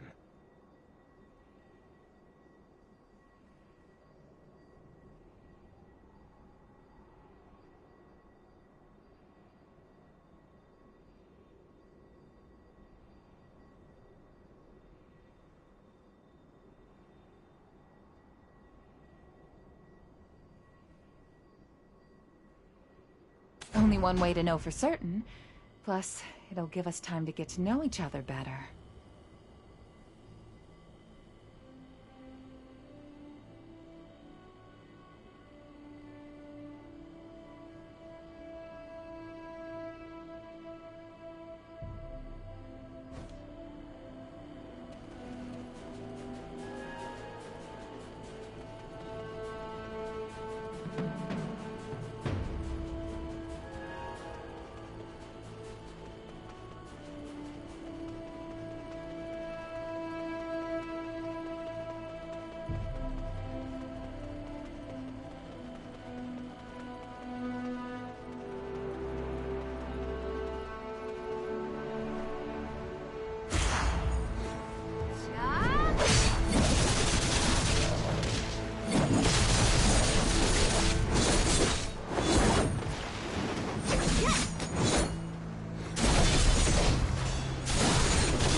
As you can see, it couldn't. What cut?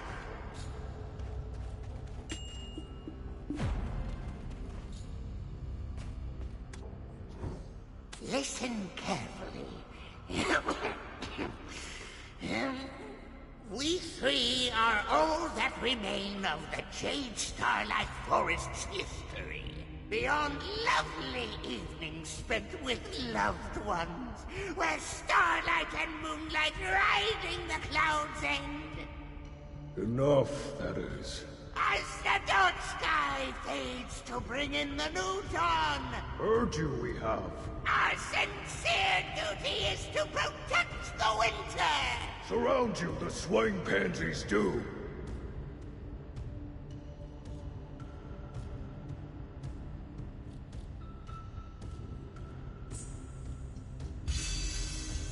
Oh, who are you?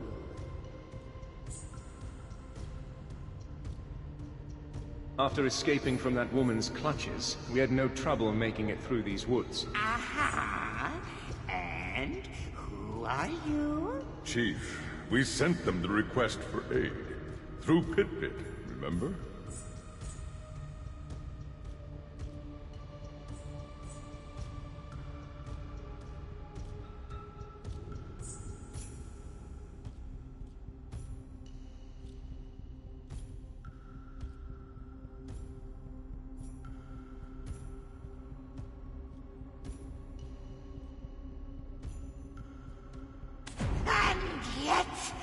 What is this sound? It's the star of the Winterland! It's melting! Are you here to save us? To clear the witch's trial?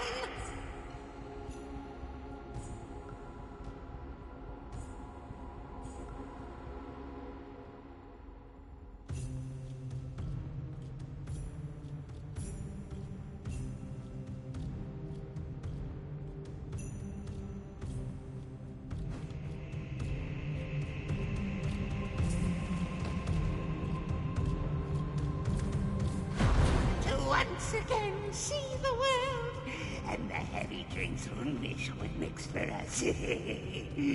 My friend, let us count the sheep among the starlit skies! This is your chief? Embarrassed I am. But yes, this is he. Let's get right to the point.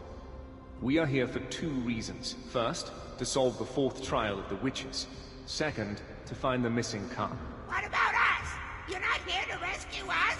Your kind never dies, or so I hear. You only need to be reborn by the flame of origin, no? No, you're wrong! We can't die, not now, not ever! Chief, stop screaming, you must. Help us, they must. Certain of it, I am.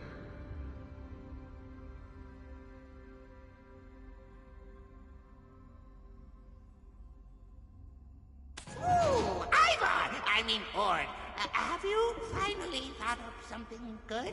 Ooh, Ivar! Ooh, Ivar! Ooh, Ivar! Ooh, Ivar! I mean, Ord. Have you finally thought up something good? I don't remember the last time you did. Always full of ideas, I am. Opening the heavens where life and death ebb and flow. Only by us who handle the flame of origin, a chief can it be. Melt away soon, the star of the Winterland shall. So, choose you must. No need to tread the difficult path from the start. Speak. Tell us how we can be of aid, why you cannot die, and what led you to seal yourselves in here. Finally, the time has come! I've been dying to tell you. Chief, if I may, time is of the essence. Let us depart from here. We can accept their aid later, when we've had time to speak at length.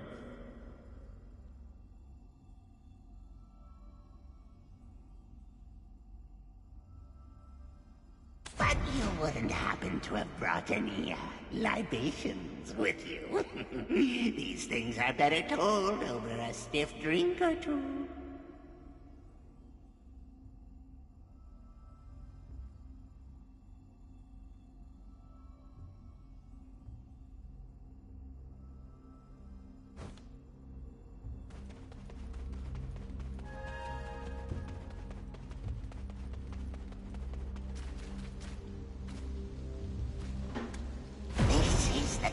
Gifted unto us by the humans who previously made their home here.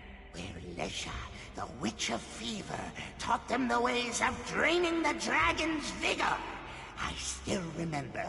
Oh, Jinchini, born from the dragon's hot red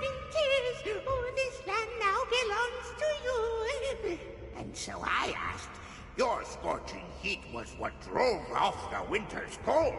Where are you off to now? I thought he was going to speak of himself. Not once died our chief has. Not once. Remembers all he does. The flame of origin is maintained by the ebb and flow of death and life itself. We deliberately give our lives for the sake of this cycle. And yet, abstain from the sacrifice our chief has. Selfish he is. What? You ungrateful mongrels! Selfish? Me? I have stayed alive to preserve our memories for times such as these! That's why! Chief, too loud you are. Continue with your story, I plead. I'm listening. Anywho, they spoke these words. The witches are dead! It's now time to protect ourselves from the dragons! All the tribes are gathering at the Forbidden Black Mountain to answer the call of the Great Founder! That's all. They left like that, and we gained this cave! And the witch's trial?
Chief, germane to the topic you aren't.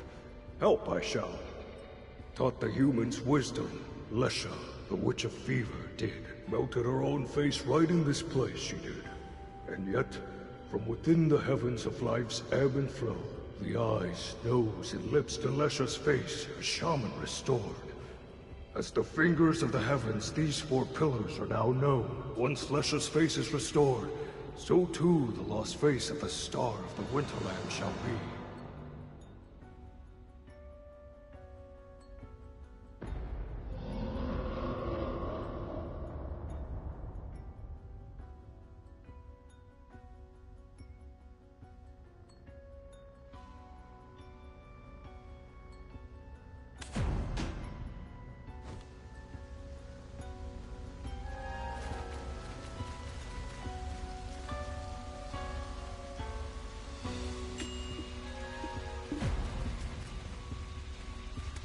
The Star of the Winterland seeks the face that it lost, where life and death cycles in the heavens.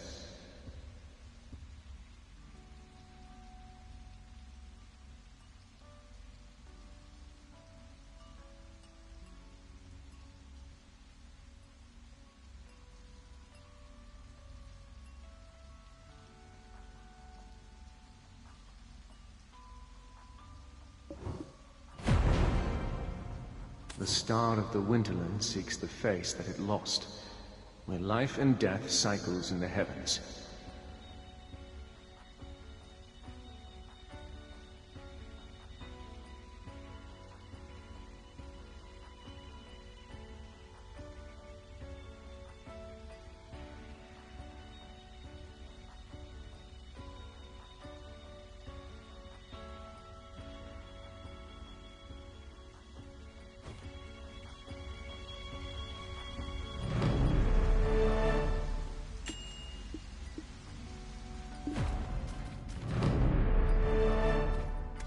Without that bumbling fox, we completed our task in record time. As promised, let's listen to what they have to say. You're more reliable than you look. It's now time for the deep talks. No need for depth of story here. Simply stick to the main points. Well, my eloquence was sure to dazzle you, but this wet blanket had to ruin it. I'm fine. Let's settle down a bit. This is both our story and the story of their Khan.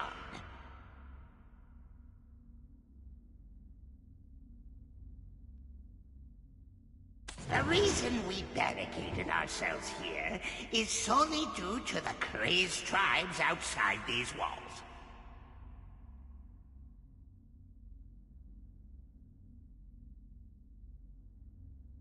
You do know what the Zavir Highlands mean to us, yes? Then why did you destroy our totem? It wasn't us! It wasn't us, I tell you! Then who are those Oak Jinchini? Today was supposed to be a festive day. Right. Today was the day the seal of the stone tablet left by the Seventh Witch was to be broken. However, we must first settle this matter before we can bind the tablets. Returning to Aelton hand in hand at this point could result in our deaths, so I've come in their place.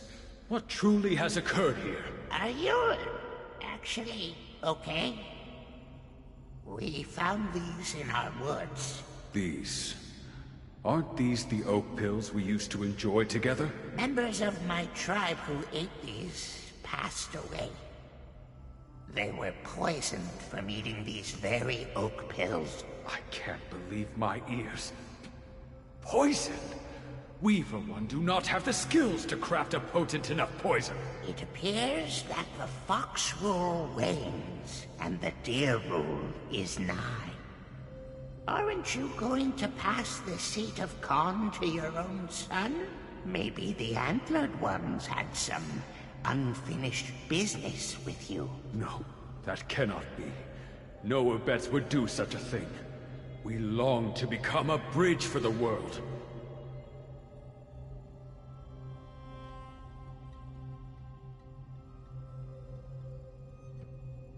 Whoever inherits the seat of the Khan would never commit such an atrocity.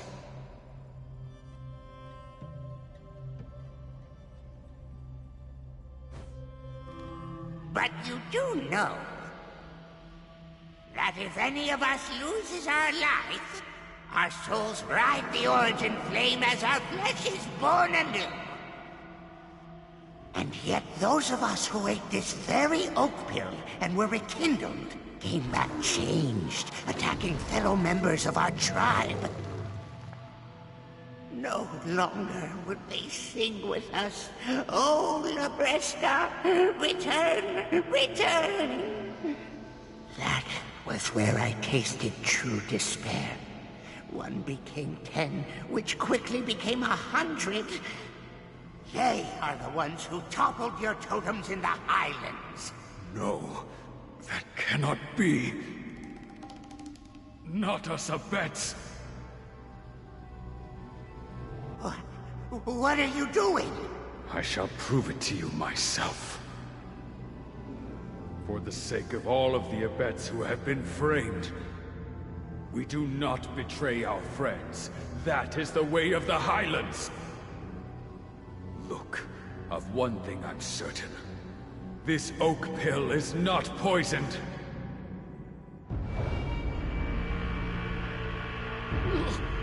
No.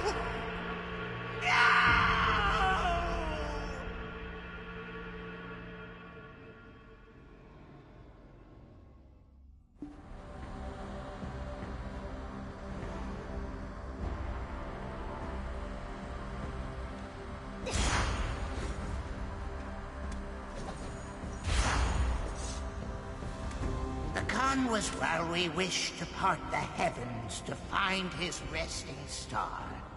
Whatever the reason may be, our friend chose to cut his own breath short. For those who so easily give up their precious lives, we have no such merciful stars here. That is his final resting place. The village ruins. That too was the works of your tribe turned monsters.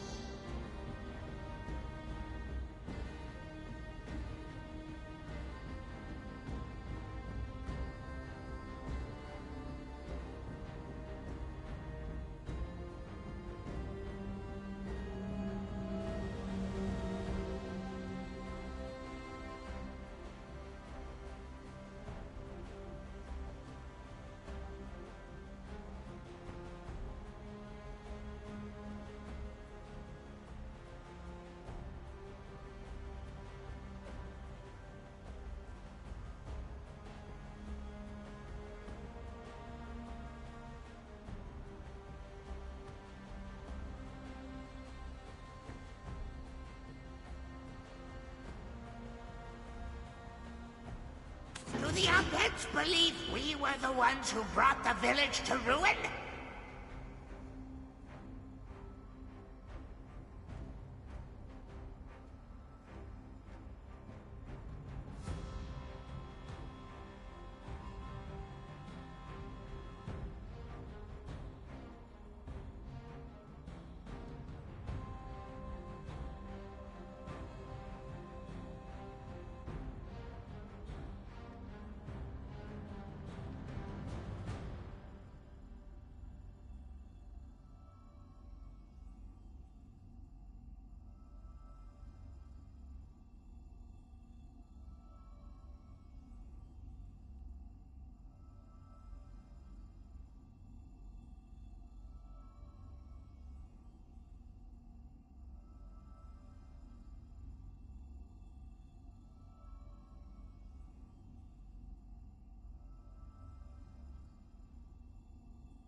They believe that you were the ones who planted the Dreadwinter tree. Are you serious?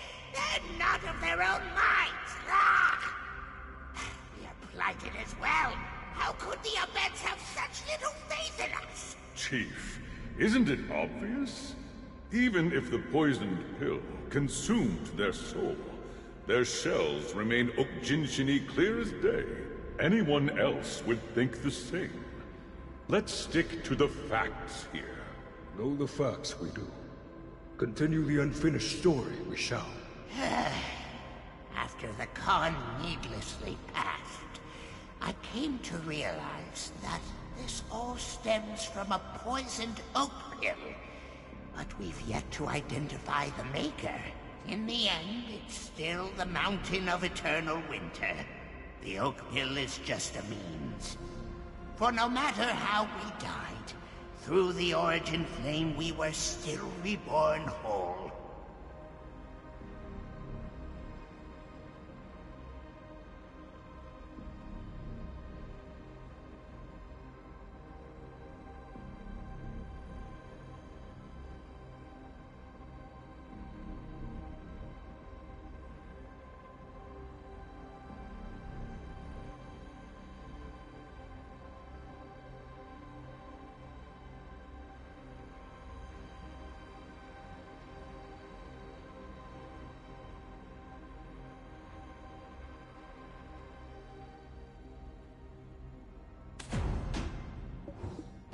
tearing apart the stars to the... I do not...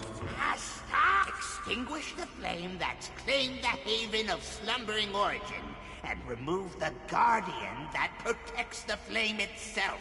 Do the same for the winter trees burnt to a crisp, and the winter spirits that attack with painful howling, for they are the main culprits of this deadly winter.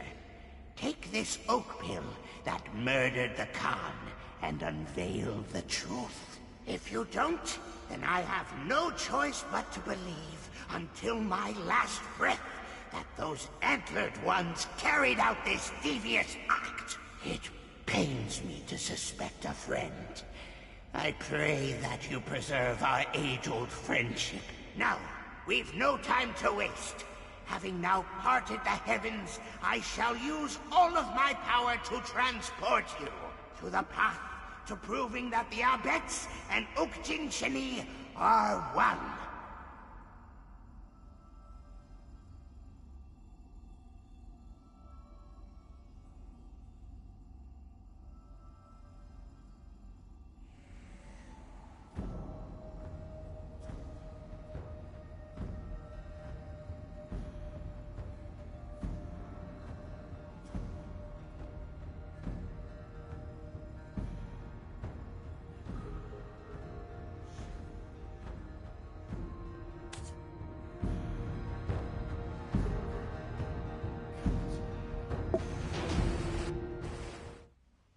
Hey there.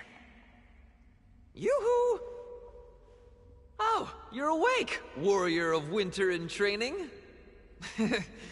You're snoring. Sleeping like a baby. Oh, I'm so jealous. Bet you can fall asleep anywhere, can't you? This stone. What is it? This is what we Abets in the Ojinshini have long sought to fulfill, a long-cherished wish of our peoples.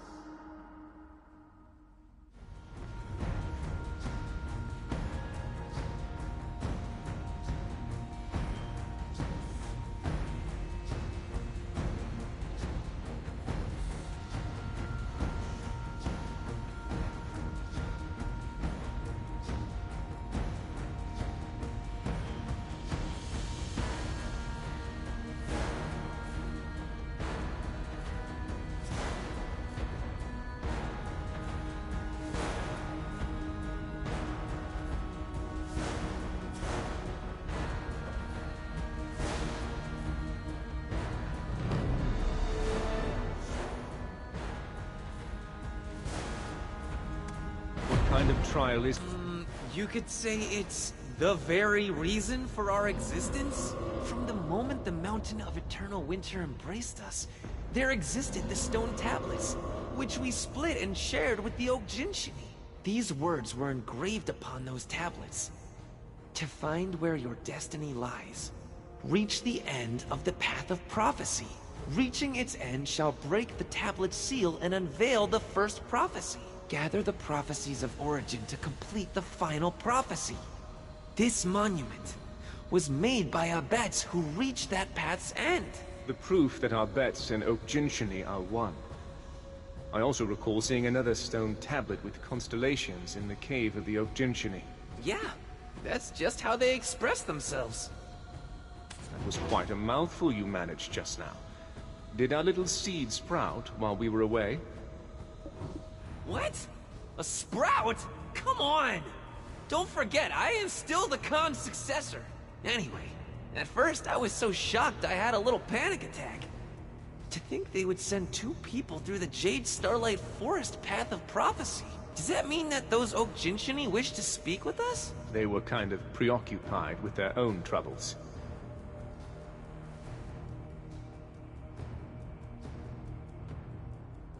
We can talk more about that later in the Grand Conference Hall, right? Welcome. This is Aelton, the hometown of us Abets. We can talk more about...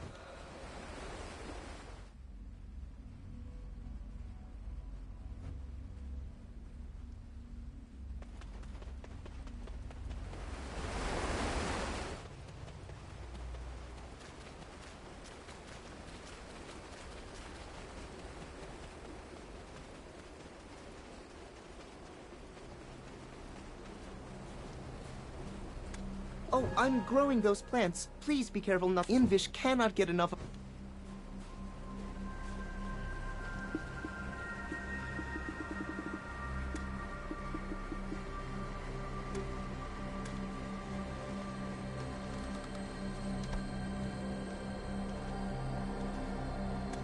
I found the answers I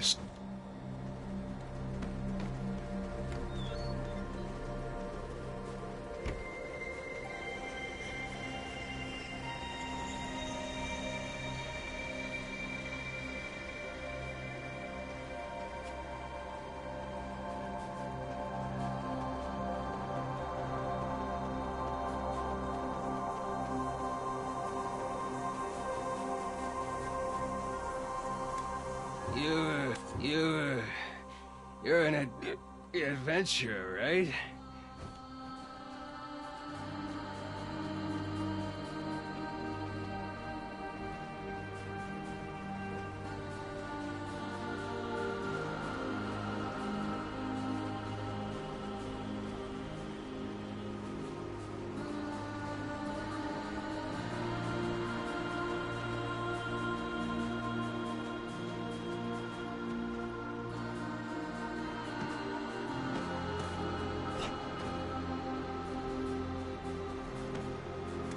But I admit the Tadra was just...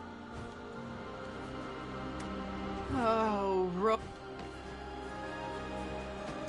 All Abets and humans, they wear unbreak. We need to eradicate the fear.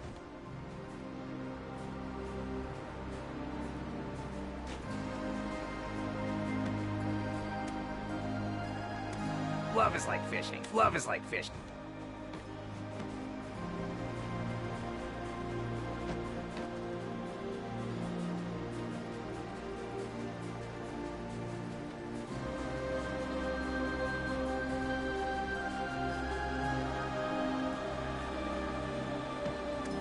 Have you come from no one stronger than a blacksmith? Nor as tough or blunt. Can't see what you want? I just want to hammer, so unlike me, my older brother.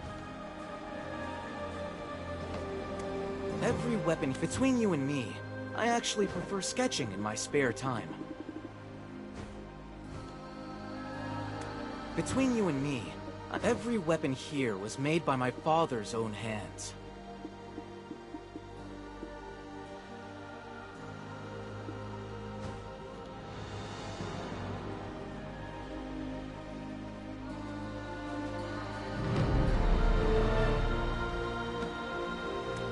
Hey, they're all thanks to Kula. And before you even say it, no! Me and Kulan are not alike!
Ailton is so...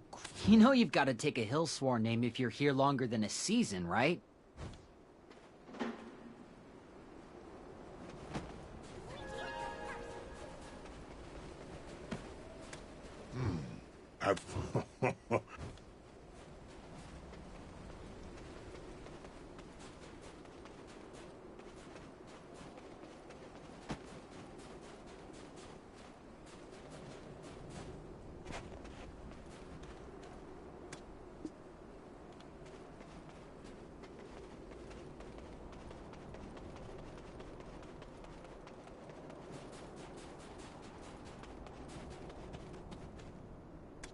Quite often,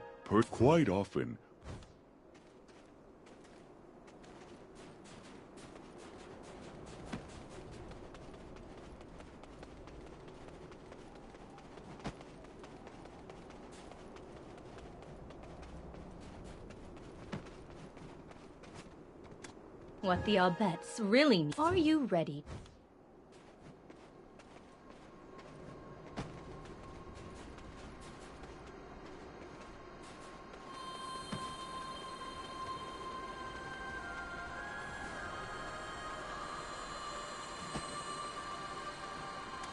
you won't find bad. But here I fresh goods. Get your fresh goods here. Whatever. They grew every. I'm sorry. My husband.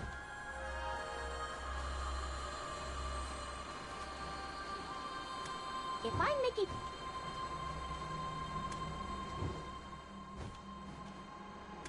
Tell him.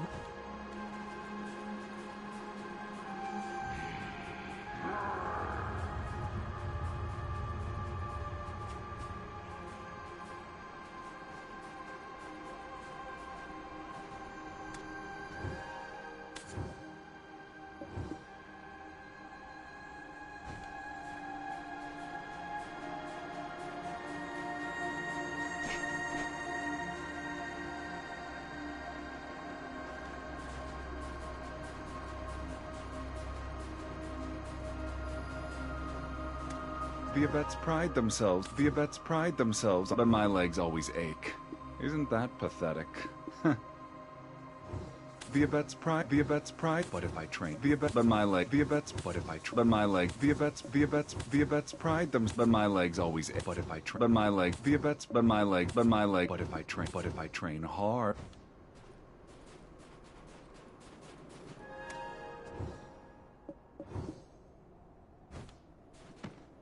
Livestock have their own way. Humans aren't the only ones who communicate in their own special language. Jargle? He's a good guy. Really quite something, actually.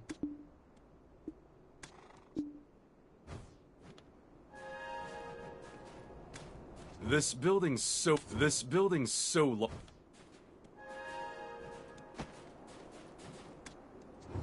Marnie is great.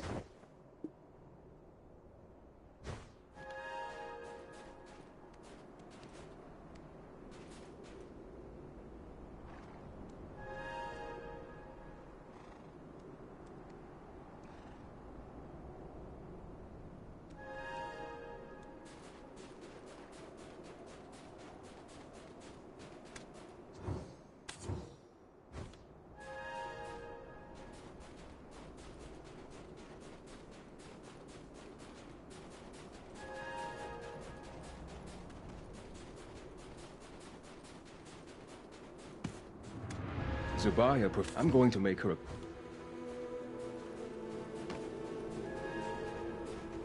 Hi there! Hi there!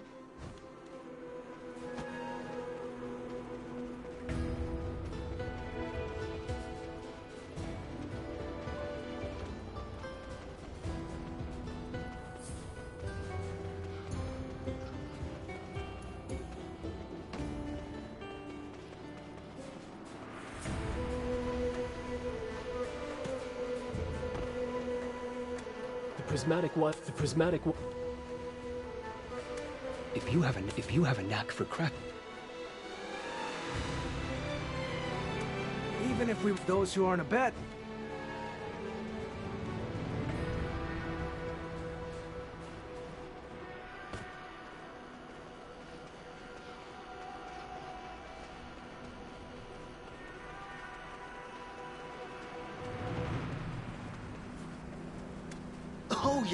Oh, your weapon!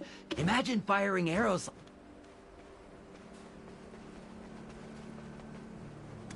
Welcome! This building was originally...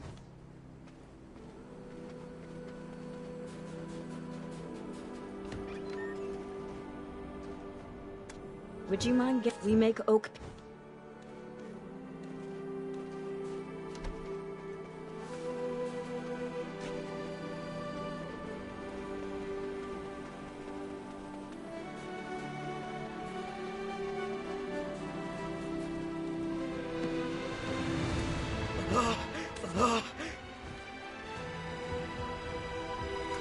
If it's the inn's getting rough.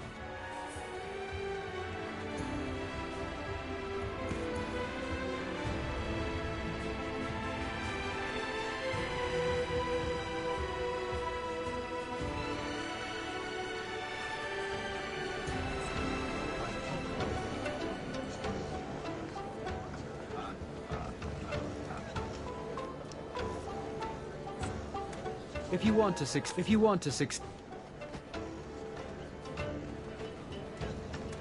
I wouldn't even. I fell down a cliff. Thought I was a. You too. I'm so. Would you like a drink? It does contain alcohol. Secret of my. Just trust your instincts and the.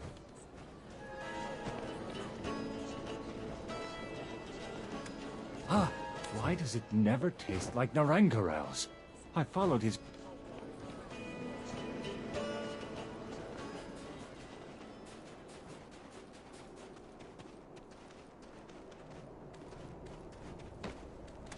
The mountains in time. The other... In fact, the other... How no? The history of Abetz that I record will never wilt away, like the meaning of my name.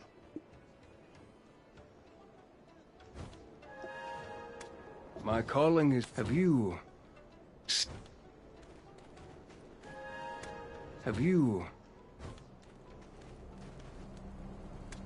I've been expecting you. A voice within announced your arrival. Welcome to Ailton. You have crossed through the Jade Starlight Forest Path of Prophecy, I assume? Yes, it was also they who defeated the mysterious monstrosity that appeared at Bronte's Bolt. Are you the chief of Ailton? I have something to tell you. It can't be. Wait. Lando, please leave us. No. He needs to hear this. Both here and at the Snowstorm Guard Post. You treated him like a child. But a child still matures without consent. It can't be. Wait. Lando, please leave us. You treated him... Aren't those the oak pills we once shared with the Oak Jinshini? Please, explain to us why you have brought these before us. Wait a minute. They can't be seeking a truce. Not after all the trouble they've caused. These oak pills have been poisoned. Are they accusing us of poisoning them? We would never engage in such barbarism. As it would happen, your Khan spoke much the same. And so, to prove the innocence of the Abetz, he voluntarily chose to take this oak pill himself.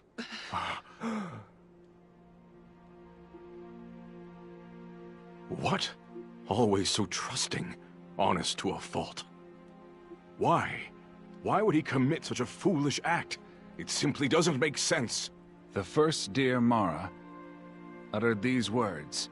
Acknowledge when you are not adept in combat, but seek out friends to fight in your stead.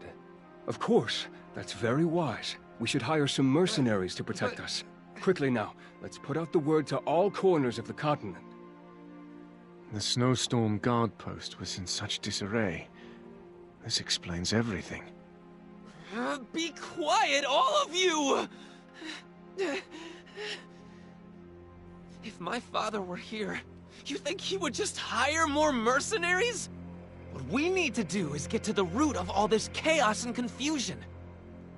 Only then can we restore the Mountain of Eternal Winter. Not through mercs, with their lackluster money-grubbing ways, but with our own hands. The Fox Rule has not yet come to a close. That, my friends, is the way of the Khan whose seat still bears his warmth.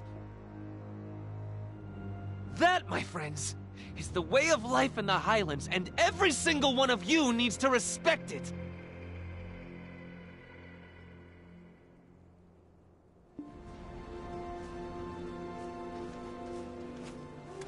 Your father had no choice but to consume that oak pill. If he hadn't done so, even those Oak Jinshini yet to go mad would have laid waste to the village with hate-filled eyes. As a leader, it was a difficult but necessary decision for him to make. Puto has taken the poisoned oak pill to the research lab.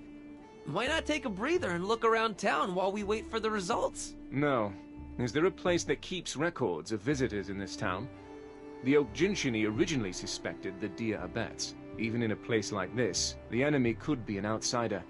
No, under these circumstances, the enemy must be from the outside. In that case, you can find the city highland border, home to the Fox Abets, right beside the central market. It is a place that oversees all who cross over from the highlands to the city, and vice versa. Then I shall head there first.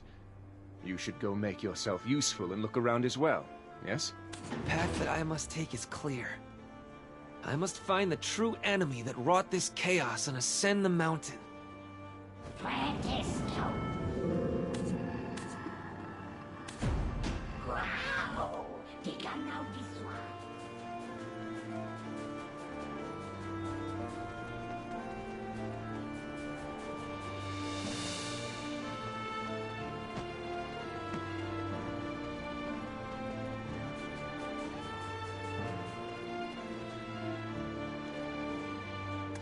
Outsiders call this place the Dragon Museum. Pleased to meet you. My name is Ulan, and I oversee this city of origin. Here, you can learn the tales of the ancestors who received the wisdom and blessing of the seventh witch born from the Breska's first death. For my veins carry the blood of the one who brought this calamity upon the mountain of eternal winter. As a descendant of Silverfrond, I sought to atone for his past sins by renouncing the city and settling here in the Highlands. Even when the other descendants of Silverfrond responded to the Great Founder's call, abandoning their original settlements and gathering beneath the forbidden Black Mountain, we chose to remain here and guard this place in the Mountain of Eternal Winter as living witnesses to history. Oh, all of these relics were collected by us members of the Dragon Appreciation Society. Simply put, all of us here are what you might call dragon aficionados. There's countless dragon relics yet to be found, scattered all over the globe. Go on.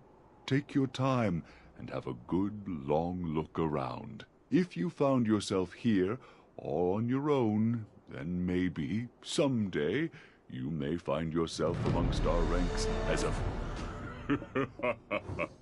Fine. The Dragon Labreska, scourge of all dragonkind. She devoured the hearts of her kin, and thus reigned over the Golden Mountain. Long into her rule, and with all who would seek to challenge her slain, a flame appeared.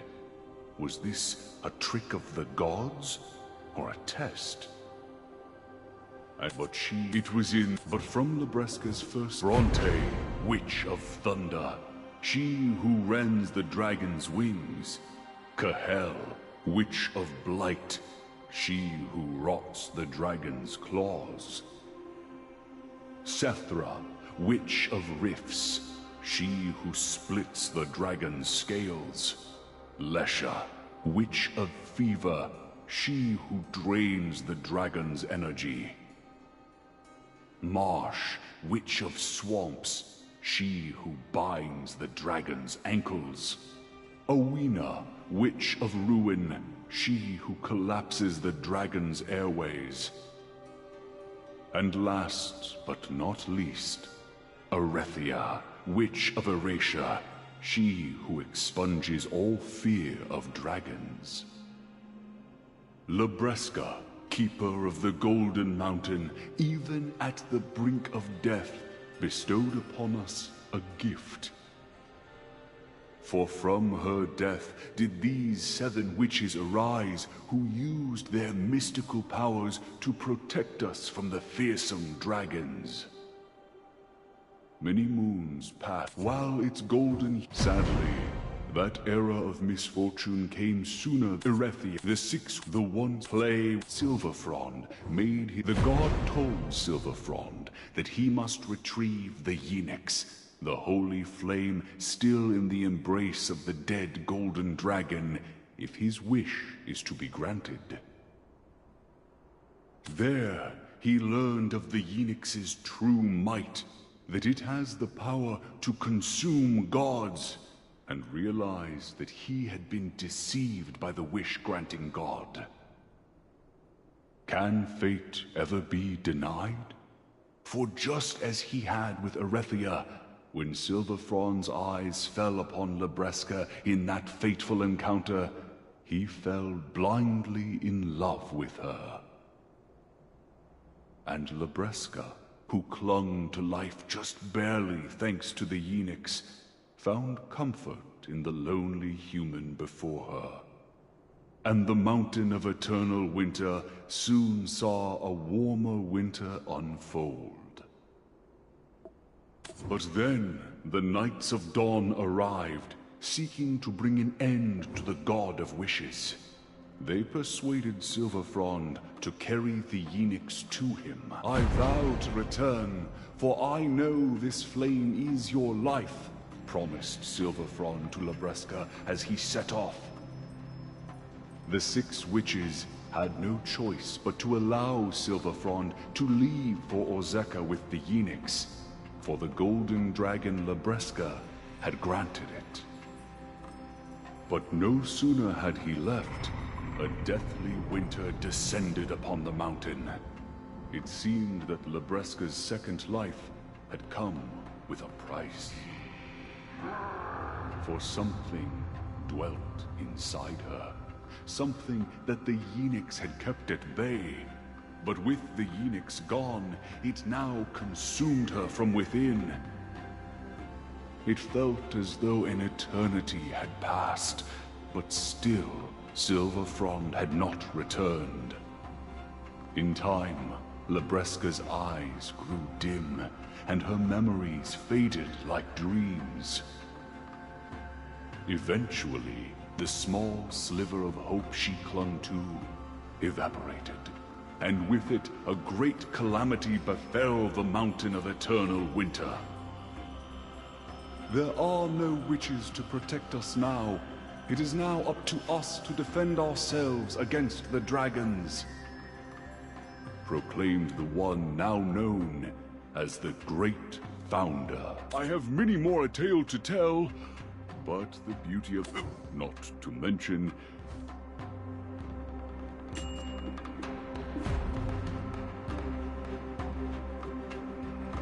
There you are!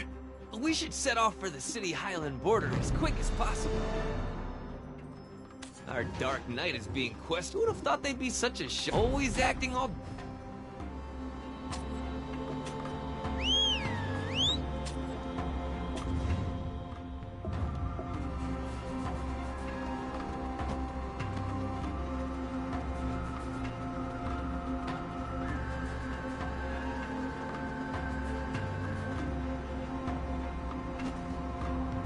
Suspicious-looking individuals may not enter here.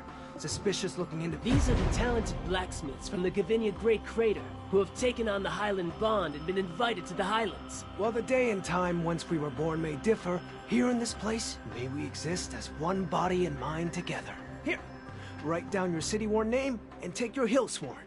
Next! These are Master Fishers from Cranea who have taken the Highland Bond and been invited to the Highlands. Any experience with ice fishing?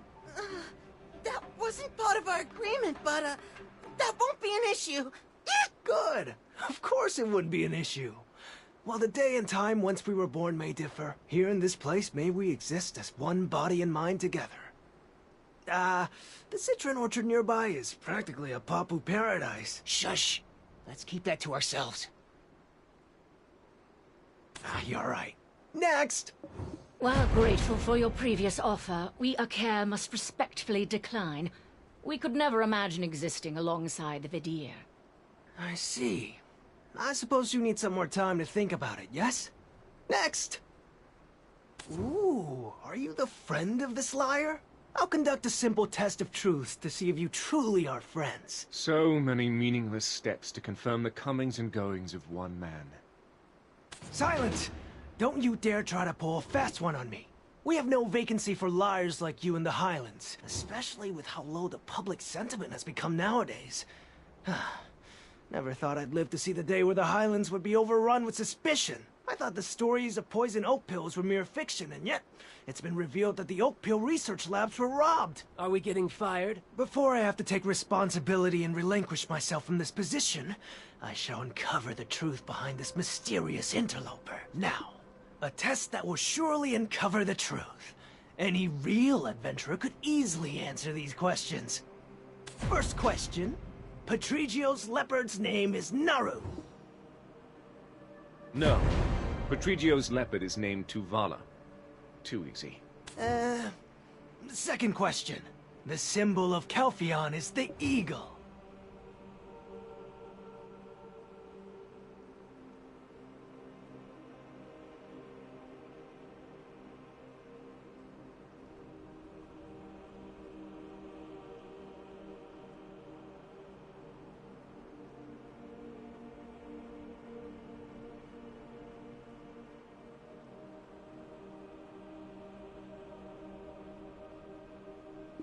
True, though it's certainly a weary old eagle. Third, Serendia's Lady Jarette is infamous for her stubbornness. If your rumor-mongering continues, this will be your final interrogation.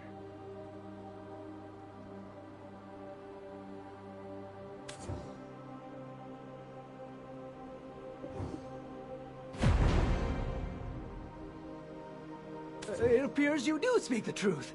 Your identity is cleared, so I shall grant you access to the records. Nothing seems out of place. This entry shows a Hillsworn name, Mahia. But why is the City-worn name blank? Let me see. Ah, that one. Said they lost their memory. Looked a bit ill. Kept muttering some phrase over and over again, right? Perfect being, perfect being, perfect being. They kept repeating that. That's why the captain took them to the Oak Pill Research Lab, to see if they could treat them. Perfect being, eh? It wasn't their memory they lost. More like their free will. So you're not an adventurer, but a detective by trade, hmm? My apologies for the mix-up. But tell me, why do you think so? Their handwriting. It looks too erratic, like it was forced. I speak from experience. Oh, did you say perfect being? That's the mantra of the Sezek Barbarians. I may have overheard it while I was doing a bit of schmoozing over at Camp Balix. Ah, I know this is all...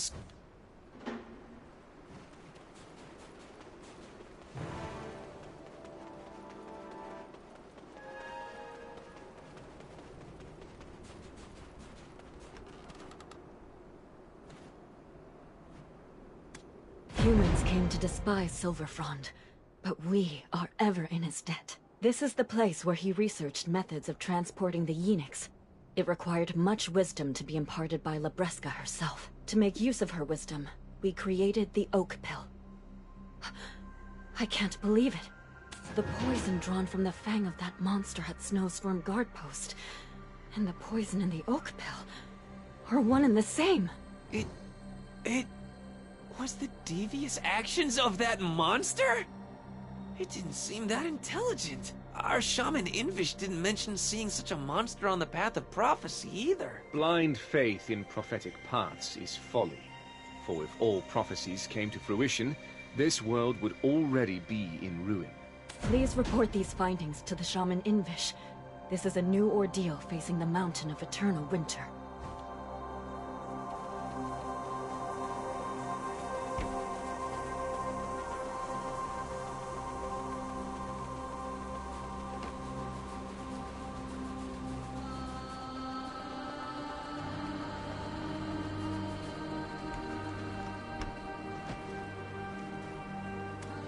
Witches smiled, but inside they were weeping. They who had thrown themselves in a pit of deep despair. Why, and for what? I cannot see it. Past the day the festivities should have been held, what was Arethia trying to tell us? On the day the Khan entered the woods, the The chief of the Oak Jinshini uttered something much the same, for that day was supposed to be a day of celebration. The day when the seal of the tablet left by the seventh witch was to be broken. But the reason why the witch's tablet has remained sealed in separate parts until now is not because we have yet to reach the end of our path of prophecy. No, it's more like this was all part of the grand design from the start, in order to reveal a distant future that may occur. But don't the stone tablets say that the... That was probably so we would not forget about the future that she herself was so worried would unfold.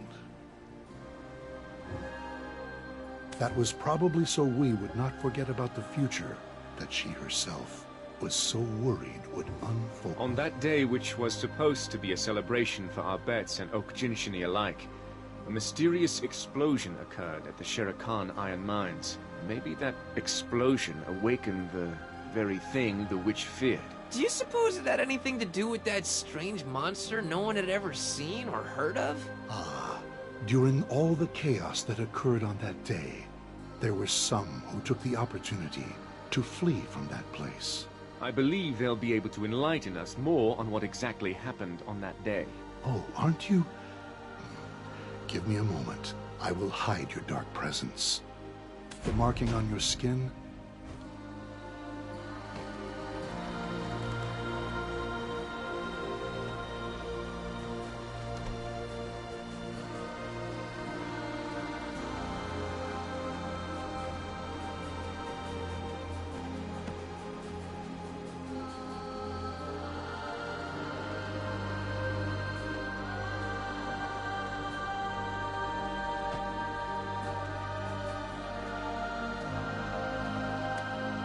Outskirts of the Mountain of Eternal Winter lies a place called Pilgrim's End. These poor souls barely made it out of Odilita, only to be swindled upon reaching Pilgrim's End. Wasn't even looking for a good place. I felt wherever there were humans, we could start anew. That inhumane scum took us to the Shere Khan Iron Mines. I don't remember this place being so overrun with scumbags. It's just like with that goblin. He was heading to the citron orchards from Awena's Tale, but was accidentally led to the charcoal burner. In Calpheon, there's a saying, "Don't blink or you might lose your nose." The upstanding citizens of Hydael could never imagine such a thing. Anyway, I've got some meal tickets for some top-quality dishes. Would you be so kind as to hand them out? These poor souls barely made it out.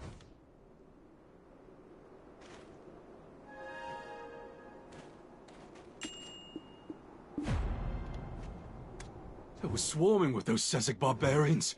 Care to share exactly what happened on the day of the Shere Khan Iron Mine explosion? They made us pile something all day long. Never really told us what it was exactly. But that's what exploded. I'll bet my life. All because the perfect being began to cry out. What did you say just now? Perfect being? There's a priest the Sezek barbarians call the perfect being. A few of the Sezeks tried to challenge his authority, but got themselves executed by their Baal Salvaro. They said stuff like, perfect being my crusty behind, and that Dayan, he's just a human runaway from Dregan. Dayan? I remember seeing him when he was on the run in Dregan, a human winning the favor of all the Sezeks. It's unheard of. Especially when it appears he joined them immediately after being cast out from Dregan. Just as they mentioned in the Oak Pill research labs. Is there some unknown entity pulling the strings from the shadows? That's enough. He may look all right on the outside, but he's suffering from internal wounds. Moreover, if we aren't able to break those shackles, it's only a matter of time before the Ahib come knocking. I suggest they be moved as far away as possible, at least until their shackles are broken. This place is still far too close. Please, you have to protect us. We shall flee to the ends of the earth if we have to. Anything but returning to that hellhole. Hell is found all over. But once my business here in the Mountain of Eternal Winter is done, I shall help you find a place to settle. Stay strong for now. Oh, sorry to interrupt, but I think we should grab some grub before heading out again.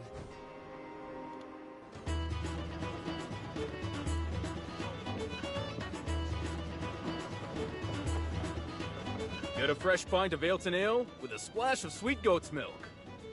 Once I came to, I realized I was not in Achman, but in History of Ruins. I told you to seek out the alchemist Karashu at the Sandgrain Bazaar. I have a more interesting tale to share with you. Say, don't suppose you know the true identity of Deboreka? Somewhere people the world over can gather. Greetings. If you've come to eat, I need to see your meal ticket. Meal ticket? Huh? What? The meal ticket? My meal ticket! My meal ticket!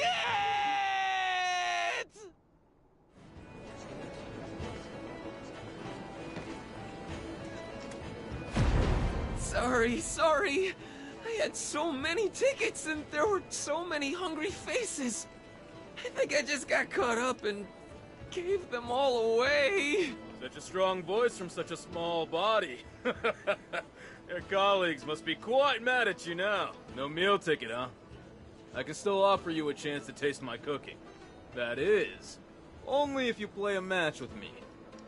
A match of what, you ask? Recently, some adventurer crossed over from Balanos and taught me this game called Yar. Just one match. And if you win, I'll feed you myself.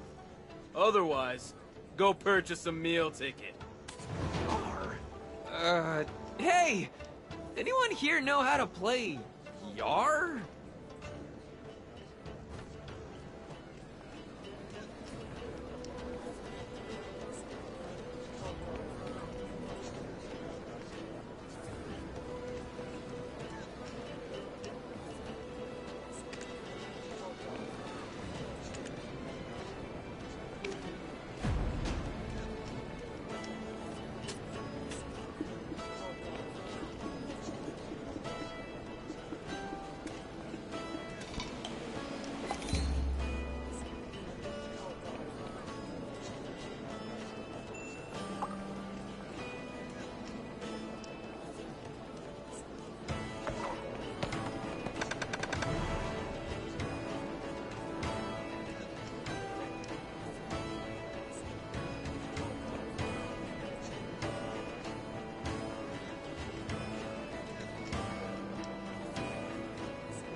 Just trust your instincts and the results will support the secret of my cooking. Well, I never bother weighing ingredients.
It's almost done. The folk here may all look ordinary, but over there, that person was once known as the best blacksmith in all of Keplen. And that one, the greatest farmer in all of Ilya Island.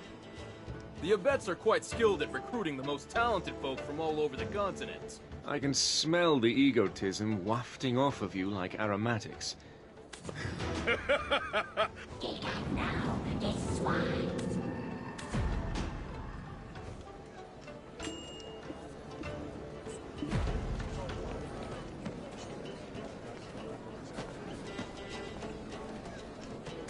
It appears our journey together is almost at its end. We've already reached the trial of the Fifth Witch. I thought it'd be a quiet trek to retrieve the Yenix, but we've practically worn holes in our boots. The conflict between the Oak Jinshini and the Abets. It all began with a poisoned oak pill. We've suspected Dayan of being the mastermind, and yet, as the Oak Jinshini chief mentioned earlier, he lit only the spark. The sooner the Yenix resting in the Haven of Slumbering Origin is extinguished, the quicker all this strange phenomena will end.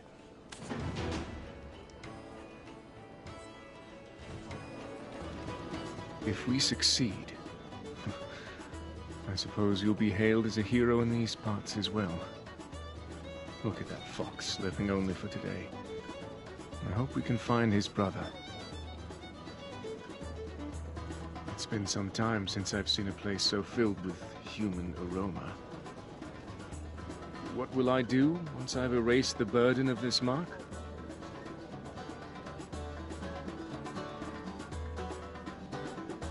Once this journey ends, I shall disappear to a corner of Balanos unbeknownst to all. Together with Jarette, I wish to work the lands there. Some children, perhaps. 3 is a good number. 2 sons and a daughter. If the children take after their mother, it would be quite a lively household.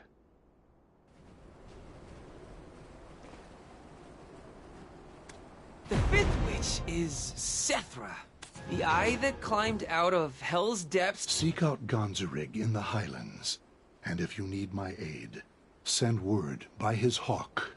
You aided us at Bronte's boat, and now we are in your debt once more. No. We are the ones indebted to the two of you, for the Zevir Highlands are the first home of the Abets, even though one of the totems has been destroyed, and all have been evacuated due to the Dreadwinter trees taking root all over. Dreadwinter trees have been sighted there as well? I'll go speak.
Must not let us the Zevir gaining the let those we made that we did so, but this though they seeing that at least it absorbed the life. However, when the totem the eye that climbed out of Hell's depths hungers, only the infinite life force of the Highlands can satisfy it.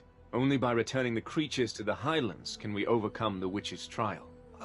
When I was young, there was a fierce typhoon that nearly blew away all the settlements in the Highlands. Back then, I helped rebuild the Highlands, alongside my father and brother. But the Highlands are a dangerous place now. You and Lando should work on restoring the settlements, while I keep an eye on the Dreadwinter tree rooted in the Highlands. I'll go check on the other settlements. Go check the Hawkabet settlement. It's the closest. Until the day our kinfolk, the Hawks and the Black Leopards, return, we must protect the totems of the Highlands.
better condition than I thought.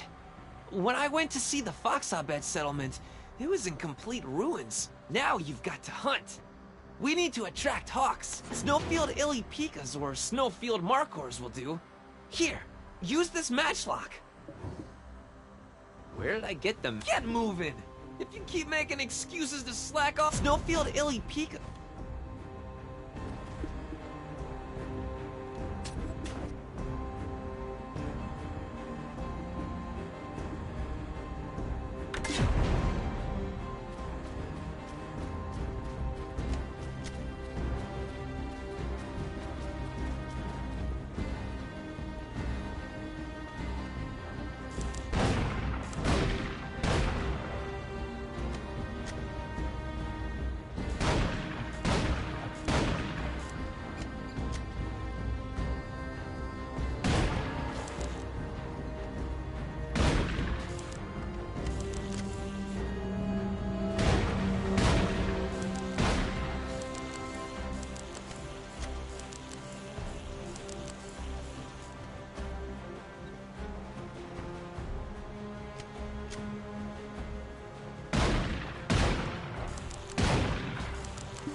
Hawks will fly in soon enough. About the matchlock? My secret?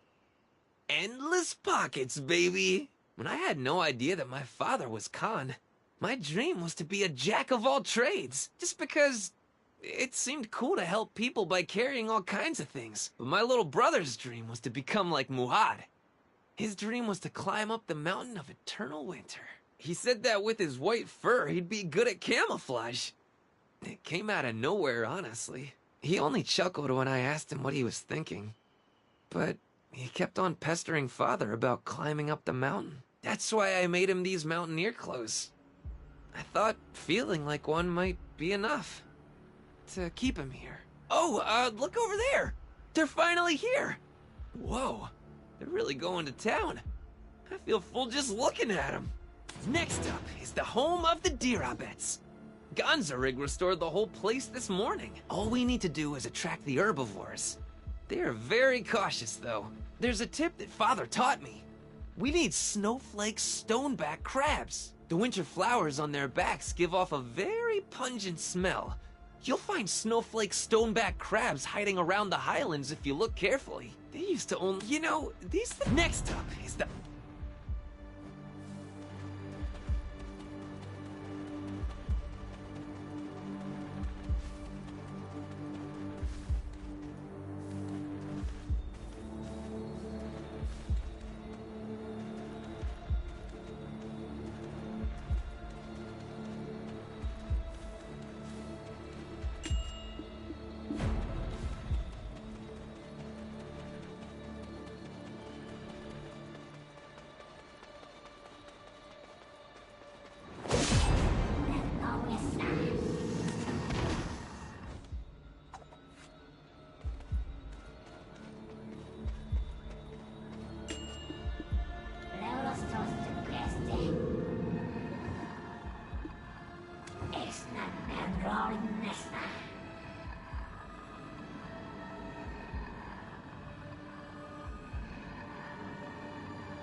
Look at me and my connections coming through again.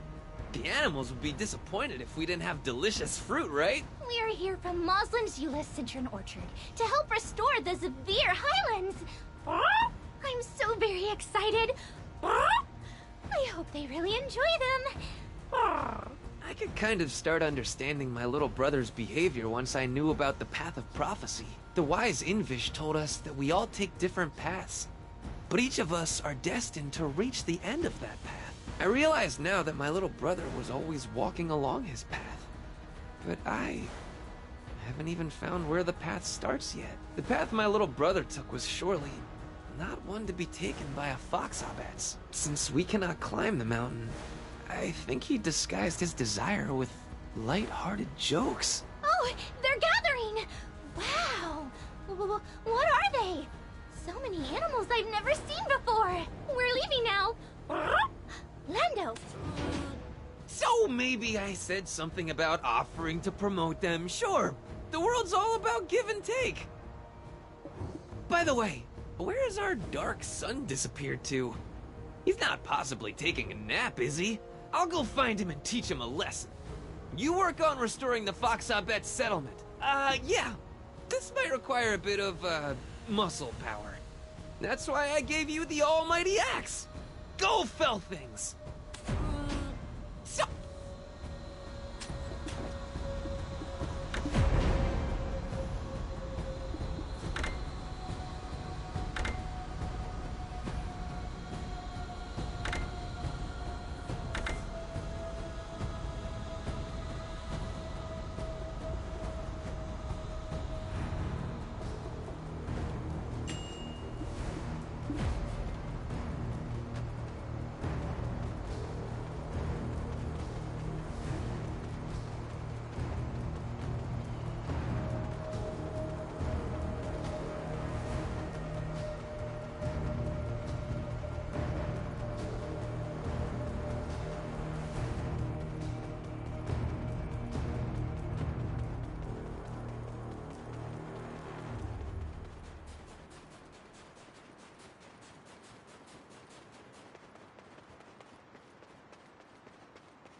at it! Completely restored! If I was a lady fox, I'd be head over heels. It's magnificent! But as a representative of the Fox-Abettes, I will bow in respect as a sign of thanks. I think they're already here! Quick! Over here! They look so hungry. Come on, don't be shy. This feels good, doesn't it? If they're brave enough to venture out, why is it so hard for me to just gather the courage to climb up the mountain? I lied to my little brother. I told him that Father had gone to prove that even we can climb the mountain. I couldn't bear to tell him that maybe the reason our father had been gone for so long was because he had passed from this world. No. Actually, if I'm being completely honest, I hated seeing him wake up each morning whining and crying. I thought that he'd give up if I told him that. But the next day, he was gone. He left only a letter stamped with his paw that said that he was going to climb the mountain. We can't climb it, though. We can cross the sea and travel the desert, but not that mountain. You are still very chatty.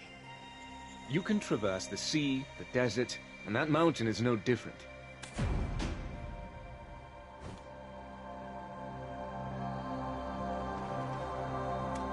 Your fear comes from the fact that you haven't experienced it yourself.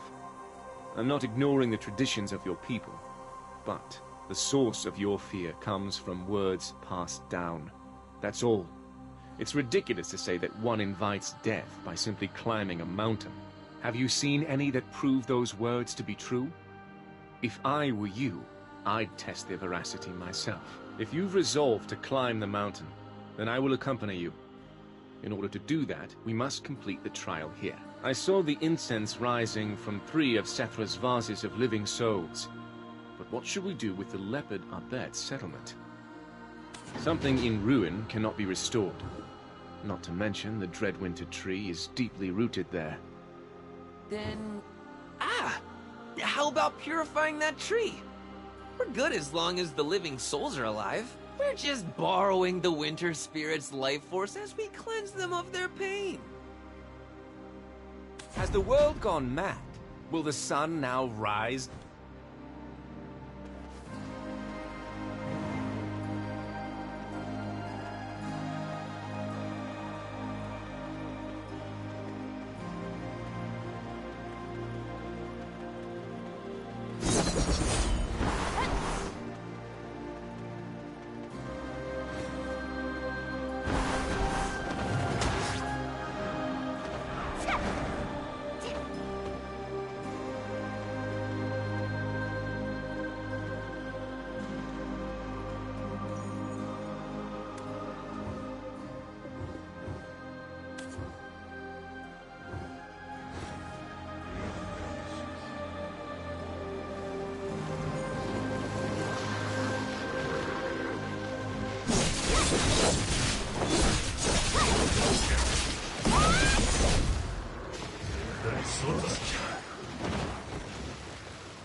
Well done.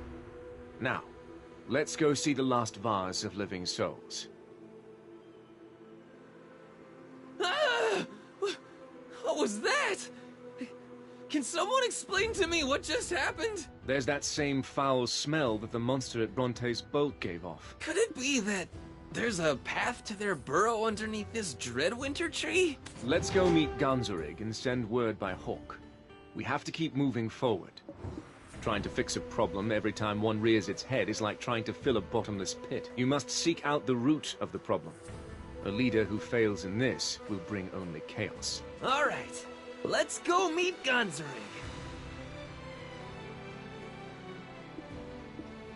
Let us also see to Sethra's vase of living souls. There, good bird. By Windknow's grace, please spread word. There is grave danger in the Highlands.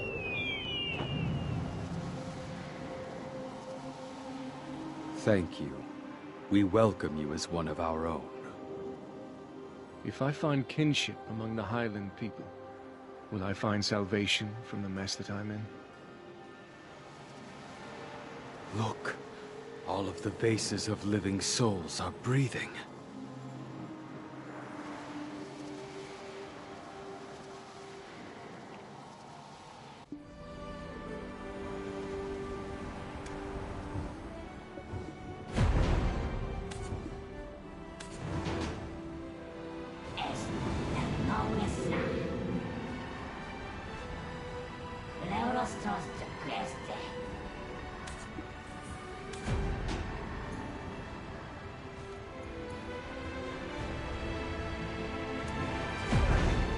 Can't believe we're already at the final trial. Huh? What do you mean? The Sixth Witch is Kahel, the Witch of Distortion. A crown of colorful fingers bears the blood of the dragon, but no mouth to consume it. The mouth that can devour the darkest abyss was far too much for this world to bear, so it was locked away in a dark, deserted mountain to keep out of reach. The warrior of winter seeking to overcome the last witch's trial must find that mouth. If the mouth cannot be found, a void that the mouth cannot consume will overtake all. Locked up in a dark, empty mountain so that none may approach. It's probably referring to the Forbidden Black Mountains, the old name of the Shere-Khan iron mine. Ganzorig, how do you know all that when you only stay within the Highlands? Great wings can carry the hawk abets great distances. Powerful legs can propel the leopard abets great distances. And with this power, they can surmount the mountain of eternal winter. On the other hand, fox abets are skilled with their hands and are good at calculating. And deer abets are friendly and inviting, befriending all throughout the land. They can embrace every bit of the Highlands. The abets aren't the only ones who've come to the Highlands. The connections I've made keep me well informed. I didn't know fox abets were good at calculating. Huh. So, then as a fox, there's no way you forgot about Prince Bahan's request. Oh, you're right! How do you remember these things that have nothing to do with you? I anticipated you'd forget. Don't make me regret joining you, and get moving. I will find a way to get inside the den of the barbarians. Why don't you keep close to that fox so that he doesn't wander off? Lando, as a representative of the abets, has to offer prayers of gratitude to the living souls before he leaves. Though the Khan is absent, it's still fox rule. Since you are the heir of the Khan, you represent the abets. I will be done in a jiffy. So,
If I'd sent him alone, I imagine it would have taken some time. With you around, things seem to be somewhat expedited. Then, let's see. This is Gardaka's code. Wait, is this all? Was there nothing else? Some small piece of iron? I see. This is why Mother said my older brother doesn't have the key. In secrecy, she loved her twin, and that love bore children. The oldest among them. Your Majesty! Atui, what else was on my schedule for today? You're scheduled to make a visit to Maslan's Eula's citron orchard. The owner of the Euless orchard is your run-of-the-mill abbess. I'll surely draw the eyes of the Papus, who will no doubt spread word of my visit. Your Majesty, it's a risk you must take. You must cover up your secret with some commotion. Indeed. I've had quite enough. Oh, and Atui. Yes. This is Valerito's token of promise. From the first head of the Sezek. My ancestor, Muhad Balix, got it 100 years ago when rescuing the Sezek barbarians who all nearly froze to death when ascending the Mountain of Eternal Winter. The barbarians. They were headed to the Sherikan iron mine, but took a wrong path and wound up at the Snowy Mountain instead. That token was given to him as the promise of an unconditional invitation. Once Valerito ceased wandering and established a nation. A nation for a barbarian. A man with lofty ambitions, I see. Anyway, no good could have come from our military authorities getting involved with the barbarians. It would have been a precarious situation to manage. Can you give this to that fox, the Khan's heir? He should use it wisely. A leader must keep his fingers on the pulse of the people, and as blood of the Khan runs through him, he will become a leader in his own right. Oh, I don't mean to equate the barbarians to Elton. It's a small gift merely given out of concern, since he still acts like a child. But I was a bit curious about something. Who is that man in rags who follows you? He's a poor old beggar.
If I had known...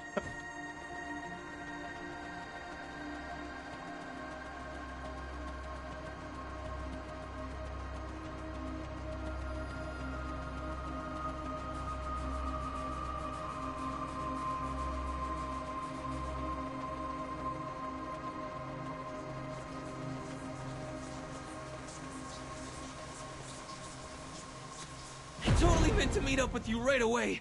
But the sky got all dark like it was going to rain, and when I looked up, whoosh! Our emotional cactus was bareback on a baby black dragon, headed toward the abandoned iron mine. I have no idea why he's throwing himself right into the barbarian's den. I took off after him as soon as I spotted him, but he was way too fast. No small feat against an ex-member of the fleeing Fox Squad. Are you the one? Hello. I am Caspara, the chief priestess at the Shrine of Silent Prayers. It's my fault. I was speaking of the history of these lands, as I usually do, to the people offering their prayers to lost souls. When a man asked why barbarians were gathered at the abandoned iron mine, I told him that they've long sought to claim the dragon's power. You heard what the priestess said, right? Oh, Grumpy's not expecting to just rush in and be greeted by the barbarians with open arms, is he? Huh? What is this? Valorito's token of promise from the first head of the Sezek? Oh, how great it is to be Prince! Where is everyone?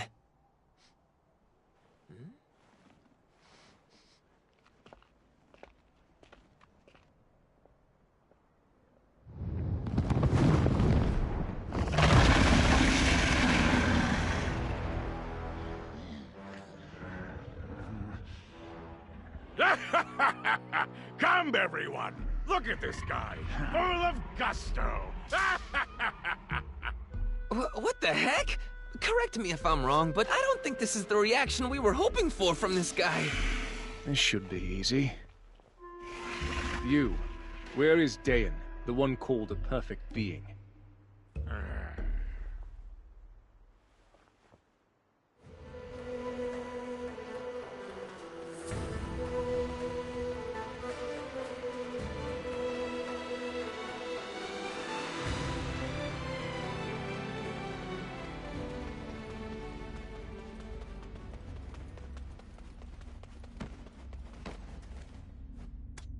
What are you doing here?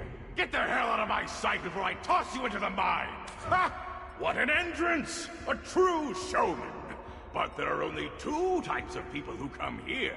The brave-faced ones secretly quivering in their boots, and the ones covered in snot and tears, helpless to escape. Hey! How about we play the part of wealthy Kelpion nobles over a glass of plundered top-quality wine? I won't take anything offered by a barbarian. Just answer my question. What a man! Is this a normal conversation? Can't tell if he's really enjoying himself or being sarcastic. Okay. Dayan, that bastard. That little bastard deserves to be sold to the Ahibs and fed to the gargoyles. The first head, Valorito, came here to find Markthanon about 100 years ago, when the great battle between the Sherikons and dragons had come to an end. We promised him wings in return for the land of the Sherikons' descendants. He promised us reign over the land by burning Dregan. And just like that, for 100 years, we built the Barbarians' Tower out of pure black stones here at this abandoned mine. Barbarians Tower? Did you name it that because you're barbarians? Look, you should know, most people use the term barbarian as an insult. Are you trying to, like, take that word back? Make it cool again? Shut your maw or I will shred it to pieces! That tower was the only source of power that could lift the curse put on Markthanon by the witch. The witch's curse? Hell, it might have something to do with the mouth we're looking for. Right. We have no idea what it's called, but it sure is a terrifying mouth. Bugs crawling all over the inside of it, like a creepy tunnel. The bugs that poured out from that mouth devoured Markthanon's body whole. But the pure black stones had the power to seal up that mouth. The taller the tower, the closer we were to liberation. We needed someone to keep record of this historic moment. And that person was Dayan.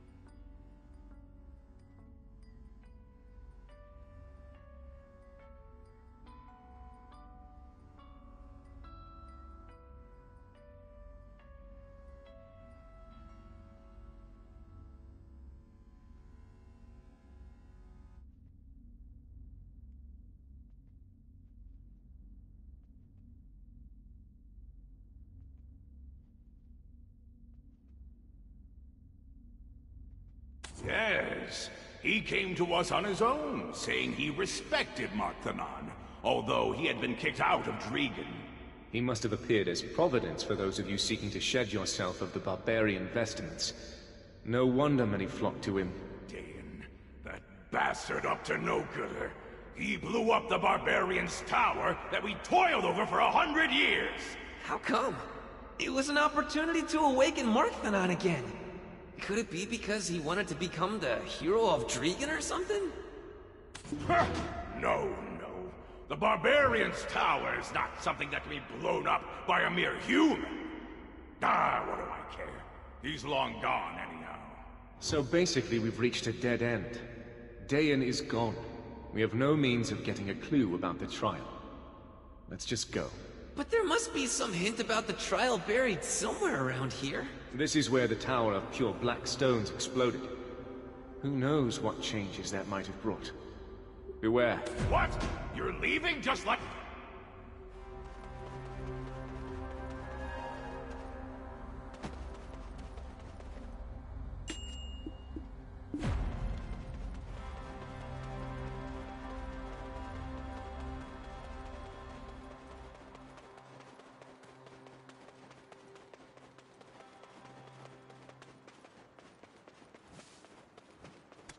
I don't think that barbarian Alvaro is in the best of moods. Actually, they're all kind of looking at us like we're on tonight's menu. They daren't give chase so long as my companion's beside us. Let us return to Duvenkroon. Back on the previous trials, we may find a clue within the records of the humans who once resided in the region. This is the land of the Shera-Khans, ancestors of Dregan. They've probably some ancient story that can help unravel this mystery. How about heading to the Black Lake encampment instead of Duvenkroon? The chief said that place, wait, the people over there. They bear the same shackles as the people from the inn in Ailton. They might be those who are unable to escape with them.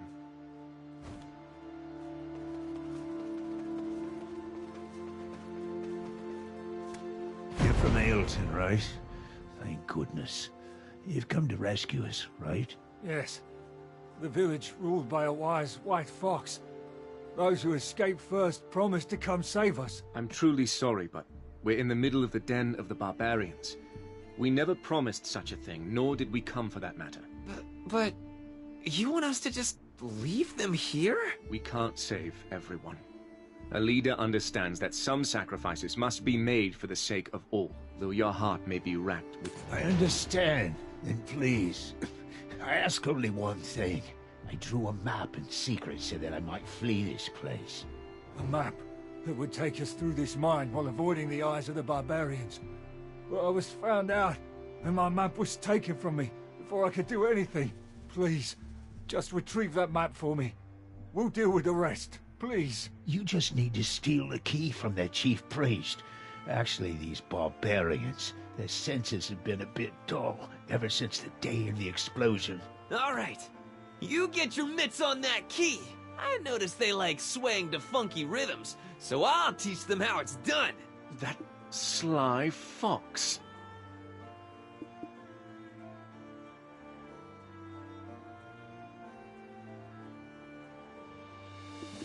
They don't even budge a little when...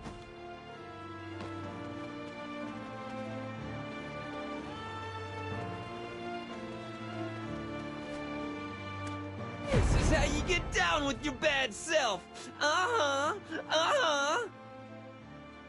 This is how you get down.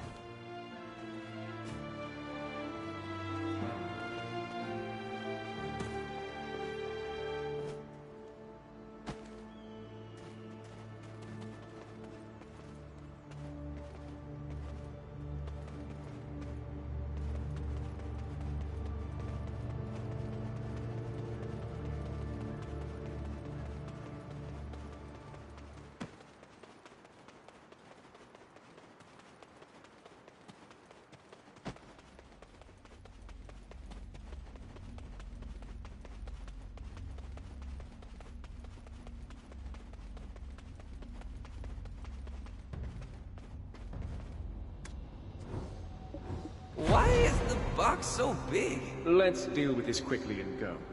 We won't be able to distract them with the dragon for too long. Where's this gas coming from? That dumb fox.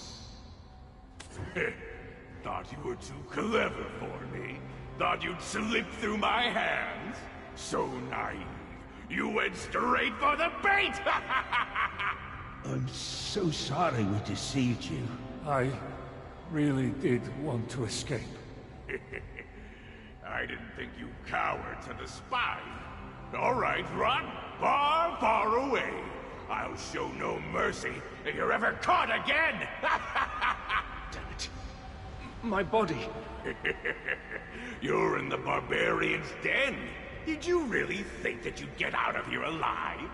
You look like you've got what it takes to get us back our stolen kingdom. Oh, and let's toss in that giddy fox as a dessert for Marthanon. Well, good luck surviving in...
You're late. How could you say that? I thought we had great chemistry. Anyway, it's good to see... It seems your stature and your conscience share a similar trait. They're both lacking.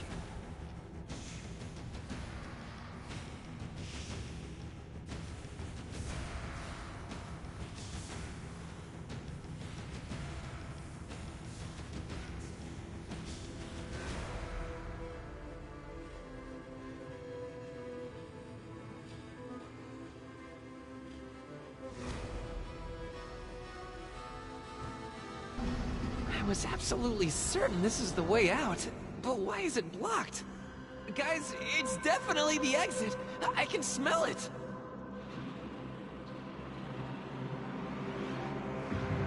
Marthanon? It's a dragon! They've arrived. What do you think, Marthanon? They They are the ones who will give you a new lease on life.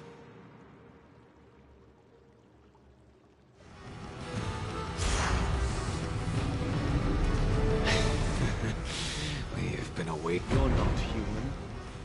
What are you? I am the Chaos of Origin. What are you doing here? I was offering my aid to the dying Markthenon, just as I once gave my aid to Labreska. What poor souls. Labreska, who devoured the hearts of her own kind. The 7 witches who sowed their own ruin. The humans who were taught their wisdom and became dragon slayers after being covered in the blood of Markthenon's daughter.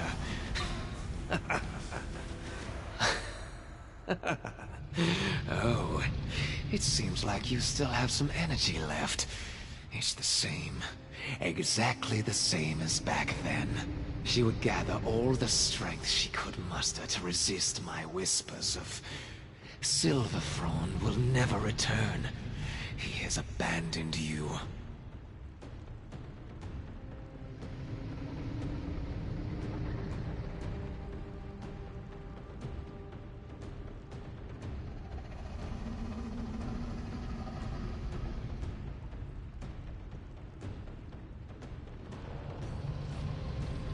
But where in the world did she get such strength? It is indeed a wonder. But now you, with a vessel like you, I could do anything. Were you the one who poisoned the oak pill? Why are you even doing this?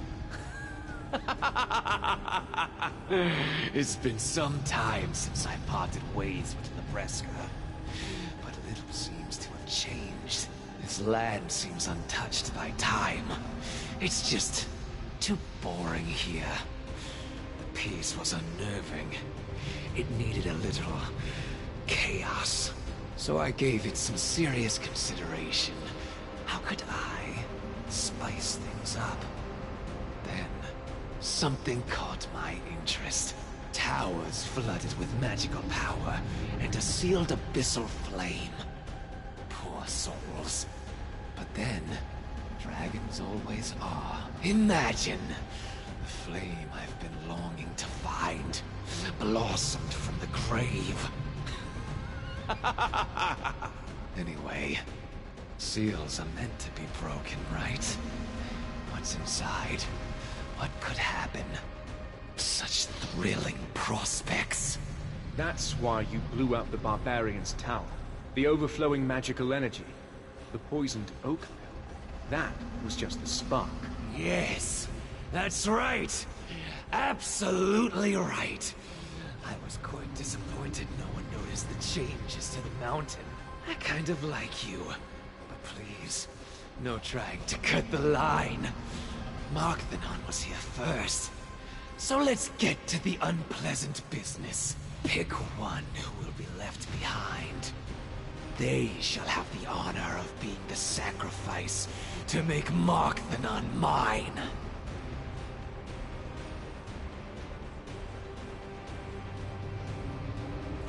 If you can't come to a consensus, all of you will die and be doomed to rot here for eternity. If you can... One, he said.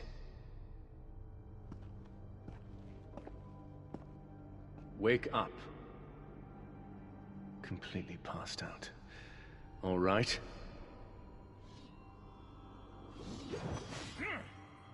This moment's come faster than anticipated. Did you think us working together made us comrades? Laughable.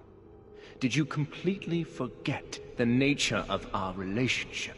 And worse, did you completely forget how you ruined my life? Would purging this mark truly cleanse my soul? Impossible. Calpheon will always be the schism that divides us. I believe you will have to be the sacrifice for my trial.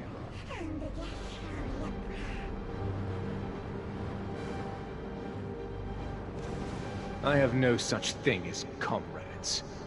It has always been, and will continue to be that way! Only once you cease to exist can I be free.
Hey, what you guys doing over there?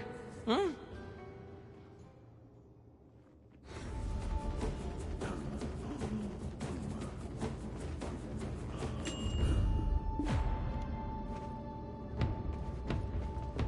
If your life is at stake, I shall let my... Oof, my noggin. I was abandoned here. All alone beneath this fearsome dragon's eye. And the two of you are doing gods know what. What's with that fighting stance? And why is the scary one kneeling?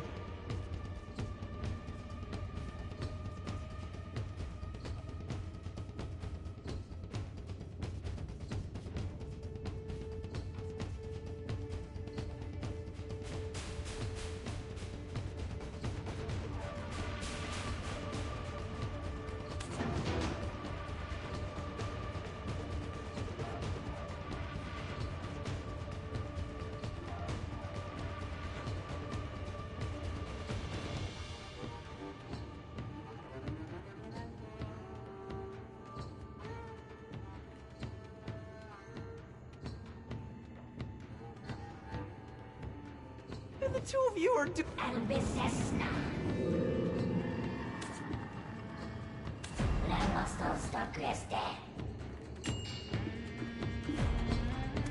And the two of you are doing There is no bliss-filled future for the two of us. Jordine, when I said I care not what form you're in, it was simply bait to beguile you, you traitor. If your life is at stake, I shall let myself be bound. And yet I beseech you, at least let your feelings be... Hmm? What's going on here? Are your deepest doubts coming to life? Well, okay, hear me out then. They say certain aromas can induce nostalgia. Roig Mills gave this to me over at Oweena's Tale. It said he completely forgot about it. Some perfume handcrafted by Lady Jarette herself. With some luck, it'll spark some fond memory in Grumpy Pants as well. The scent from that early morn. Sunflowers. The scent.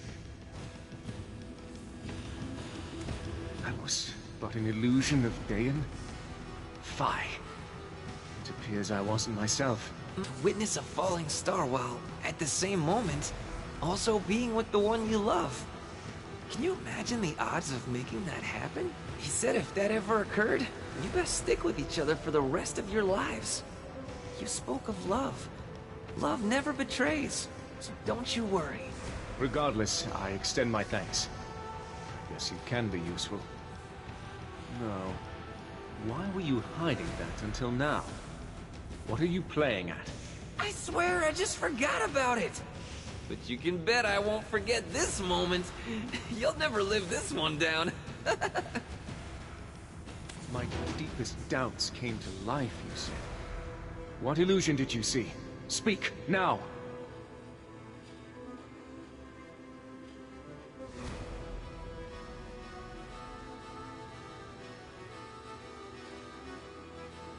My deep...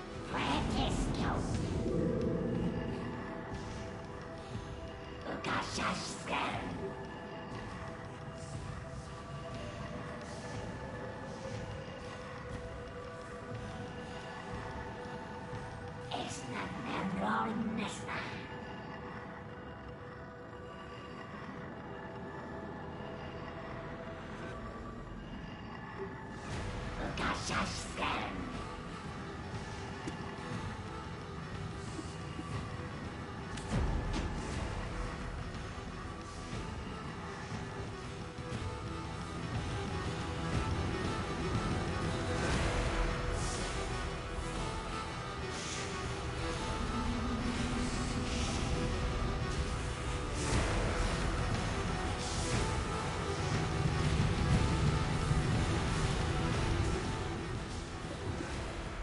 Dead, it seems. What was it? The Black Spirit of Origin. Another fragment of chaos that was absorbed by Nebreska to grant her new life. Did we take its life? No, you did not. However, you have spared mine. Annoying mouth of Gahel. I am finally free. Why would you give this to us?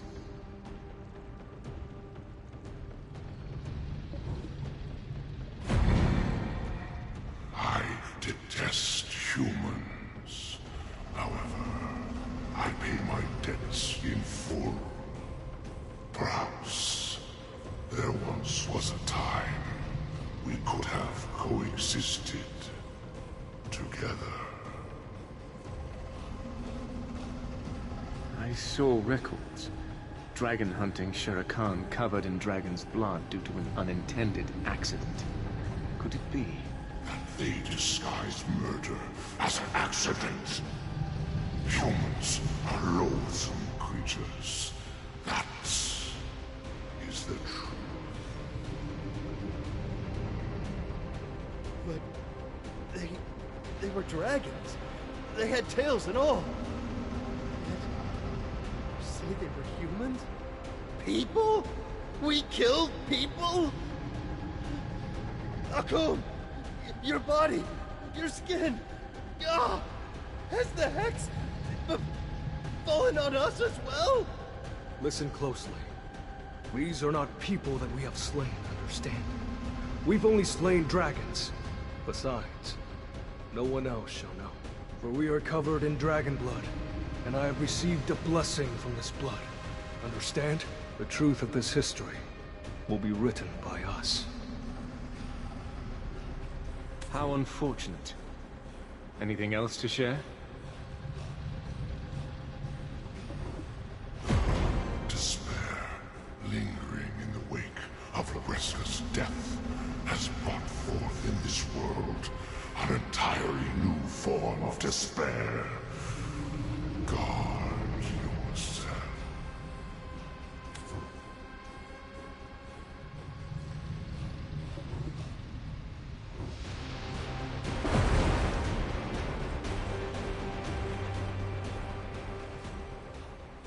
I need to report this to Duvenkroon and Aelton immediately. To think that you've returned from the labyrinth unscathed. This here is the Black Lake encampment. We set up camp here to keep an eye on Markthanon. But apparently, that wasn't the real issue. Many mercenaries have entered the mines, but they've all returned enthralled by some unknown hallucination. One of Marnie's creations, I see.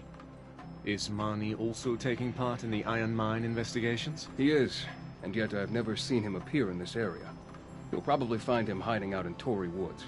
He usually just sends one of his machines to communicate with us. I've just about had all I can take. He usually just sends one of his machines to communicate with us.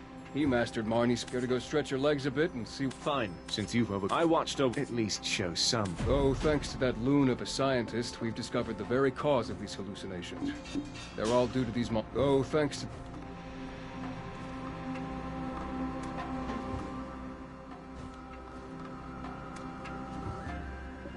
Chapter 1.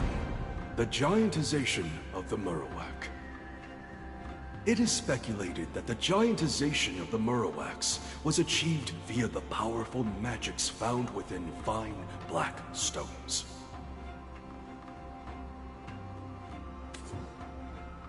Chapter 2. The Origins of the Marowak.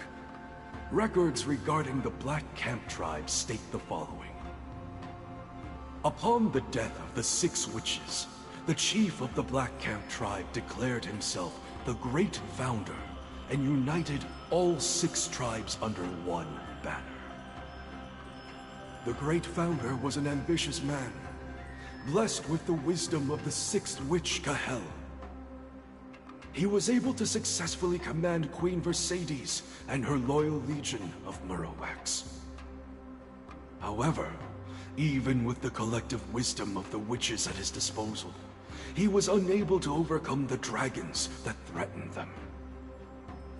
The 5 tribes who had left their homes to join the Great Founder were enraged. A confrontation thus ensued, during which he was stoned to death. Akun, the Great Founder's son, witnessed his father's death.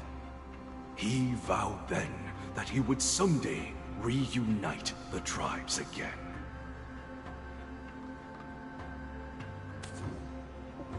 Chapter 3, Akun. I am Akun. I call out to the 6 tribes. Hear me, see me, know me.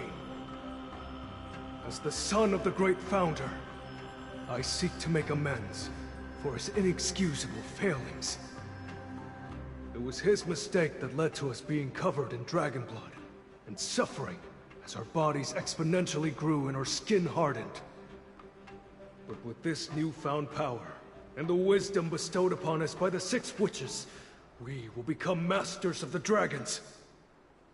And we shall devote this strength solely to the prosperity of our 6 tribes. For we are dragon hunters. For we are the Shirokon!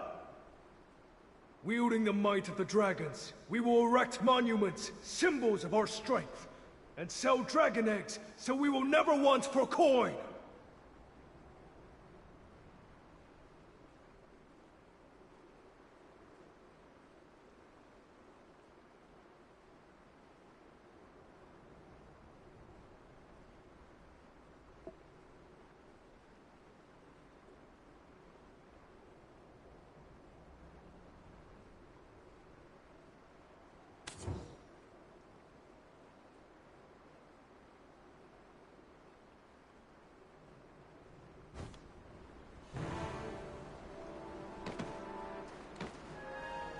You think you have time to bury your nose in some records?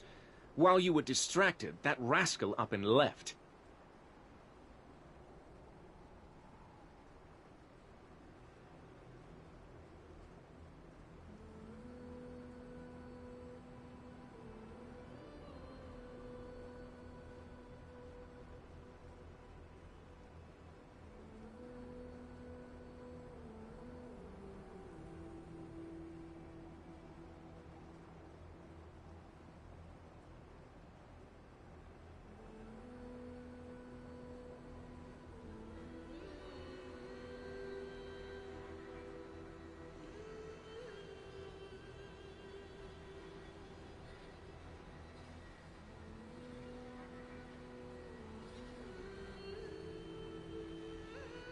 How did you... I was barely even gone. Can't even take care of one lone fox.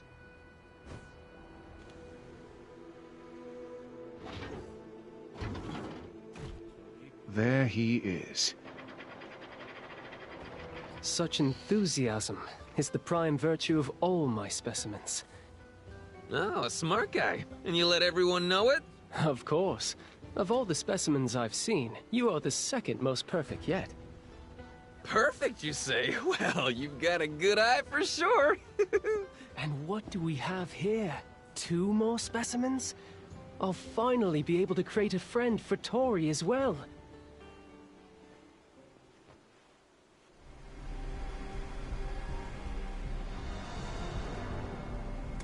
I shall offer myself willingly for... I'm always on the lookout for new materials for my experiments. Just one moment. That smell. It's the scent of Baron Dantes, no? Ooh, I'm jealous. How was it? Was it wonderful for you? I shall offer myself willingly for experimentation once I've no regrets left in this world. So I but ask that you let us pass this once. What? But I already stamped my paw on the contract. How about a trade? This poisonous fang of Queen Mercedes for our freedom.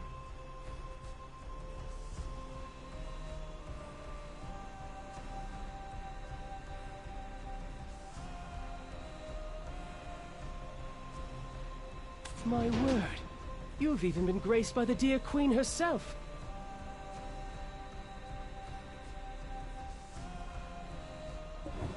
The Queen at Bronte's Bolt? Truly remarkable you all are. I guess it'd be a waste to experiment on you. I do want to share a bit of my work. What do you say? We're strapped for time. We must head to the Mountain of Eternal Winter.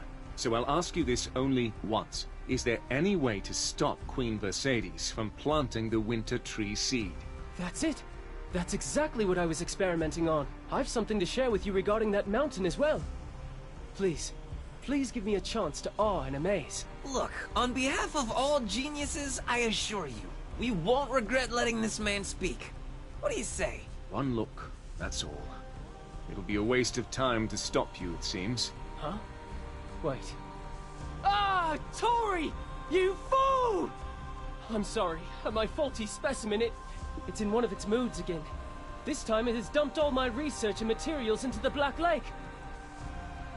Could you go retrieve them in my stead? I don't mix well with water.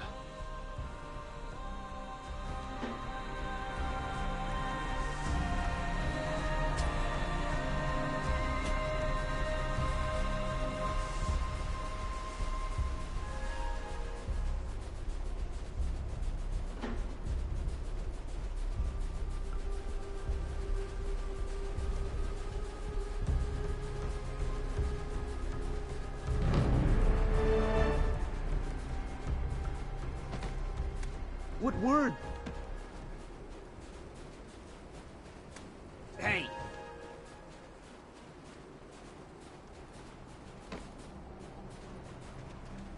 We've been quiet all this time, but now... I got... They've been quiet all this time.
This is a warning. Been quiet all this time, but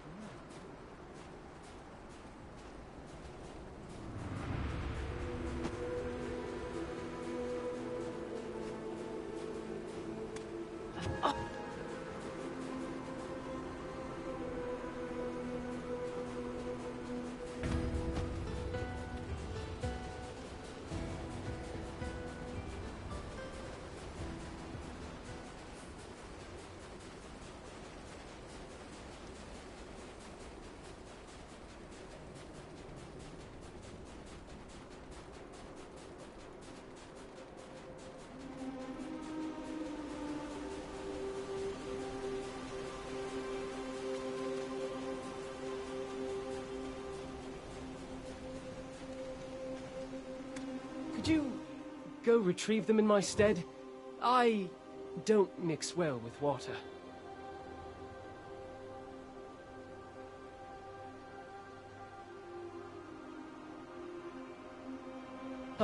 Thank you. The hardships, the source of the swamp, the phenomenon of... At first I found some... I think I know... Dayan? Yes, that's right. If I could get my hands on one, I'd...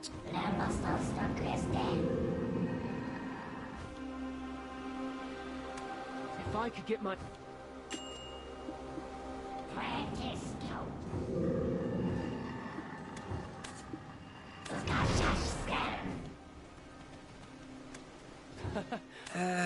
What could these symbols mean? Tree roots? The heart of a tree?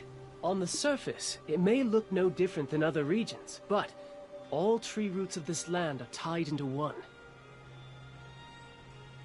You're always doing the most. Have you by chance seen... And the roots are connected to the heart of the mountain of eternal winter, the haven of slumbering origin. From what I've uncovered thus far, the heart produces an endless stream of poisonous materials that eat away from the inside. Is that why the winter spirits of the mountain have all fled? Oh no. What should we do? Well, it's the same for humans. Imagine being surrounded by a bunch of angry humans. The source of their anger is their unspeakable pain. You will need to surgically remove the festering wound or put them to sleep. No better medicine than a good night's rest. Isn't that why you're trying to climb the mountain? Judging by that mandragora in your hand. Right, so that mandragora actually has a potent hypnotic effect. Use it to seal the wounded heart pumping in pain. See? Such is the marvel of ecosystems. Complement each other, they do. I too shall become such an ideal creator. Someday. What else should we be aware of in the haven of slumbering origin? Nothing else comes to mind, but please don't touch anything. Humans are always the problem. Humans. That's enough for us. Let us be off. I shall wait for you at the entrance to Everfrost. I will send off the dragon at the abandoned iron mine. Once the Yenix has rid me of this mark, I won't see him again. It might be better to just send him off to be with the ogres at Windknow's Perch. Humans won't be able to do him harm if he's there. Let me take care of him. If you go off and meet Lady Jarette, the dragon will definitely feel lonely and need some affection. The dragon would enjoy your company. It will be like having a fresh treat at the ready.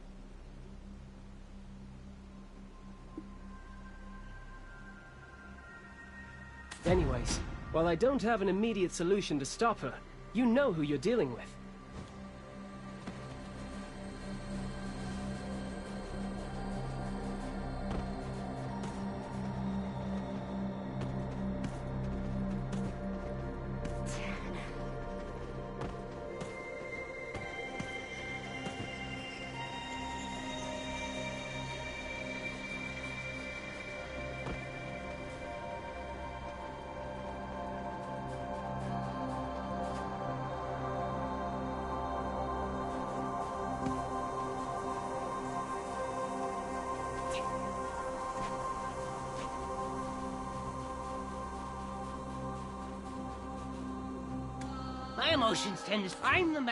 My emotions tend to swing rather wildly, so please don't take offense. I'm the master.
finally arrived. The Mountain of Eternal Winter... What now? What are you doing? I can't freeze to death while offering prayers, can I? I do hope my brother's alive. I also hope that you return safely. I will offer my prayers and wait for you here. Not climbing up the mountain when you came all this way? I do not understand. I've never seen nor heard of a fox dying from climbing up a mountain. It's my last offer. I'll give you the opportunity to climb the mountain with us. It's a chance to prove a belief of your tribe wrong. Sorry, I can't. And I don't expect anyone to understand. Truth is, that's why I hired you. Please, just find my little brother. That's all I want in this world. Let's be on our way.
Might have gotten his foot stuck here.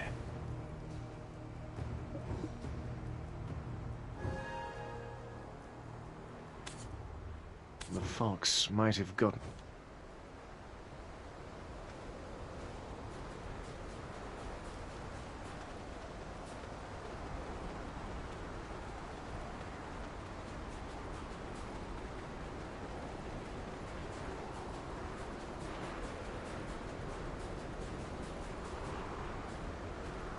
What a relief that you're not the fox.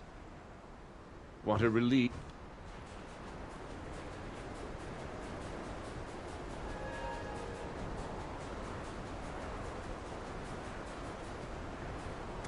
Huh. There's a doodle here. Evidence that his little brother was here, perhaps. It must mean that he at least got to this point.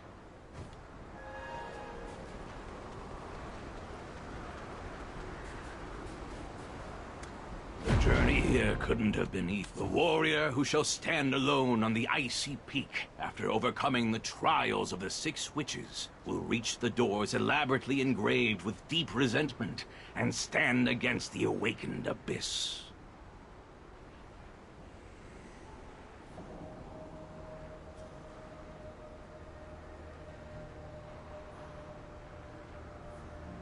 Did the holy flame also guide? I swore not to step foot. I swore. A voice within whispers. A voice within. Did the holy flame also guide? A voice within whispers. A voice. This is the haven of the slumbering origin. I don't think he would have gone inside. I think we should take care of our own business first.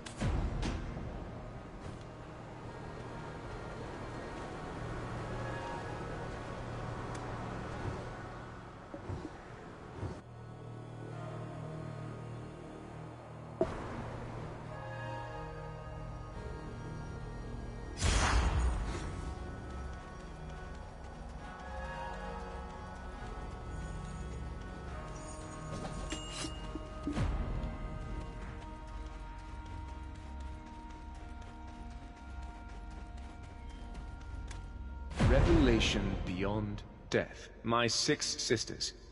My death will soon mark the beginning of a new end. Libresca faces her second death, brought about by my death. All will disappear beyond death, but only the deepest and most piercing despair remains to call forth a thing most terrible. My 6 sisters, when the time comes, sacrifice yourselves to seal it completely.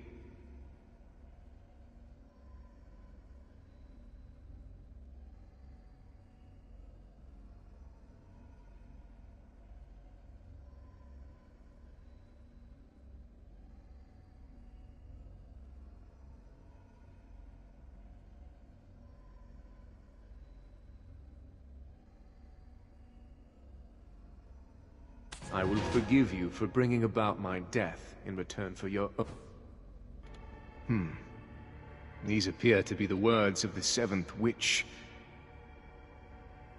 It seems she had a great fear of something.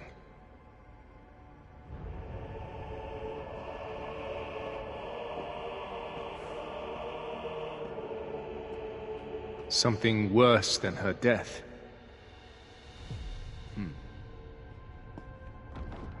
There's a barrier to keep us away, or to trap us here.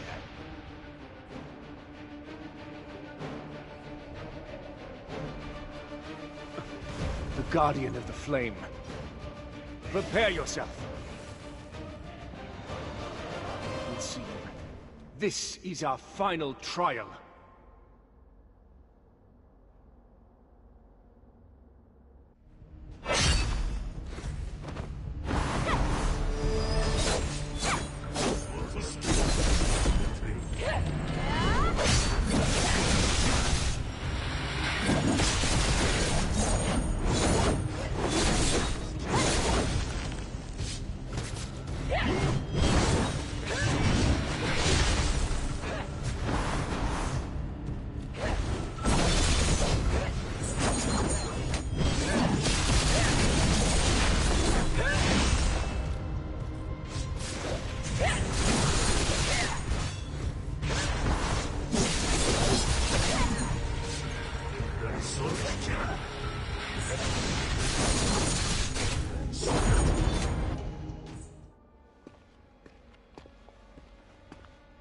I wonder, what lies beyond these doors?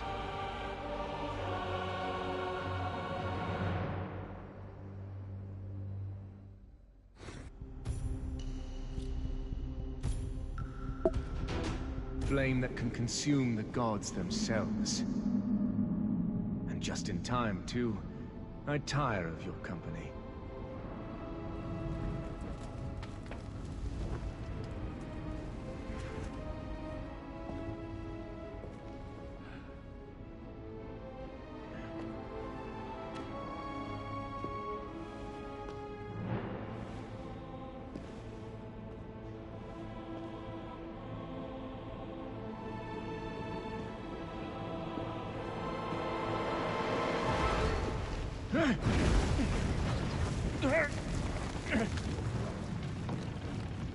Curses!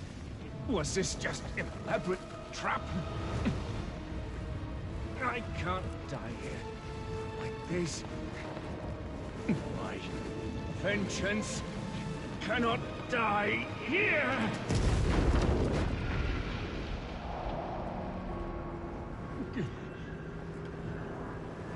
Belmorn, you have outlived your usefulness. Now everything shall begin anew. Here, as promised, the Enix is yours for the... Jordain, my dear child. Jordain, my son. Such incredible watchers of Lord Belmorn. Grandchildren, I assume what I hear. Become my path.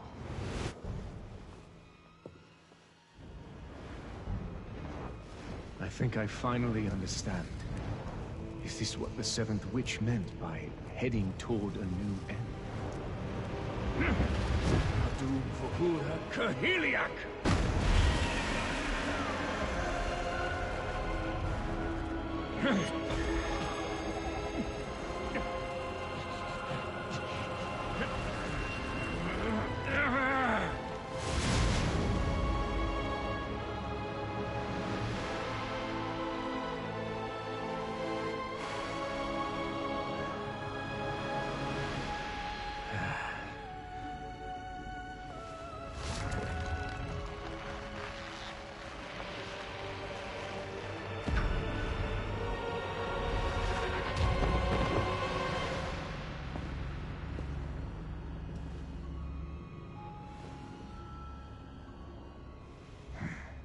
For the glory, for the splendor of Serendia.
For your return after you started your journey up the mountain with our friend.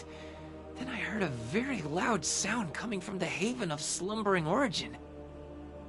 I just had this fear that something bad had happened to you. So that's why I climbed up the mountain of eternal winter. I climbed the mountain! Oh, that was peak bravery! Oh, the things I do for you! But my worst fears were realized. Blizzard nearly swept me away. Then, I found a trace of my little brother. This is the flag. The flag my little brother and I made. Imagining it would be the mark we left upon the mountain, but I couldn't find my little brother. I think he's... Then, I happened to look down. I saw a darkness within the blizzard. How dumb was I thinking that a fox Abets could climb the mountain? My hands and feet were so cold it was painful. I thought I had lost my sanity risking my life like this. But then I realized something. I was still alive. Even after climbing up the Golden Mountain. Me, a fox Abets, climbed the unclimbable mountain. I didn't even care to wonder what that legend was all about. I jumped up and down, so proud of myself. Then I hurried off to find you as I'd totally forgotten. Oh my, you passed out and our friend was nowhere to be seen. I thought you two were close. Did you fight? When Lando returned to the village with you on his back, all the villagers were quite startled. It was proof that our race could climb the mountain, and that the legends were no longer true. And it was proven by Lando himself, the son of the Khan. I really do want to tell your chattery friend of my great achievement. Where could he have gone? To the skies or to the ground? You don't think he went to see Lady Jarrett without a farewell, do you? News! I bring news! Is that a dragon? Here, take this from me. I'm, allergic to dragons. Phew! You're probably disappointed too, huh? Oh well, you're stuck with me now. Phew! Now, this swine. Francisco.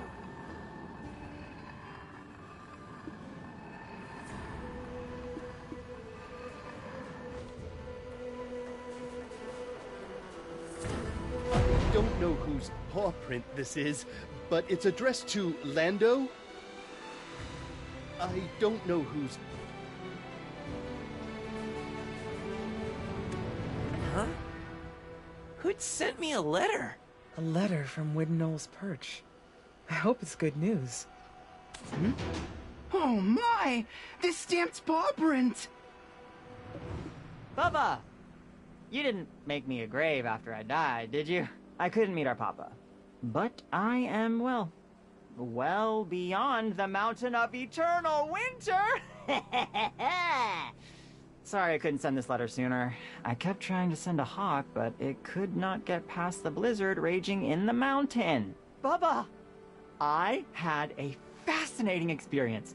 I got so tired from looking for Papa that I fell asleep. Then I dreamt that the hawk and the leopard Abets all returned to Zavir Highlands and we all played together. Then I suddenly woke up to see warm sunlight shine on the pure white snowfield. I don't know how much time had passed, but I read something from a book. I think I went into what's called hibernation. Bubba, winter wasn't too scary after all. When the fierce winter winds blow, you just need a good deep sleep. I thought of going back to the Highlands, but I came here instead, curious of the path taken by the hawk and leopard Abets. We fox Abets can also travel further now. Bubba, I want you to take the path with me. Bring something yummy on your way here. Ooh! Ooh! I have a dream now! I will be the first fox Abets to be an official mountain guide. No one must have seen a fox do that, right? I will surely become rich. Aren't you going to go look for your little brother? Huh? Why would I? He's doing fine, so that'll do. By the way, about Mr. Jordine? He wasn't that heartless, was he? Wouldn't it be wonderful if someone was waiting for him to return to this place? That's why I'm going to make it my new base. And his dragon? I'm going to make it my best friend. I'll stay here to guide the climbers up the mountain for boatloads of silver. You can leave this place in my hands and just enjoy your adventure. Thank you for ascending the mountain and motivating me to do it too. If you see that grumbly gremlin again, please send my thanks. This place is safe under my watch, so there's no need to worry. Despite all his grumbliness, it was thanks to him that I learned fear of the unknown is just an illusion. The Bay? Do you accept friendship as payment? It might take a while for him to become an Abet's guide. Lando doesn't know how to cook at all, you know. Don't worry, I'm a good teacher. But before that, do you remember my citron orchard? If you go up that path, there is a small shrine. Let's meet in front of that shrine. I have something for your ears alone. When I'm ready to head off on a journey beyond the mountain, I'll be sure to look you up.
Every Abbess has the ability to foresee the future. The future foreseen by Maramin must have been you. I asked you to take Gardaka's code to Prince Barhan, but there was something else I withheld. Allow me to tell you about Maramin's real keepsake.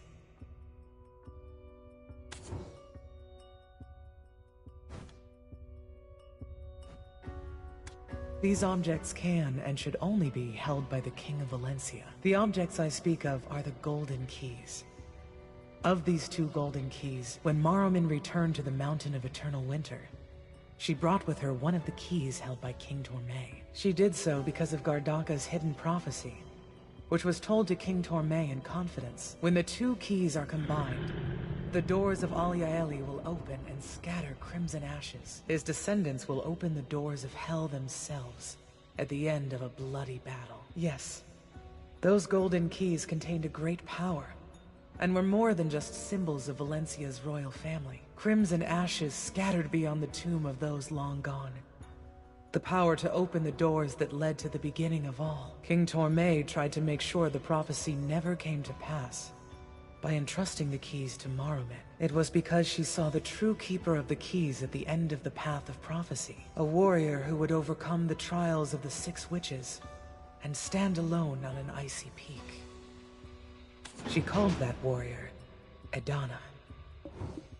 Gardaka's code was only devised to make Maramin's son give up his search for the key, thus saving his life. Take that censer, for it is actually the key. Maramin melted the key and turned it into that censer so no one could find it. You will be able to use the Mandragora you received by overcoming the witch's trials to turn the censer back into a key. The black crystals used to craft the key remember its form, and the Mandragora remembers time that has been. Go find Puto at Oak Pill Research Lab. She will tell you how. I feel a little relieved now that I have been able to fulfill Maramin's last wish.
I heard the news from Oslin's friend. Oh my, to see that which belonged to the witches with my own eyes.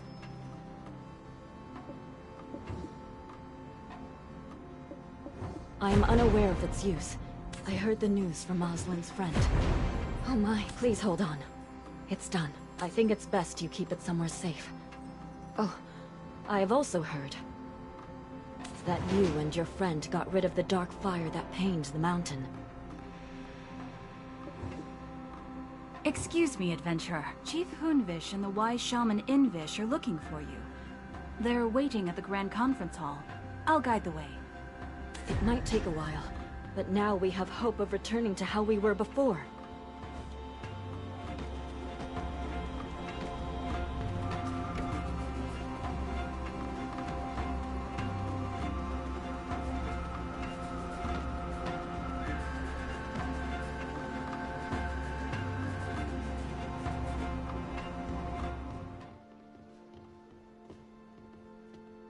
They're here, my chief.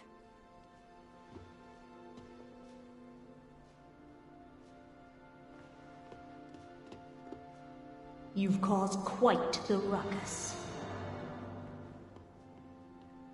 Ah. Feeling better, adventurer? Hmm? Oh, you noticed this fellow, I see. An alarming sight, yes, but there's no need to be afraid. It is thanks to you that my friend is even here at all. Whew, it's been a while. Remember me? I knew that there was something special about you. All misunderstandings have been resolved, yes, yes. Due to the disappearance of the eunuchs you were searching for, the defeat of the Guardian who protected the Dark Flames, and the revelation of the foe who destroyed the Highlands, the thick fog which once blinded our peoples has cleared. The Mountain of Eternal Winter, once bound by the Dark Flame, has been restored. And now the Okjinchini shall be reborn in their rightful form. Yes, yes, it wasn't the Antlered Ones who poisoned the oak pills. Why ever did we think it was them from the start?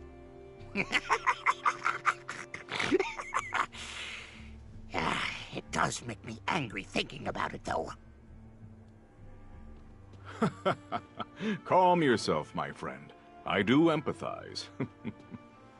But for tonight, we promise to revel in the festivities alongside our hero. However, there is something we must never forget. By being reunited as one, we have uncovered a new truth. Peace has been restored unto the Mountain of Eternal Winter, but the price we paid was the presence of a malevolent deity, encroaching into our world, the likes of which we have never seen. This world, our world, has now taken its first steps toward a new end. Enough, my friend. You may not brandish a blade, but your words wound enough to kill any mood. Forget such things for today, and just celebrate, for tomorrow's sun shall always dawn slightly later than today's. With all due respect, my chief, I am only carrying out my duty. Yes, yes, for we shall all encounter that god beyond Alieli soon enough. For the prophecies of Origin have come together to complete the final prophecy. Crimson ash shall rain down like black death from the heavens. And black death shall rise like crimson ash from the earth. Come, beyond the doors of Alia Eli, to where the desires of all collide and disperse.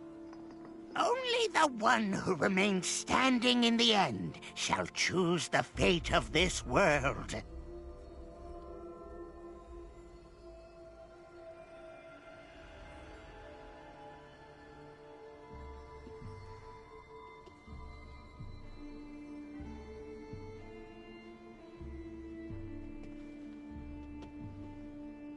To become a bridge for the reconciliation of this world. That must be the very reason why we've walked the path of prophecy. Beyond the doors of Alia Eli, for the future that awaits us together. Therefore, let us not think, only drink, and thus be merry for today. Yes, yes! Time to party all night long!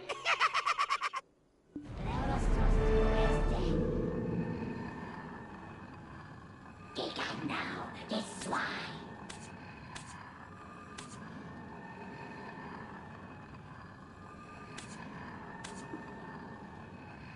Levos dos Procleste.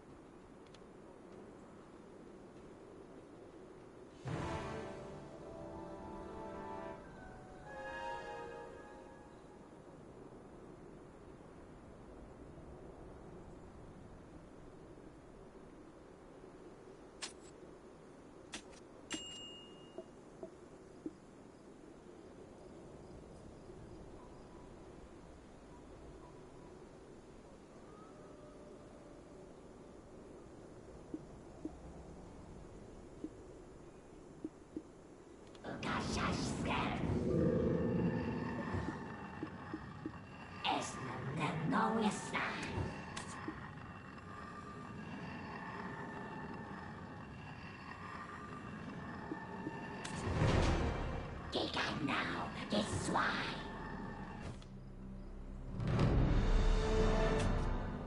Francisco. Ukashashka.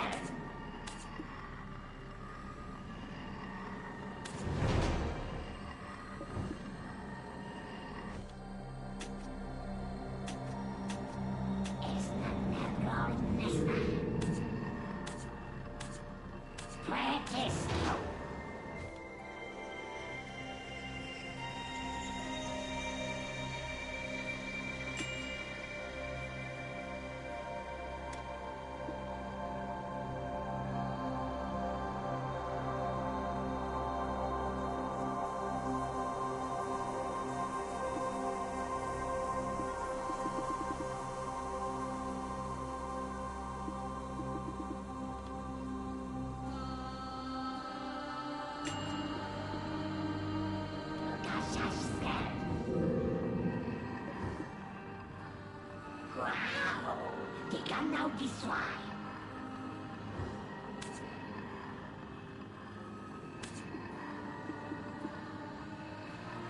Lermostos Douglas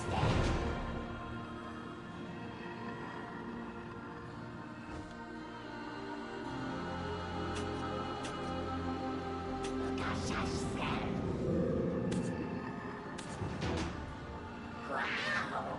They can now destroy.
Now destroy.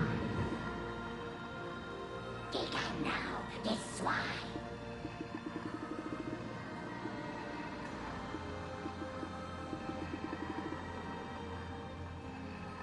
Albicesna.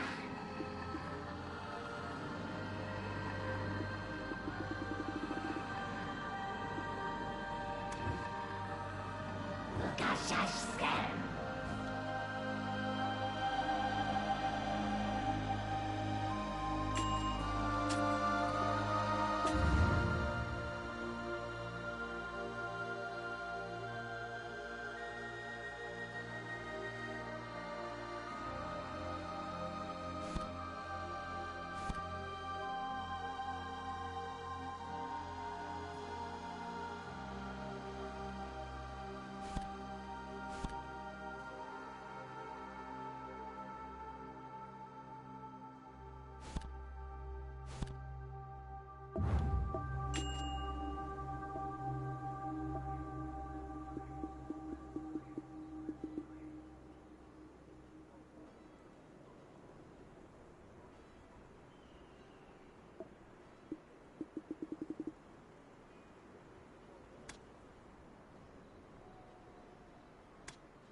sont suppressed.